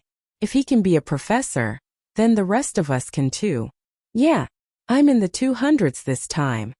There were different opinions. The students of Class 1 all looked at Chung Chumo. Chung Chumo, who always liked to be in the limelight, was now like an ostrich, lowering his head and counting ants on the grass. It was as if he did not hear Li Zixuan calling for him. F***CK. Ugly ox. Yamacho is calling for you. Why aren't you going? Maybe you'll be a professor too. Sun Zifan was standing to the left of Chung Chumo. Seeing this, he could not help but touch Chung Chumo's arm and whispered. T. Whoever wants to go, go. I'm not going. It's not something good. Chung Chumo shook off Sun Zifan's hand and said angrily. Ugly ox. How can you? Did you do something wrong and we don't know about it? Li Tai asked curiously. Chung Chumo, come up. Do you want me to go down and invite you up? Just as Chung Chumo was about to argue, Li Zixuan's voice came from above. Chung Chumo had no choice but to walk up to the rostrum. He walked unwillingly and dragged his feet. It was as if something terrible was waiting for him. Under the gazes of tens of thousands of people, Chang Chumo slowly ascended the rostrum. Li Zixuan did not wait for him to ask, but handed him a piece of paper with some words written on it. Read it. As long as you can finish reading it, I'll let bygones be bygones. Chang Chumo was dumbfounded. The students looked at each other. They did not know why Li Zixuan had spent so much effort to invite Chang Chumo up. Li Tai, Sun Zifan, and Yuchi Baolin looked at each other. Li Tai said uncertainly, "What's that?" "Baolin, you can see very far. Help me take a look." "Okay." Yuchi Baolin responded and looked at the paper. After a while he replied, "Chinke, that seems to be the self-reflection letter that we handed to Yamacho this morning. It should be Brother Cho Nyo's. I remember that he only wrote half of it." "Self-reflection letter?" Li Tai was stunned. Then he said happily, Chumo was unwilling to show it to me this morning. Now it seems that Yamacho wants him to read it to us. Haha. Yamacho, don't. I'll just write another one." On the stage, Chang Chumo lowered his voice and said to Li Zixuan. However, Li Zixuan did not buy it. He said seriously, "Now you know that you're just doing it half-heartedly? What were you doing earlier? Read it quickly. Don't waste everyone's time." After hearing Li Zixuan's words, Chang Chumo knew that there was no room for discussion. He said gloomily, "Fine. Then you have to keep your word. As long as I read it, I'll let bygones be bygones. I won't have to do any self-reflection in the future." "Okay, of course." Li Zixuan nodded. Chang Chumo took 2 deep breaths. Then, he took the self-reflection letter that he had written earlier and looked at the students in the audience. He began to read. "Due to the sudden change in the weather recently, the wind and clouds are constantly changing. It's really unpredictable. Originally my mood and body were fine, but due to the cold wind Boom!" Such a weird and uncultured opening immediately attracted the attention of all the students. The students in the audience could not help but whisper among themselves. Li Tai burst out laughing. F***ck. No wonder Cho Nyo was unwilling to show me his self-reflection letter. It's so vulgar. Chang Chumo's face turned red. Yes, even someone as thick-skinned as him would feel embarrassed. However, he had already read it. There was no reason to back down. If he backed down, he would have to write another self-reflection letter. How troublesome would that be? He might as well read it all at once. Anyway, he had already embarrassed himself. What was there to be afraid of? Due to the cold wind, I wanted to drink. In a moment of confusion, I committed a heinous crime. At the wrong time, at the wrong place, I did a wrong thing, which was to gather people to drink in the academy. At this point, the students finally realized that Chang Chumo had committed a crime. Now I have deeply realized my mistake. Classmate on the left, I'm sorry. Classmate in the middle, I was wrong. Classmate on the right, can you forgive me? I believe that you can forgive me. Yes, thank you. As the saying goes, practice makes perfect. At the beginning, Chang Chumo felt a little embarrassed to read it in front of so many people. However, as he read it, he became more and more fluent. He finished reading the remaining 100 words in one breath. However, the students in the audience were laughing so hard that their stomachs were about to burst. Ha ha ha. Is Chang Chumo writing a self-reflection letter? This is too funny. How can there be such a self-reflection letter? Drinking is just drinking. How can it be related to the weather? It seems like it's really related. Ha ha ha. Chapter 1004. In the future, no student is allowed to drink alcohol in the academy. I don't care if it's outside the academy, but it's absolutely forbidden inside the academy. Violators will be publicly criticized throughout the academy. I hope everyone will remember this. In Yanhuang College, after Chang Chumo finished reading the self-reflection letter, he immediately slipped away. Li Zixuan stood with his hands behind his back and spoke to the hundreds of students below the stage. In ancient times, famous scholars generally liked to drink, as if not drinking could not reflect their heroic spirit and literary talent. For example, Li Bai and Du Fu. However, everything depended on the specific situation. Firstly, the Yanhuang College students were still relatively young. In his previous life, most of them had just entered junior high school. Secondly, with the popularity of the drunken immortal and the land of warmth, the alcohol culture of the Tang dynasty had undergone a great change. More and more people liked to drink strong alcohol like the drunken immortal. Li Bai was known as the immortal of wine that would not get drunk after 1,000 cups, but that was because he had never encountered the drunken immortal. The students were still in their puberty period. Drinking too much of this type of alcohol would only harm their bodies and not do them any good. Furthermore, the academy was a sacred place for learning. In modern times, no school encouraged students to drink alcohol on campus. The students' hearts tightened. Even Chang Chumo, who was close to Li Zixuan, was punished for drinking. It seemed that Li Zixuan was serious. They all secretly thought that they could not drink in the academy in the future. All right. Dismissed. Students from each class, please leave in an orderly manner. After saying all that needed to be said, Li Zixuan announced the end of the meeting. The 600 students from the 16 classes left the field in an orderly manner. Yamacho, have you seen my father? After leaving the rostrum, Mo Lingwei walked over and asked. Li Zixuan had a strange expression and replied, I just saw Mr. Mo leave early. I think he should be in the teaching building now. However, I suggest that Ink Girl look for Mr. Mo later if there's nothing urgent. Mo Lingwei was not stupid. She rolled her eyes and wrinkled her nose. Oh, Yamacho has a point. Then I'll go back and change first. I'm freezing to death. After saying that, the girl waved at Li Zixuan.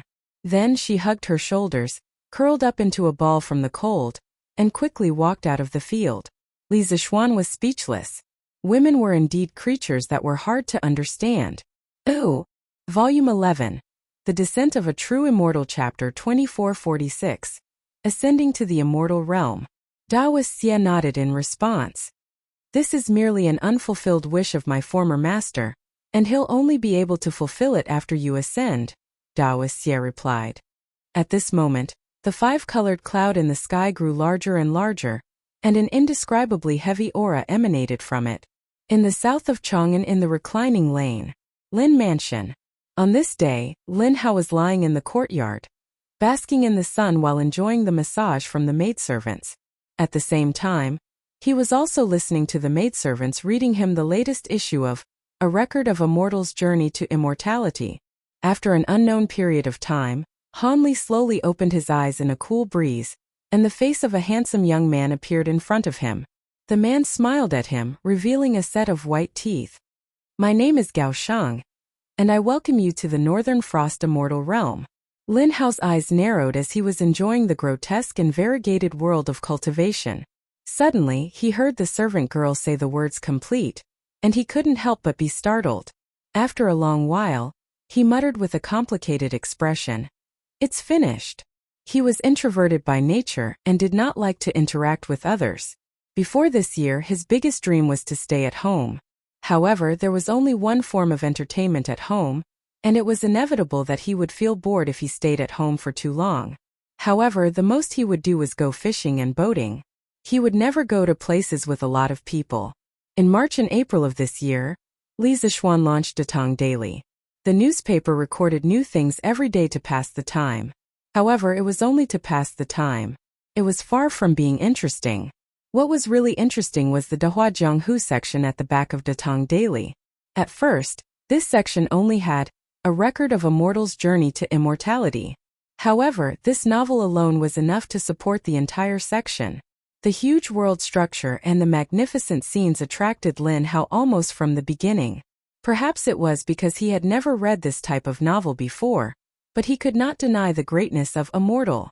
Other than cultivation, fighting monsters, and leveling up, Immortal was also a novel that went straight to the heart. Immortal, immortal, immortal. From the beginning to the end, he never forgot his own pursuit. For people who pursued immortality, feelings were nothing. Everything was natural and there was no need to force things. There was no ambition to instigate any fights, and there was no need to complain. Silently working hard was the true essence of being immortal. This was very immersive. That's right, Lin Hao only read it for 3 days, and he already thought of himself as the main character of the novel. The most important thing was the terrifying speed at which Immortal was updated. 10-20 chapters were released a day, and Lin Hao was very satisfied with it. Therefore, from the moment Immortal was released, he started to completely stay at home. At that time, although Immortal was the only novel in the entire Dehua Jianghu section, the number of updates Immortal had completely made up for the lack of novels in this section. Later on, with the popularity of Immortal, it attracted a large number of romantic fans, and the number of novels in the Dehua Jianghu section increased. In the end, this section became an independent book and completely broke away from Datang Daily's news section. Lin Hao was even more enthusiastic about staying at home. Going out was impossible for him. There was food, drinks, and novels at home, so why should he go out? In the blink of an eye, nearly a year had passed, and Immortal had actually ended. In Lin Hao's heart, there was suddenly a lot of reluctance. This was a novel that had brought him nearly a year of happiness. Young master, it seems like it's really over. Servant Xiaoqin saw that Lin Hao's expression was a little strange, and said in a mosquito-like voice, "That's it? Then what should I do in the future?" Lin Hao's expression was lonely. He put his hands behind his head and asked the heavens speechlessly. A novel that took more than 8 months, with a total of more than 2,400 chapters, and a total of more than 7 million words, suddenly ended just like that. It was inevitable that he would feel lost. Young master, there are other novels. For example, Zhang Xiaohua's Journey to Immortality. Young master, do you want to listen to it? The servant suggested with a little heartache. I'm not listening to it.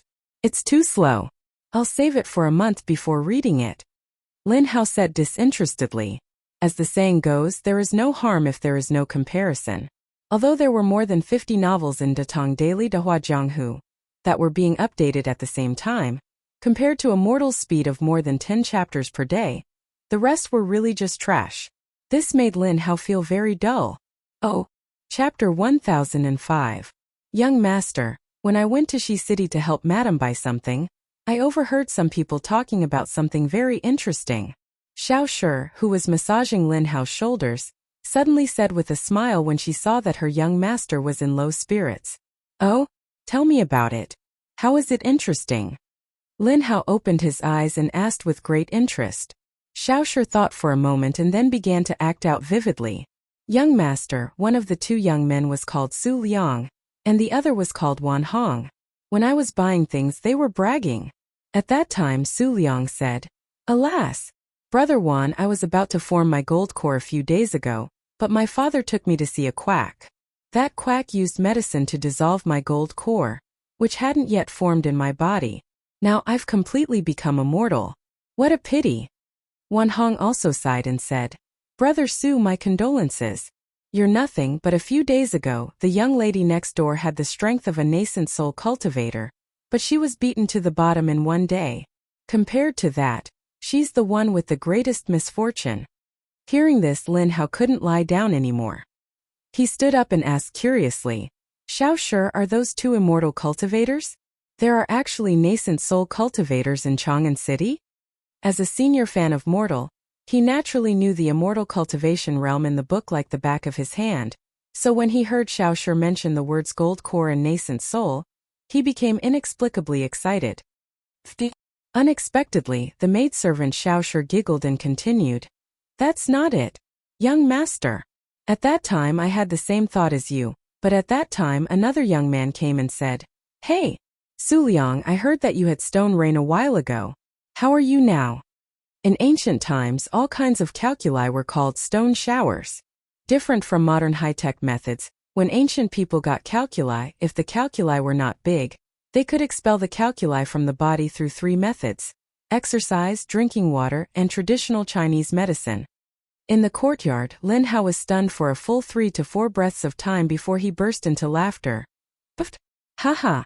So this guy got Shi Lin and actually said he was about to form his gold core. What a joke! Ha ha ha! The other 3 servant girls couldn't help but cover their mouths and chuckle. The previously depressing atmosphere in the courtyard immediately lightened up. "Xiao Shi, that guy called Wan Hong, what's going on with the little girl who's about to reach the nascent soul stage?" After laughing for a long time, Lin Hao laughed until his stomach hurt. Only then did he gradually stop laughing. He thought of another person and asked, At this time he also guessed that the nascent soul stage lady that Wan Hong spoke of was probably just a joke. Xiao Shi said with a smile. Young master, please listen to Xiao Shi. After Su Liang saw that his secret was exposed, he quickly left with his tail between his legs. Coincidentally at this time, a couple came out of a nearby medicine shop with a baby in their arms. Someone in the crowd shouted, Wan Hong, isn't the little girl next to you Master Zhu's wife? I heard that his wife just gave birth to a big fat boy a few days ago. When did his wife become a nascent soul cultivator? Haha. Interesting. It turned out that the young lady was pregnant. Haha. This Wan Hong is too funny. He actually said that a pregnant woman is a nascent soul expert. I'm dying of laughter. Ha ha ha. I can't laugh anymore. Haha. After listening to the maidservant Xiao Shi's words, Lin Hao couldn't help but burst into laughter again. The maidservants also laughed until they were trembling. For a moment the courtyard was bustling with noise and excitement. After a long time, Lin Hao's face regained its calmness. He got up and rubbed the maidservant Xiao Shi's head. He sighed and said, Okay, I'm in a much better mood now. Thank you, Xiao Shi. It's good that the legend of a mortal's journey to immortality is over. It's time for me to review my homework. The maidservant Xiao Shi said shyly, Young master is so hard-working. If master and old madam know, they will definitely be very happy. Haha. Lin Hao shook his head and smiled inexplicably. Then he said, Go take 1,000 strings of cash to the Datong Daily editorial office and reward Leather Knight. Take it as a thank you to him for his The Legend of a Mortal's Journey to Immortality for half a year. 1,000 strings of cash? Young master, if master finds out, Xiao Shi said with her mouth wide open in shock. The rest of the maidservants were also in disbelief. 1,000 strings of cash was enough for a family of 6 to live for several lifetimes. This is all my pocket money. Even if my father finds out, what can he say? Go quickly.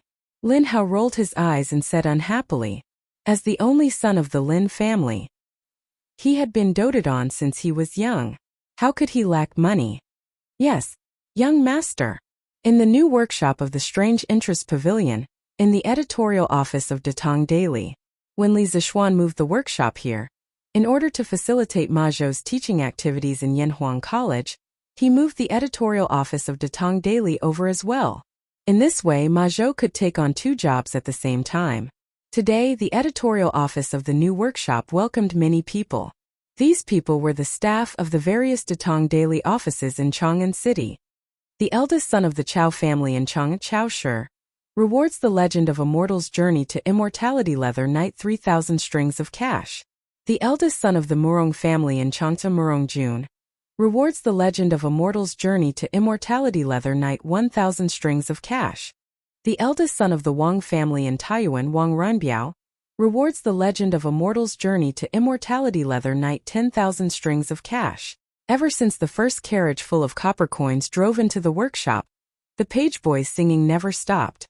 Previously, in order to make it easier for readers to reward their favorite novels, the editorial office of Datong Daily had specially set up offices in Chang'an, and even more than 300 states and counties across the country to accept rewards and give fan badges to the recipients. Normally, every 10 days, the various offices would send the rewards they received to the editorial office of Datong Daily in the workshop. However, today was different. With the completion of The Mortal, the hundreds of thousands of readers who had accumulated in the past 8 months suddenly went crazy.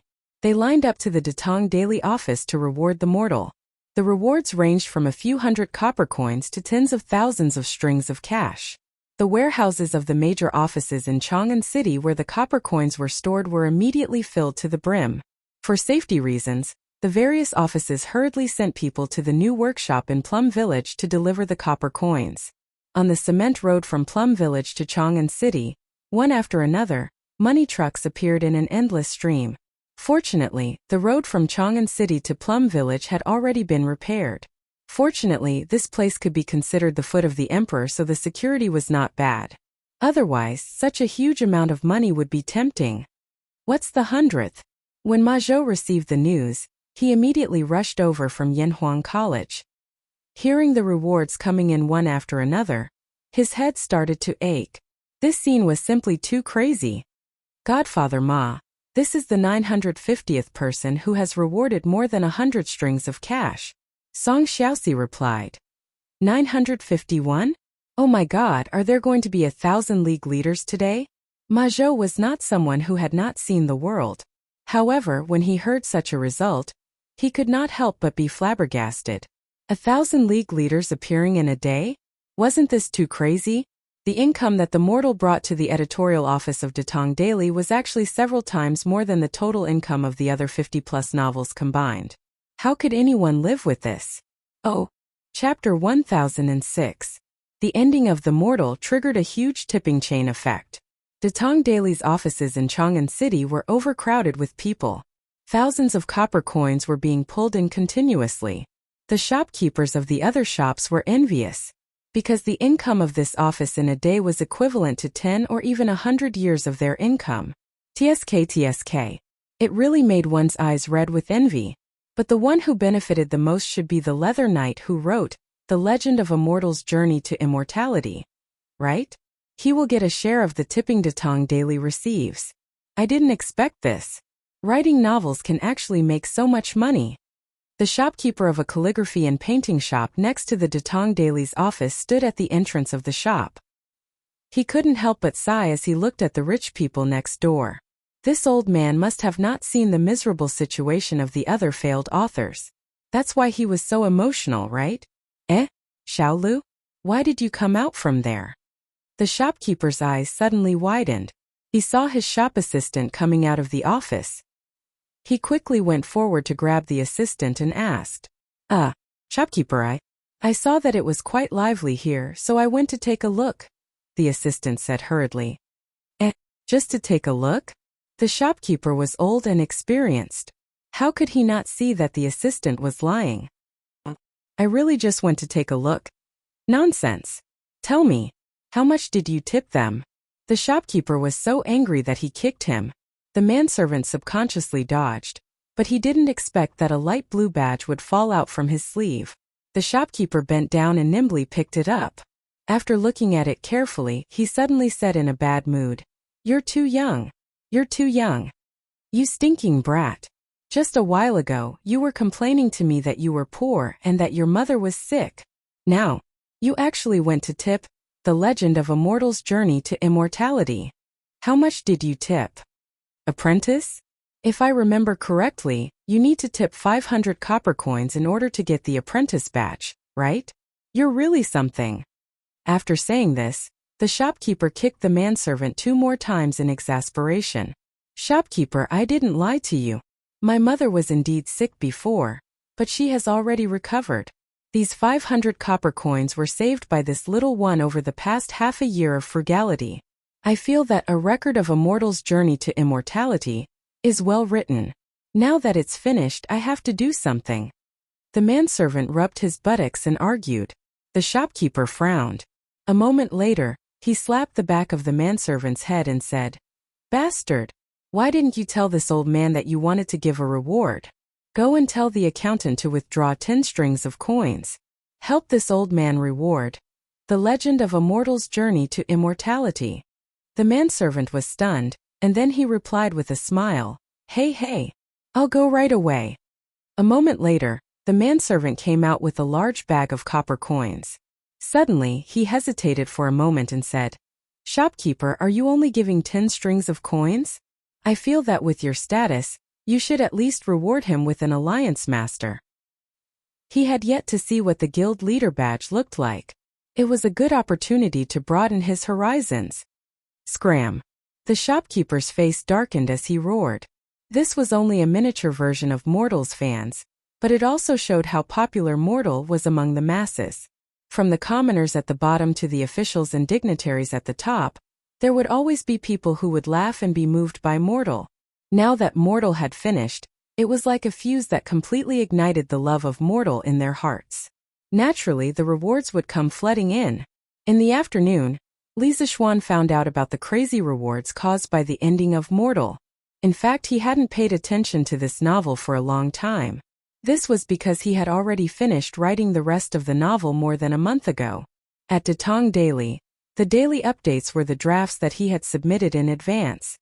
Marquis, the reward income from this day's rewards is probably tens of thousands of strings of coins. Aren't we making too much money? Ma Zhou exclaimed to Li Zishuan as he held a report in his hand. At the beginning, the business under Li Zishuan's name was Datong Daily. Later on, when Datong Daily started to accept advertisements from commoners' shops, they recovered some of their losses. Every month they could earn at least a few thousand strings of coins. But now the income from the Bragging World section had completely exploded, and the profits were so shocking that Ma Zhou couldn't help but admire Li Zishuan's foresight. If you want to make a lot of money, you have to have good novels. A popular novel like The Legend of a Mortal's Journey to Immortality is too rare. Li Zishuan shook his head and said, it was undeniable that The Mortal had some shortcomings, but it was also a great novel. Now there were dozens of novels imitating The Mortal's Journey to Immortality in Datong Daily Bragging World. This was the best proof. Ma Zhou chuckled, his eyes shining with wisdom. He said, for others, it might be extremely difficult to create a novel that is as good as The Legend of a Mortal's Journey to Immortality. But for Marquis, it shouldn't be difficult. Others might not know who the author of The Mortal was, but how could Ma Zhou, the editor-in-chief of Datong Daily, not know who it was? He had previously asked Li Zishuan for a draft. It was precisely because of his confidence in Li Zishuan that he said such a thing. After all, Li Zishuan had created too many miracles. What was there to be surprised about if there were one or two more? Li Zishuan heard that and smiled without saying anything. Ma Zhou couldn't help but ask, when does Marquis plan to write the next novel? Li Zishuan thought for a while and said, I don't plan to write it in the near future. Maybe next year. Ma Zhou was disappointed. Then I guess many people will be disappointed. Marquis, you don't know this, but many of the people who gave you tips because of the ending of Mortal Man are commoners at the bottom of society. They scrimped and saved up a few hundred copper coins and used it all to tip you. Li Zishuan was touched. In this Datong, not only were the commoners simple and honest, even the readers were so stubborn and cute. Brother Ma, you don't have to persuade me anymore. I definitely won't have time to write another novel this year. Good food is not afraid of being late. For next year's new novel, I will definitely not disappoint the readers of The Mortal. Li Zishuan shook his head and sighed. He couldn't bear it and added, in a while I will write a speech. I'll have to trouble Brother Ma to publish it on Dehua Jianghu tomorrow. Ma Zhou knew that it was impossible, so he didn't try to persuade him. Besides, there was only a month left in the year. He didn't have much time left. Hence, he cupped his hands and replied, yes, Marquis. Chapter 1007. The next day. Damn. Look. Something big happened. Early in the morning, cries and screams could be heard on the streets of Chang'an. What can happen? You're making a fuss over nothing. Something big really happened. Brother Chu, come and take a look. Look here. Let me see. Ouch. Holy **T. Are my eyes playing tricks on me? The first few pages of Datong Daily's Dehua pugilistic world were filled with lines of red text. According to the rules, anyone who tipped more than 100 strings of cash could enter the next day's tipping list. The tipping list is printed in red ink. A deluge of extravagant flowers moving me to tears. You deserve this reward for your talent. Li Zishuan from Chang'an's Yongla Lane has tipped Leather Knight 10,000 strings of cash. This book is too well written. Let's reward him and hope that the following chapters will be more exciting. Back then, when Li Zishuan had just started writing Mortal, he had praised himself and rewarded himself with 1,000 strings of cash. Now that Mortal had ended, this fellow had decided to finish what he started. So what if he was thick-skinned? A deluge of extravagant flowers moving me to tears. You deserve this reward for your talent. Wang Renbiao from Taiyuan's Wang family has tipped Leather Knight 10,000 strings of cash. This book is too well written. Let's reward him and hope that the following chapters will be more exciting. A deluge of extravagant flowers moving me to tears. You deserve this reward for your talent. Chao Shi from Chang'an's Chao family has tipped Leather Knight 3,000 strings of cash. This book is too well written. Let's reward him and hope that the following chapters will be more exciting. 10,000 strings of cash, 3,000 strings of cash. 2,000 strings of cash, 1,000 strings of cash. What came into view were all these shocking numbers. At this moment, money was no longer called money. It was just a number that shocked people to the point of numbness. What the heck? There were a total of 10 pages. How much money does it add up to? Gulp. I'm afraid there are more than 1,000 people on the list. That means there were more than 1,000 people who tipped A Legend of a Mortal's Journey to Immortality yesterday. More than 1,000 league leaders appeared in a day. That's at least 100,000 strings of cash. That's crazy. Are there really so many people tipping? Of course. I even tipped him 100 copper coins yesterday. At that time there were a lot of people who tipped him.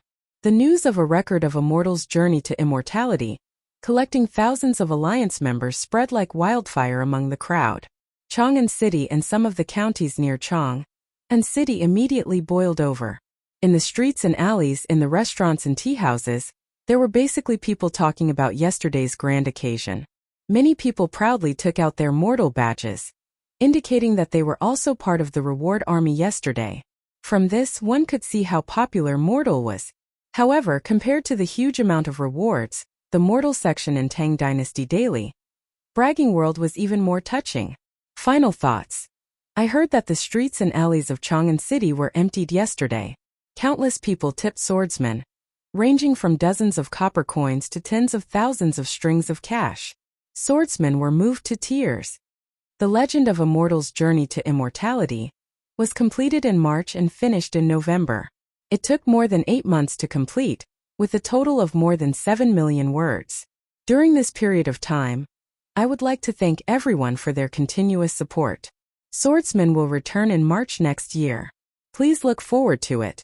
Seeing this final thoughts, many people could not help but recall the various things that happened when they first started reading Mortal. Their hearts were very touched at first. However, the last sentence of Swordsman will return in March next year made many people curse. F***CK. What does that mean? It means that Leather Knight will not write another book until March next year? Isn't that too much of a scam? There are still about 4 months until March next year. How am I going to survive these 4 months? Writing for 8 months and resting for 4 months. This guy is too much of a playboy, right? I don't agree. Who knows where that Pai Xiajua guy lives? I'll bring some people to tie him up and lock him in a small house to write novels for me every day. If he doesn't write 20 chapters a day, he's not allowed to go anywhere. Li Zixuan probably did not expect that the Tang dynasty would have such a ferocious reader. Yes.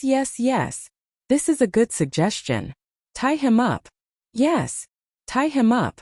Tie him up. But no one knows where he lives. A certain person's suggestion received a lot of responses. However, the cruel reality made everyone fall silent. Let's go to the workshop of the Curious Pavilion. Find the people from Datong Daily. They definitely know who Leather Knight is and where he lives. Yes. Let's go to the workshop of the Curious Pavilion. I know where he lives. I'll lead the way. In an instant, dozens of irritable readers rushed towards the new workshop of the Curious Pavilion. However, these people were too naive. The author of The Legend of a Mortal's Journey to Immortality was the big boss of the Curious Pavilion. How could the staff of Datong Daily tell them the real information? What's more, the new workshop of the Curious Pavilion was also guarded by a group of Imperial Guards sent by Li Er. A few dozen people would not be able to break through the door of the workshop. In the end, Ma Zhou comforted them for a long time and promised that he would keep urging Leather Knight to release his new book as soon as possible.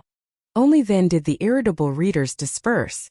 Looking at the backs of these people, Ma Zhou wiped the cold sweat off his forehead. Of course, what he said just now was a lie. Once Li Zixuan decided on something, it was very difficult to change his mind. He definitely would not ask for a rebuff by urging him to release his novel. At this time, he really wished that he never knew that Li Zixuan was Leather Knight. Because many times it was harder to keep a secret than to know a secret. A bunch of ignorant and unruly commoners. They don't want to read the writings of sages and scholars, and they want to fight over reading that vulgar novel. Sure enough, the world is ignorant. Rotten wood cannot be carved. Of course, not everyone was a die-hard fan of The Legend of a Mortal's Journey to Immortality. There was no lack of voices criticizing the legend of a mortal in Chang'an City, such as the Imperial College and the Hongwan School. But first, the number of people who liked the legend of a mortal obviously had an absolute advantage. Second, Datong Daily was run by Li Zixuan, and Li Er also participated in it. Although scholars had character, no one was willing to go through so much trouble for such a small matter. It was not worth it. What the eye doesn't see, the heart doesn't grieve over. This was the most common method used by those arrogant scholars. But there were many things that you could ignore, but you could not change its greatness. For example, the huge fanbase of The Legend of a Mortal's Journey to Immortality showed that it was an irreplaceable novel. Next March. That's great. That means that these 4 months are our chance. At noon in Yanhuang College, the 3 people from Jinyu Academy had eaten lunch and were reading the newspaper on a stone bench in the woods of the academy. After seeing the acceptance speech of The Legend of a Mortal, Liao Feichen's eyes lit up and he said excitedly, Chapter 1008. Yes. Without the popular novel, A Legend of a Mortal's Journey to Immortality, we can indeed give it a try. Who knows, we might be able to reach a higher level. In Yanhuang College, Chen Tianhua nodded after hearing his good friend's words. Both he and Liao Feichen had serialized novels in Tang Dynasty Daily. His novel was Zhang Xiaohua's Journey to Immortality, and it was about 900,000 words long.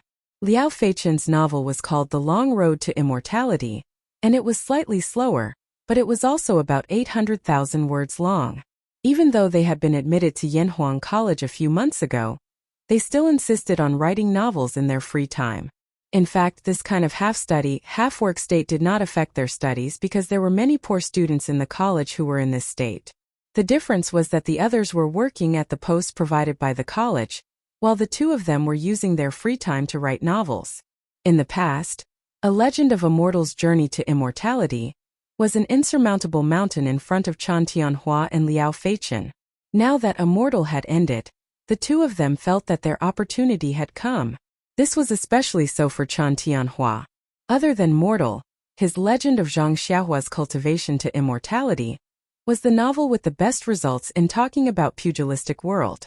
Taking advantage of the time when Mortal was finished, if he put in a little more effort, it was very likely that it would reach a higher level. Yes. Let's hurry up and try to write more during this time. Liao Feichen nodded fiercely. Hey, Heng Yi, didn't you say that you were about to start writing your novel? Why haven't you started? Are you trying to scare us? Chen Tianhua suddenly thought of something and turned his head to ask. What I said earlier was true, I wasn't lying to you. I've already thought of the plot framework for this novel, and I can start writing at any time. Hua Hongyi said with an embarrassed expression. The other 2 obviously did not believe him. Chen Tianhua said, Heng Yi, then tell us, when do you plan to publish your novel? When the time comes, Feichen and I will definitely support you. Yes, that's right. I'll definitely support you. We definitely can't afford the title of Alliance Master, but we can still afford the title of Disciple. Liao Feichen echoed. Hua Hongyi rolled his eyes.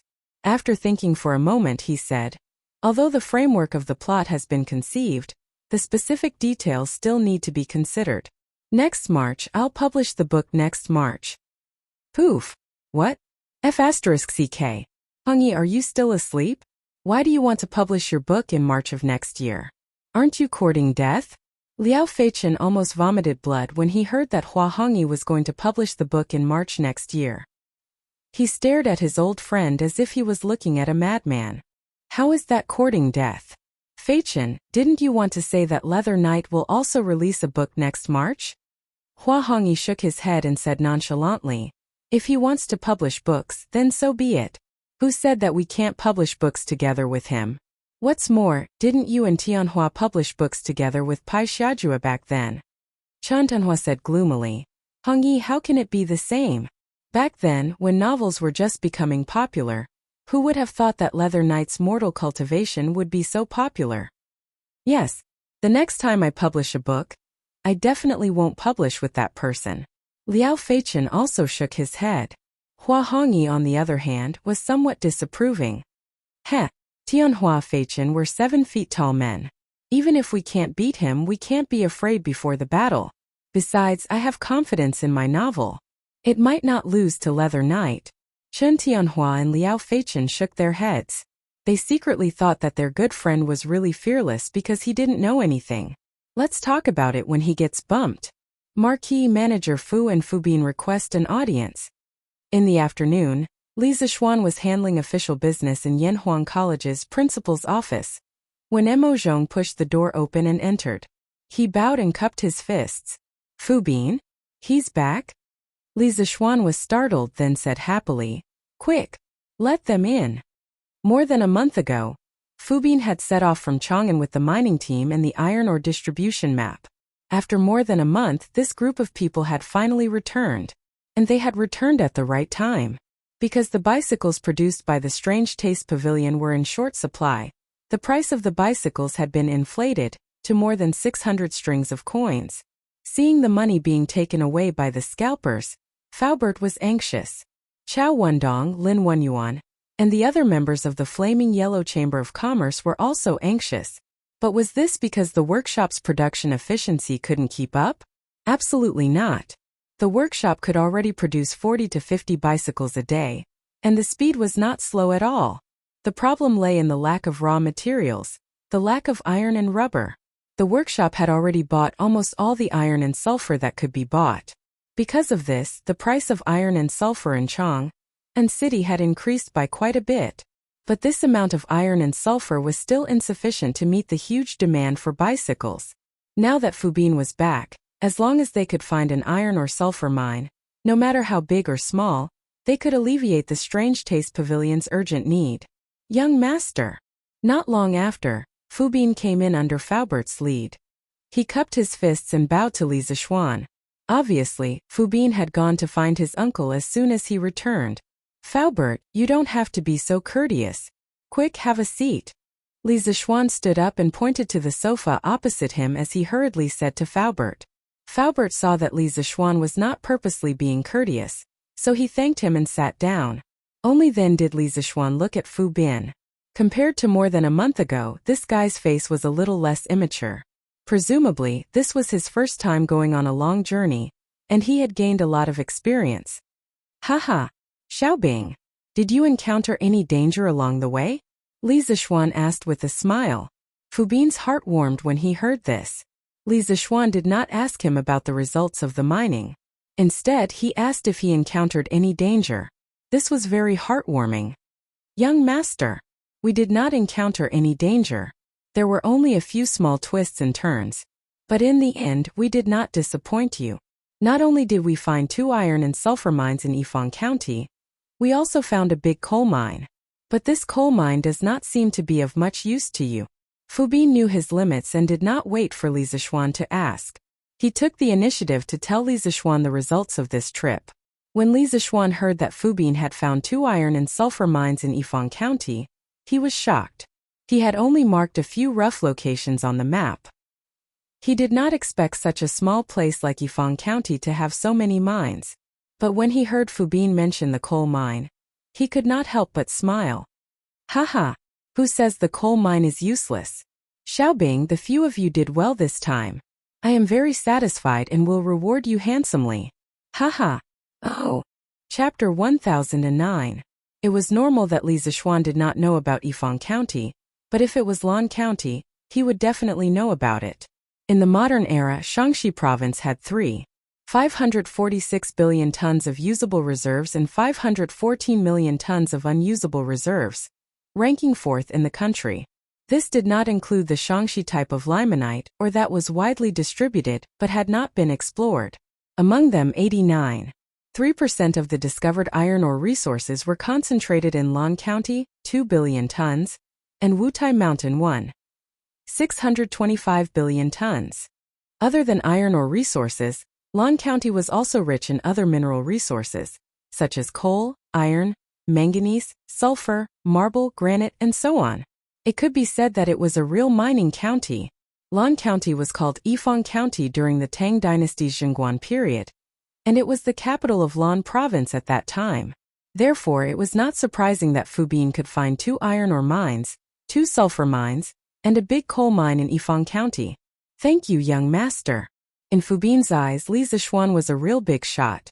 Now that he could get Li Zishuan's praise, he was overjoyed. Ahem. Young master. Forgive me for being blunt, but this coal mine is very difficult to mine. If we can mine a large amount of coal, it'll be fine. But if there's no coal and it's all coal, then it'll be a big loss. Faubert was obviously more mature and looked at the long term. He said to Li Zishuan worriedly, Faubert, why is coal useful? Oh, I understand now. But Faubert, you don't have to worry. To me, coal is useful, but coal is also useful. Just as Li Zishuan was about to ask why charcoal was useful and coal was useless, some memories of his predecessor suddenly emerged. He quickly swallowed the words that were already at the tip of his tongue and changed his words. His predecessor's memory told him that although people had started to use coal, coal was not popular yet. The history of ancient coal mining in China can be divided into 4 stages. The Pre-Qin dynasty was the discovery and early exploitation of coal. The Western Han dynasty to the northern and southern dynasties was the mature stage of coal exploitation. The Sui, Tang and Yuan dynasties was the general development and rapid progress of coal exploitation. The Ming and Qing dynasties was the heyday of ancient coal exploitation. However, it should be noted that the coal mentioned above was mainly referring to charcoal, not coal. At least before the Song dynasty, coal was not used on a large scale. This was because the unprocessed coal dug out from the coal mines was difficult to burn fully. On the other hand, this kind of coal would emit a lot of soot when it was burned. Therefore, the people would rather burn firewood than coal. This was because the smoke emitted from firewood was less than that from coal. It wasn't until the late Tang dynasty that the technology of using coal to make coke appeared. According to the Tang dynasty scholar Kang Pian's drama talk log, when the rich and powerful children of Luo Woyang used coal to cook rice, they would first burn the coal to remove the smoke. This was called cooked coal or refined coal, and then they would use this refined coal to cook rice. This type of refined coal was closer to coke, but because it wasn't deliberately burned, it was only the prototype of coke. In the Song dynasty, the coking technology was perfected, and the raw coal processing and utilization in our country entered a new stage, and the use of coal gradually became more widespread. During the Ming and Qing dynasties, the development and utilization of coal in our country had reached the heyday. Similar to the previous salt and iron dictatorship, the mining rights of coal had been nationalized, and coal mining taxes had been collected. What? Young master has a way to use raw coal? Fubin didn't think much of it, but Faubert's eyes suddenly widened. He sat up straight from the sofa and said in shock, as long as one had a little bit of common sense, they would know that if raw coal could be used, then a coal mine could bring an amazing amount of wealth. Li Zishuan didn't deny it and nodded happily and said, I do know some ways. Therefore, this coal mine must be mined. Whether it's charcoal or coal, we want it all. Faubert said excitedly, if young master really has a way to use raw coal, then of course this coal mine must be mined. Li Zishuan smiled. He muttered to himself for a while, then looked at Fubin and asked, Xiaobing, previously you said that you met with some problems in Yifang County. What exactly happened? Fubin scratched his head and replied, Young master, it's like this. When we first arrived at Yifang County, we were targeted by a few local ruffians. Those ruffians heard our accent and knew that we came from Chang'an, so they wanted to collect toll from us. Biaozi was furious, so he gathered his brothers and beat up those ruffians. Originally, it was nothing much, but who knew that those ruffians were related to the county magistrate's son? That county magistrate's son didn't know what was right and wrong, so he ordered the bailiffs to arrest us and put us in jail. Luckily, Biaozi's martial arts were much better than those bailiffs, so he took advantage of the chaos to escape. 2 days later, the county magistrate interrogated us. Actually, it was just a formality. In court, those ruffians became the good guys, and we became the bullies who bullied the weak and feared the strong. The county magistrate and deputy county magistrate didn't even give us a chance to defend ourselves, and wanted to send us to a mine in the county to do hard labor. Luckily, Biaozi arrived in time and brought along the Lan province's provincial governor's office. Those 2 days, he was carrying young master's warrant and went to the Lan province's provincial governor's office to get reinforcements. At that time, the Lan province's provincial governor was not in the government office, So the county magistrate came over. What happened after that was logical. The county magistrate of Ifong County did not teach his son well, and allowed his son to keep evil slaves, disrupting the law and order. He was removed from his position and investigated by the Lan province's provincial governor. Even the deputy county magistrate was not spared. After this incident, we no longer met any obstacles when we were looking for or veins in Ifong County. After hearing what Fubin said, Li Zixuan curiously said, "Hey, there's such a thing? This Lan province's provincial governor is not bad. Xiaobing, thank you for your hard work." Marquis, you don't need to sympathize with this kid. When you are outside, you should wear normal clothes to keep a low profile. Are you afraid that others will not know you are from Chang'an? There are so many people going to Ifong County. Why didn't those ruffians look for other people? Why did they look for the few of you? Isn't this your own fault? Faubert sneered and scolded them mercilessly. Fubin's face was immediately filled with embarrassment. Clearly, Uncle Fu's words had hit his sore spot. Li Zixuan looked at Fubin and laughed. "Faubert, you can't say that. This person was walking on the streets and was knocked down by someone. Can you blame that person for not going out today? Xiaobing and the rest did not break the law and were bullied by the ruffians. How can they not retaliate?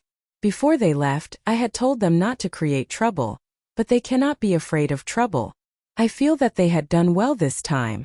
Furthermore, Xiaobing and the rest had unintentionally helped the people of Ifong County to get rid of a big problem. Not only did they not do anything wrong, but they also did a good deed.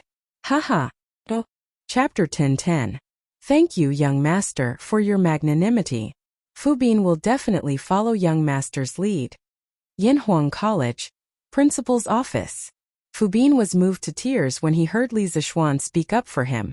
In fact, when they arrived at Ifong County with the huge sum of money, they were indeed a little smug. They were dressed in fancy clothes, and it was obvious that they were not ordinary people. That was why the local ruffians came looking for them.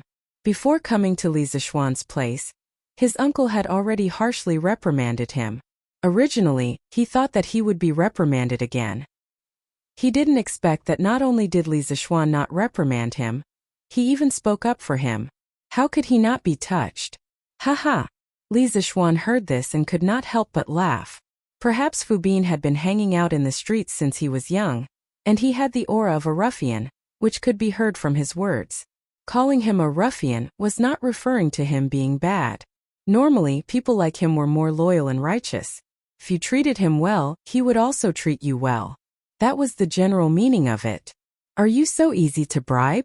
I only spoke a few words for you, and you are already following my lead?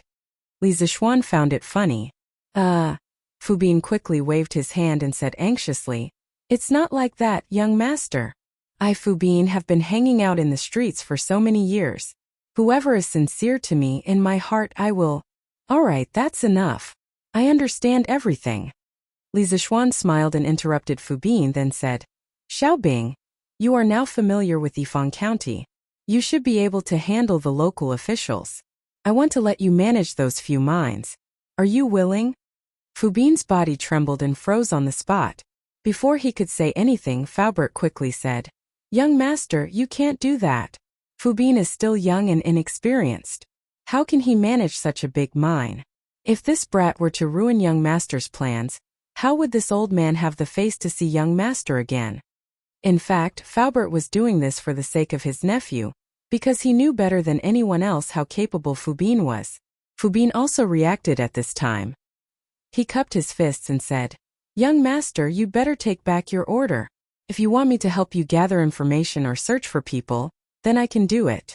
But I definitely can't manage a mine. I know what I'm capable of." Li Zixuan smiled. In fact, he was just testing Fubin's reaction. He didn't really want to hand over such a big mess to Fubin. Young people need to gain experience. How about this, Faubert? You send 4 trustworthy people from the workshop to Ifong County to be in charge of the mining of the 4 mines. The miners will be recruited on the spot, and their wages will be paid by the workshop. Originally, there were 5 mines, but one of the iron mines had to be handed over to the imperial court. This was the condition promised to Li Air. Faubert muttered to himself for a moment, then nodded and said, "Okay. This old man will arrange it." Li Zixuan then looked at Fu Bin and said, "Fu Bin, when the time comes, you will also bring the people who went with you to Yifang County to assist the 4 mine managers. After all, you are familiar with that place, so the local relations will be left to you. In addition, you should also take some time to learn how to manage a mine. A good man should do big things. If you can take charge of a mine in the future, that would be the best." Faubert will also be very pleased.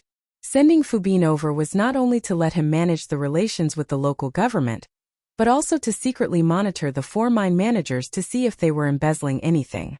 After all, this was a truly lucrative job. If they were diligent and responsible, then naturally it would be better. However, if someone were to play tricks, Li Zixuan would definitely not be polite. Fu Bin nodded firmly, then cupped his fist and said, "Young master, don't worry. Fu Bin will definitely not disappoint young master." You must be tired from the journey. Go back and rest for 2 days," Li Zixuan said with a smile. Fu Bin knew that Li Zixuan definitely had some things that he wanted to discuss with his uncle alone, so he tactfully took his leave. In an instant, only the 2 of them were left in the office. "Faubert, quickly select the mine managers. The coal is secondary, but the iron and sulfur ores must be mined as soon as possible. We are lacking these 2 things too much." Li Zixuan picked up the cup, took a sip and then said in a deep voice. Faubert nodded and replied, "Even if young master didn't say it, this old man will do it as soon as possible."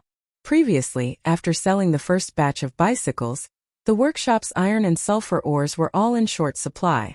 However, the people's desire to buy bicycles is getting stronger and stronger. If we can't solve the problem of raw materials for bicycles as soon as possible, everyone will definitely be more disappointed in us. Fortunately, Fu Bin came back in time. Otherwise, it would be a pity if our workshop couldn't produce good things even though we have them. Li Zixuan said, and then said, "After confirming the candidates, have them come to see me before they leave. I have something to tell them." No problem." Li Zixuan stood up. He frowned and thought for a while, then said, "We have to hurry up with the Yifang mine. We also have to hurry up here." Faubert asked, "Young master, do you want to talk about iron smelting?" Li Zixuan nodded and said, "That's right. The workshop needs to prepare some iron smelting equipment. After the iron ore from Yifang mine is shipped back, we have to start smelting immediately." Faubert looked worried and said, "It's not difficult to smelt iron on a small scale, but from young master's intention, you want to smelt iron on a large scale. In this way, the furnace required for smelting iron cannot be made in a short time. Moreover, some of the key techniques have to be figured out by yourself. If young master wants to achieve his goal quickly, he can only ask the Zhangsun family for help. After all, in Chang'an City, their iron smelting technology is the best." Zhangsun family? Which Zhangsun family could there be in Chang'an City? Li Zixuan's heart moved. He didn't expect that Zhangsun Wuji, that old fox, had already started the iron smelting business. Salt and iron, these 2 businesses were the most profitable in ancient times. Zhangsun Wuji was indeed an old fox. Why do we need to ask them for help? I have an even better method of smelting iron. Later on, I will draw out the blueprints of the equipment. Faubert, you just have to get someone to follow the blueprints," Li Zixuan said to Faubert. What a joke, he was an engineering genius from the 21st century. He still had countless blueprints in his mind. If he had to ask for help for such a small matter, wouldn't he be smearing the reputation of transmigrators? Faubert's eyes lit up. Then with a strange expression he said, "Young master, why didn't you say earlier that you have a good method of smelting iron? It's true that our workshop lacks iron, but we don't lack iron ore. This thing is much easier to buy than iron." Chapter 10:11. Li Zixuan was stunned and asked curiously, "Why is that so? Don't tell me Chang'an City has a surplus of iron ore?" When he first heard Faubert say that iron ore could not be bought, he subconsciously thought that iron ore could not be bought either. But after hearing Faubert's words, it was obviously not the case. Faubert said matter-of-factly, "Young master, isn't this normal? There are only so many iron smelting factories in Chang'an City. How could they consume so much iron ore? Naturally, there would be a surplus." China started smelting iron during the spring and autumn period. Due to the rich experience of smelting bronze, the progress was very fast. Pig iron and iron smelting appeared almost at the same time. The iron smelting temperature was low, and there were many impurities, but the carbon content was low. It was close to that of wrought iron, with a high melting point and a soft texture. It was suitable for forging weapons. Pig iron smelting temperature was high, with a higher sulfur and phosphorus content. It was hard and brittle, but it was resistant to wear and was suitable for forging weapons.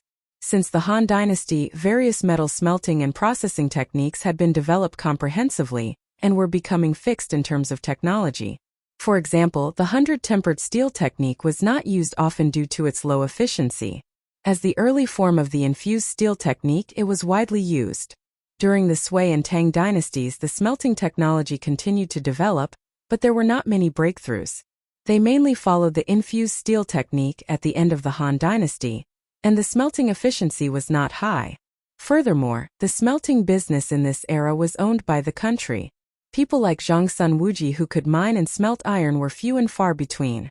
Therefore, the productivity of the people could not be unleashed, and the smelting speed could not keep up with the mining speed. Li Zishuan rolled his eyes inwardly.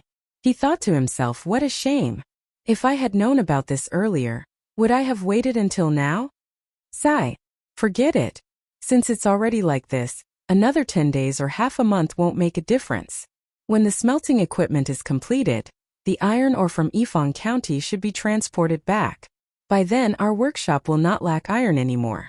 Li Zishuan sighed and said helplessly, that's the only way. If young master has nothing else, this old man will return to the workshop first.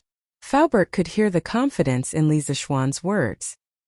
He could not help but smile and bid farewell. Yes, Faubert, you should also take care of your body. If there's anything you need, just order your subordinates to do it. Don't tire yourself out. Li Zishuan asked with concern. To be honest, Faubert was already so old, but he was still busy. He felt very apologetic.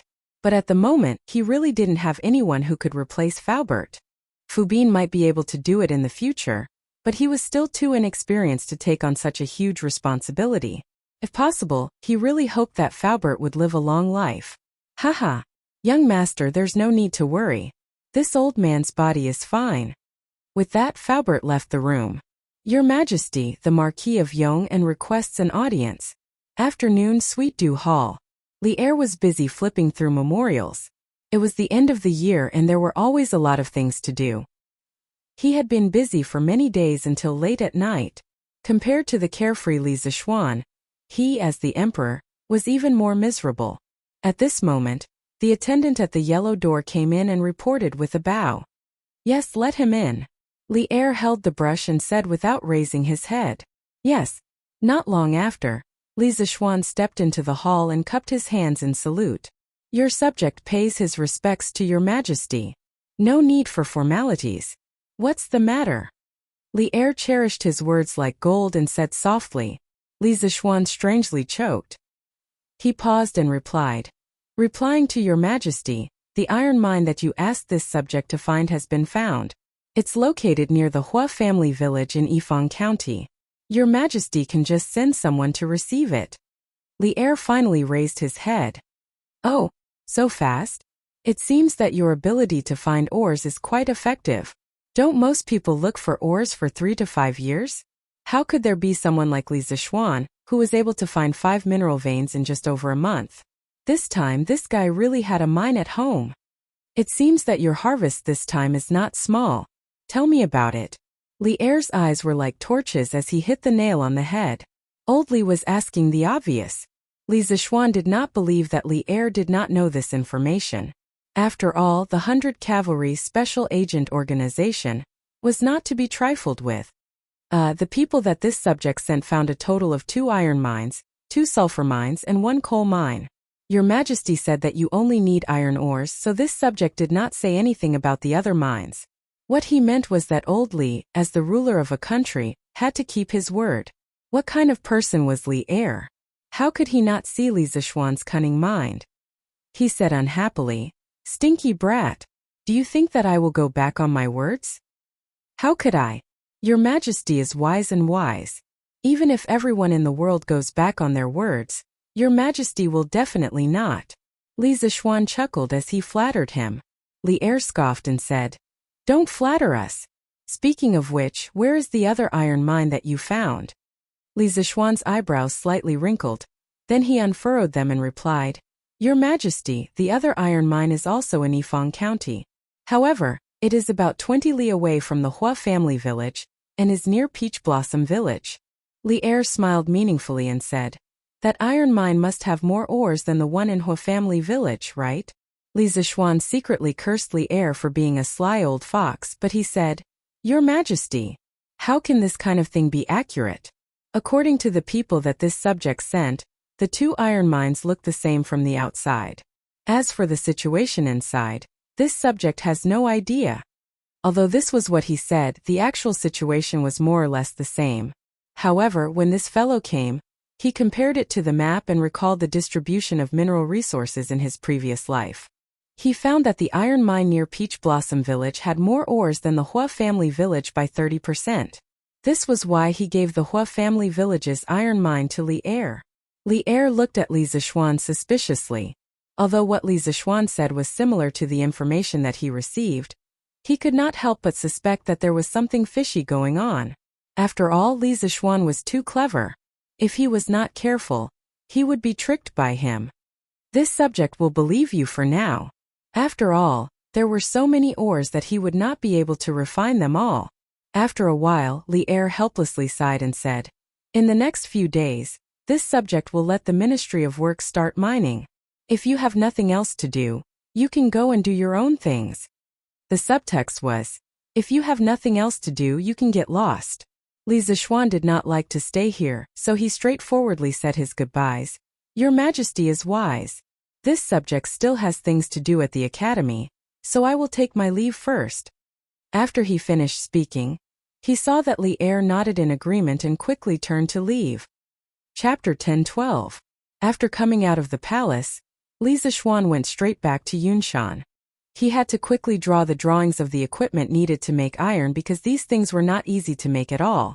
Wife, I will be in seclusion in the study for the next 2 days. If there is no urgent matter, don't let anyone disturb me. Back home, Li Zishuan said to Han Yushi. Yunshan Villa was good because it was far away from the main city. Usually there were few people and it was very quiet. Moreover, there were beautiful mountains and clear waters here. It was a treasured place for self-cultivation. But husband, don't tire yourself out. We don't lack anything now. Why do you have to work so hard? Han Yushi obviously understood what Li Zishuan was going to do. It was not the first time a similar situation had happened, so she said with a worried face, Haha, wife, don't worry. With your husband's physique, it is impossible for him to tire himself out. I don't believe that when husband is done, I will fight with you for 300 rounds. Li Zishuan smiled and pinched Han Yushi's pretty face, then said indecently. Of course, even though he said that, he was still very grateful for his wife's concern. Husband. Han Yushi was ashamed and angry. She stomped her feet and said coquettishly, but Li Zishuan had already slipped away at this time. Blast furnace. If you want to improve the efficiency of iron making, you must build a blast furnace. In the study, Li Zishuan muttered to himself in front of a large piece of white paper on the desk. In modern industry, the methods of iron making included blast furnace method, direct reduction method, melting reduction method, plasma method, and so on. Blast furnace iron making was the main method of iron making in modern society. Its output accounted for more than 95% of the world's total pig iron production. Blast furnace iron making was a complicated process. The raw materials used were iron ore, limestone, and coke. The reaction in the blast furnace was mainly divided into 3 parts. The first part was the process of preparing the reducing agent, the second part was the main principle of iron making, and the third part was the process of removing impurities and forming slag. However, the iron smelted by the blast furnace was not pure and contained a small amount of impurities, so it was called pig iron. In the process of smelting iron ore, raw materials such as iron ore, coke and limestone are layered into the blast furnace, iron smelting furnace, according to a certain proportion.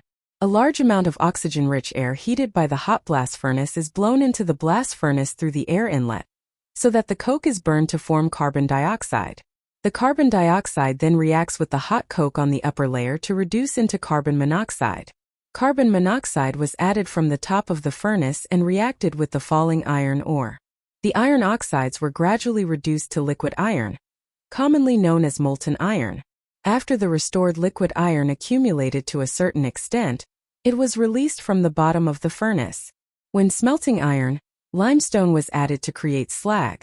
Its purpose was to cause the iron ore with a high melting point, its main component was silica, to react with limestone, forming calcium silicate and the like floating on top of the molten iron, forming slag and separating it from the molten iron. In fact, blast furnaces were not a patent of modern people. As early as the Song dynasty, this method of smelting iron was popularized. According to historical records, during the Yuanfeng period of the Northern Song dynasty, the imperial weapons supervisor set up blast furnaces on both sides of the Bian River. The red light of smelting iron was reflected in the sun, day and night. At the peak of production, the annual iron and steel production in northern China alone reached more than 70,000 tons. One must know that the British Empire only reached 70,000 to 80,000 tons of iron and steel production 700 years later. At that time, it had already started the Industrial Revolution. From this, one could see how powerful the Song dynasty was at that time. It was just that at that time there were some famous generals and sages missing. If Li Er's team of civil and military officials were sent to the Song dynasty, perhaps they could really create a super prosperous era. TSK, luckily I traveled to the Tang dynasty. If I had traveled to the Song dynasty or after the Song dynasty, how would I be able to use blast furnaces to show off? Li Zishuan's thoughts had already flown off to God knows where, only to hear him muttering to himself. In some later YY novels, the protagonist traveled to the Song dynasty, or the Ming dynasty and built blast furnaces to show off. Those were all pure nonsense. If the protagonists really did that, they would be slapped in the face instead of showing off. Shaking his head, Li Zishuan shook off those messy thoughts in his mind. After pondering for a while, he began to draw a blueprint.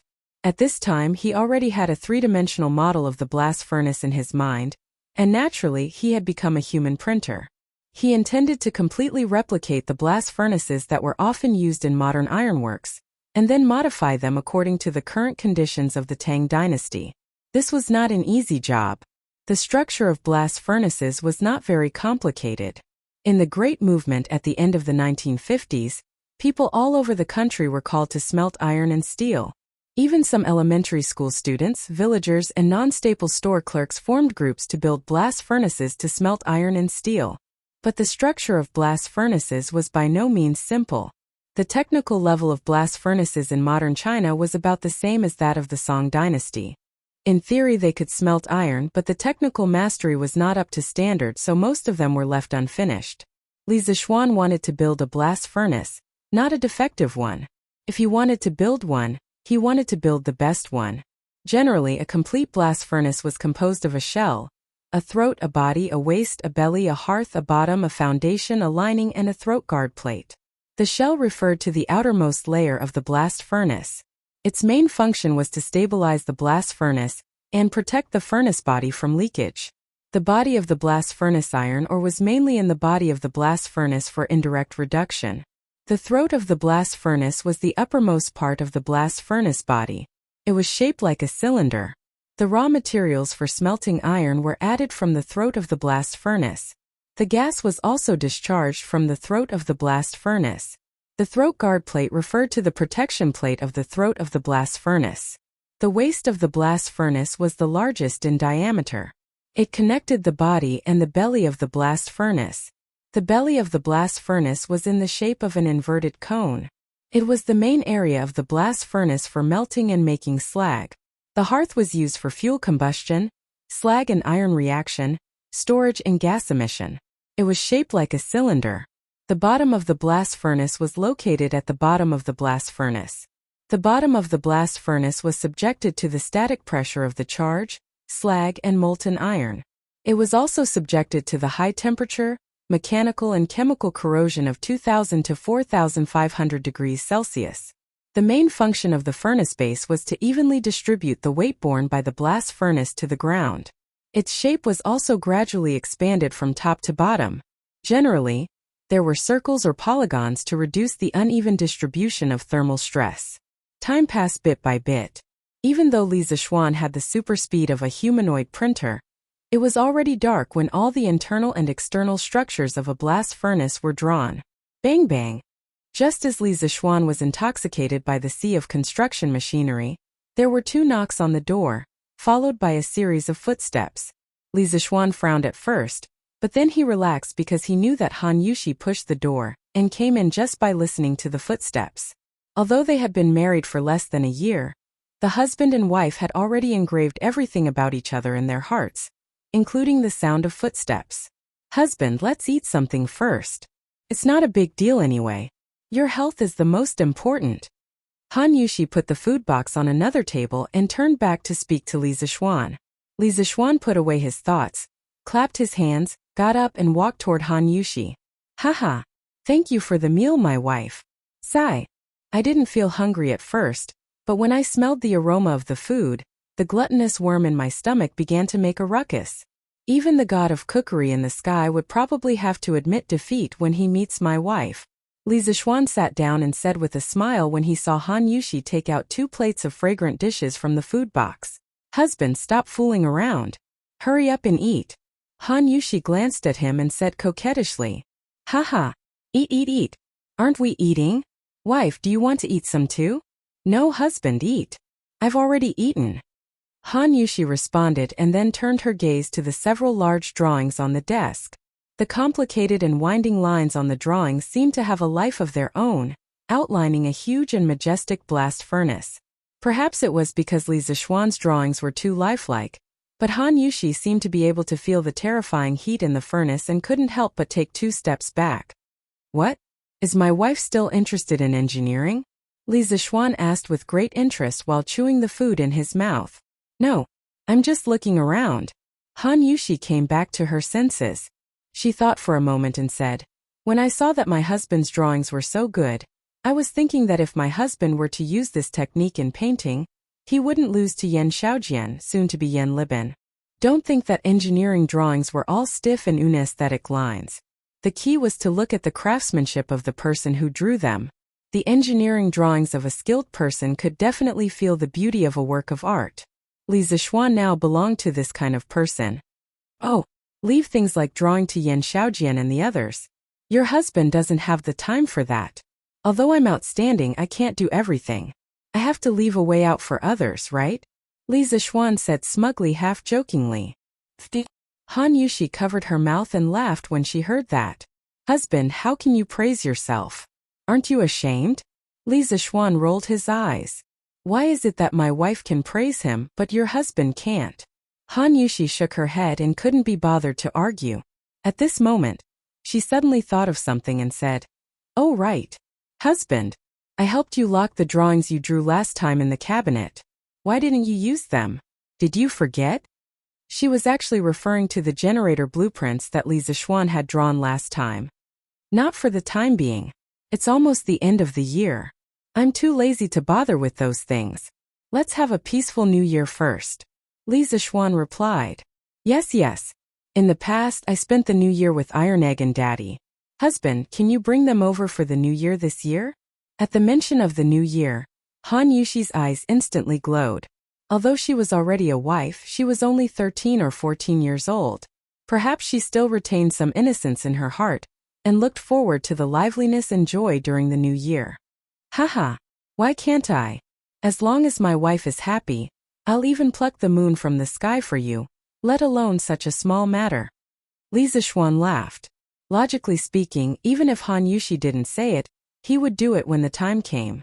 How could his father-in-law and brother-in-law be alone during the new year? Naturally, it would be lively when the 2 families celebrated the new year together. Hee. The moon in the sky is bare. What do I need it for? But I still thank you for agreeing. Han Yushi said with a smile. Obviously, she had used the Academy's telescope to see the moon before. Oh, why are you thanking me as a family? Brr. Alright, I'm done eating. Wife, you should go and rest first. I'll sleep a little later tonight. Li Zixuan put down his bowl and chopsticks and burped with satisfaction. Although the general blueprint of the blast furnace was drawn, there were still many details that he needed to consider one by one. Husband, can't you draw it tomorrow? There's no need to rush, right? When Han Yushi heard that, she knew that Li Zixuan was going to work overtime tonight, so she tried to persuade him. Hey, some things have to be done in one go. If you let go of this breath, it will take a long time to find it again. Wife, you don't have to worry. I'll go and rest when I'm tired. I won't force myself. Li Zixuan said softly as he stroked his wife's soft, jet-black hair. In fact, with his current martial arts cultivation, even if he didn't sleep for 3 days and 3 nights, he could still endure it. That's good. Husband, you have to keep your word. I won't disturb you anymore. Han Yushi knew that she couldn't persuade Li Zixuan to change his mind, so she compromised. Wife, go and have a rest. Li Zixuan said with a smile. Han Yushi nodded and left the study with the plate and food box. The study suddenly became quiet again. Fire resistant. First of all, the furnace must be fire resistant. Li Zixuan looked at the blueprint that he had drawn before and was lost in thought. After a while, he muttered to himself. Yes, fire-resistant cement. I'll get the fire-resistant cement by the way. Recently, I'll ask Fubin to go to Shua province and get some bauxite back. Suddenly, Li Zixuan's eyes lit up and he said excitedly, Shua province, Shaanxi. His college roommate in his previous life came from this city. That guy really had a mine at home. It was not a coal mine nor an iron mine but a bauxite mine. Li Zixuan went with him to see it during the National Day holiday one year. Coincidentally, his roommate had bragged to him about the history of Shua province, saying that the name Shua province already existed during the Northern Zhou dynasty. Although it was renamed to Mai County during the Sui dynasty, Li Yuan changed it back during the Tang dynasty. It could be said that it was a famous historical city. The current Li Zixuan, relying on his memory, could even mark the detailed location of his roommate's bauxite mine on a map. Hee. Old classmate, I'm sorry but let me borrow your mine first. You don't mind, right? Li Zixuan was like a neurotic talking to air. Bauxite was also known as high alumina clay. The main minerals were diaspore, baemite, gibbsite, kaolinite, etc. It had a high alumina content. After grinding and calcining with limestone, it became fire-resistant cement. It was directly pressed into bricks and could be fired into fire-resistant bricks. The lowest refractory temperature could reach more than 1,500 degrees. In fact, the small blast furnaces of the Song dynasty were generally built directly with clay, but they did not have a long lifespan. Li Zixuan wanted to build a blast furnace that was closest to the ones used in modern steel factories. So this kind of high-grade fire-resistant material, used in modern steel furnaces, was naturally used. What's more, he still had the bauxite mine that his old classmate left for him. It would be a waste not to use it. Chapter 10:13. According to the statistics of modern society, Shaanxi was the province with the largest reserves of bauxite in the country. It was reasonable to say that it should be easy to find bauxite. However, if Li Zixuan wanted to find it in the shortest time possible, he could only go to his old classmate's iron mine. Who asked him to go to that bauxite mine? Who asked the modern Shuazhou to still be called Shuazhou in the Tang dynasty? There were so many coincidences in this world. After solving the material problem of the furnace lining, Li Zixuan was faced with another problem, which was the heat dissipation problem inside the furnace. The melting point of iron was around 1,500 degrees Celsius, and the interior of the furnace was a relatively enclosed space. If the heat wasn't released in time, this thing was undoubtedly a time bomb. Once the heat accumulated to a certain degree, destroying the equipment was a small matter, but the damage to the personnel after the explosion was a big deal. Modern furnaces use special fans with powerful horsepower. Naturally, the cooling effect was great. However, in this era there was no electricity. Even if there was a fan, it could not be turned. In fact, when it came to cooling fans, one had to talk about the ancient water drains. Many people thought that the water drains had the word water in them, so they should be irrigation tools. In fact, the water drains were invented by Du Shi during the Eastern Han Dynasty. At first, the water drains were called human drains, which used human power. Then they used animal power and horses, which were called horse drains. Until Dusher used water drains, it was called water drains. In the future, the furnace in the workshop could use this type of water drains to dissipate heat. However, the dam on the Ba River had not been built yet. Without a certain drop in the water, it would be difficult for the water drains to turn. Let's use animal drains to dissipate heat first. Next year, we will build the dam and hydropower station. After the power grid is set up, we will think about other things. Li Zixuan muttered to himself. Thinking of this, he picked up the pen and began to draw. With his current engineering skills and drawing skills, drawing an improved version of the saddle, a blower that was pulled by a horse, was not a problem. In addition to blowing in air from the outside, the horse drains the internal heat of the furnace. It could also bring oxygen to the fire pool in the furnace and promote the combustion of the fuel. On a winter night, everything was silent. There were no sounds of insects or birds. The only sound that could be heard in the study was the rustling sound of pencil rubbing against paper. Yunshan was located outside of Chang'an City, so there was no sound from the night watchman. For Li Zixuan, it was convenient for him to concentrate on thinking and drawing.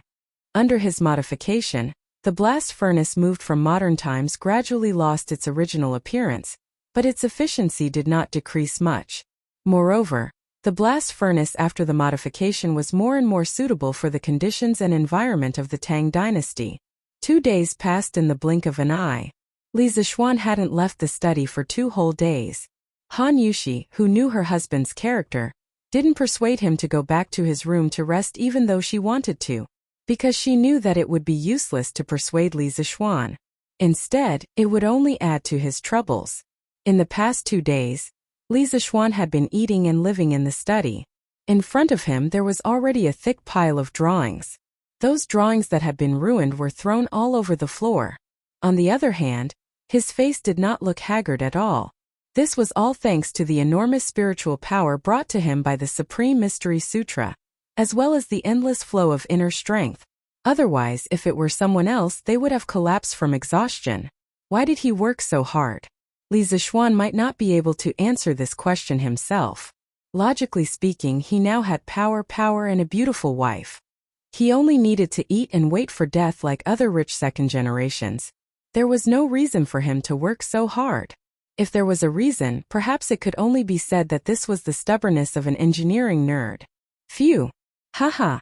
Done. On the morning of the 3rd day, Li Zixuan checked all the drawings that he had drawn in the past few days. After finding that there were no problems, he let out a long sigh of relief and laughed.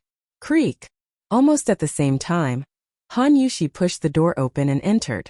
Her eyes were red as she said with heartache, "Husband, since you're done, quickly go and rest. Leave this place to this concubine." Judging from her speed, it was obvious that this woman had been waiting outside the study all this time. Li Zixuan was a little touched. This little woman. How heartbreaking. Haha, your husband isn't as delicate as you think. Don't worry, my wife. Why don't we go to the room to study the art of the boudoir? Li Zixuan touched his wife's smooth cheeks and said with a smile. Han Yushi said angrily, "Husband, why are you still thinking about this at a time like this? Go to sleep. If you're still not asleep after 15 minutes, I'll just kill myself." To be able to say such things, it seemed that she was really anxious and angry. Li Zixuan quickly said, Okay. Your husband will go to sleep now. Wife, don't say such things in the future. Sigh. It seems that I have to wait a little longer before I can rest. Just as he was about to move to the bedroom, he suddenly stopped and said, "Husband." Haha. Wife, don't be anxious. It's not that your husband doesn't want to sleep, but there are guests. Han Yushi was about to get angry, but Li Zixuan interrupted her and said, after saying that, this guy walked out of the house slowly with his hands behind his back. The reason for that was that he heard footsteps coming from outside the house. Father-in-law. Faubert Xiaobing, you're here? After a while, Li Zixuan's laughter came from outside the house. Han Yushi originally thought that Li Zixuan was just bluffing her, but after hearing that father-in-law, she couldn't be bothered to be angry with Li Zixuan and quickly ran out. Outside the house, Faubert and Han Li brought Fubin and 4 other middle-aged men over. Young master, I didn't dare to neglect the task that you gave me earlier. I'm here today to report back to you. Faubert stroked his beard and laughed. Haha. Let's talk inside. Let's talk inside. Father. You're here? I'll go and get you some tea now. When Han Yushi came out of the study room, Li Zixuan and the rest had just entered the main hall. When she saw Han Li, she said happily. Although the Yunshan residence was very close to the Han family village, after she moved in with Li Zixuan, Han Li rarely came over. Usually, he would only come over when he had something to do. That was why she was so excited now. Haha. Wife, don't forget to get Faubert a cup of tea too. Li Zixuan laughed and joked. Ah. Han Yushi just realized that her father wasn't the only one who came. She quickly said guiltily, of course I won't forget. Everyone let out a burst of friendly laughter. Li Zixuan looked at Han Li and said with a smile, Father-in-law, you have to visit us more often in the future. Otherwise, Yushi will treat you as a guest.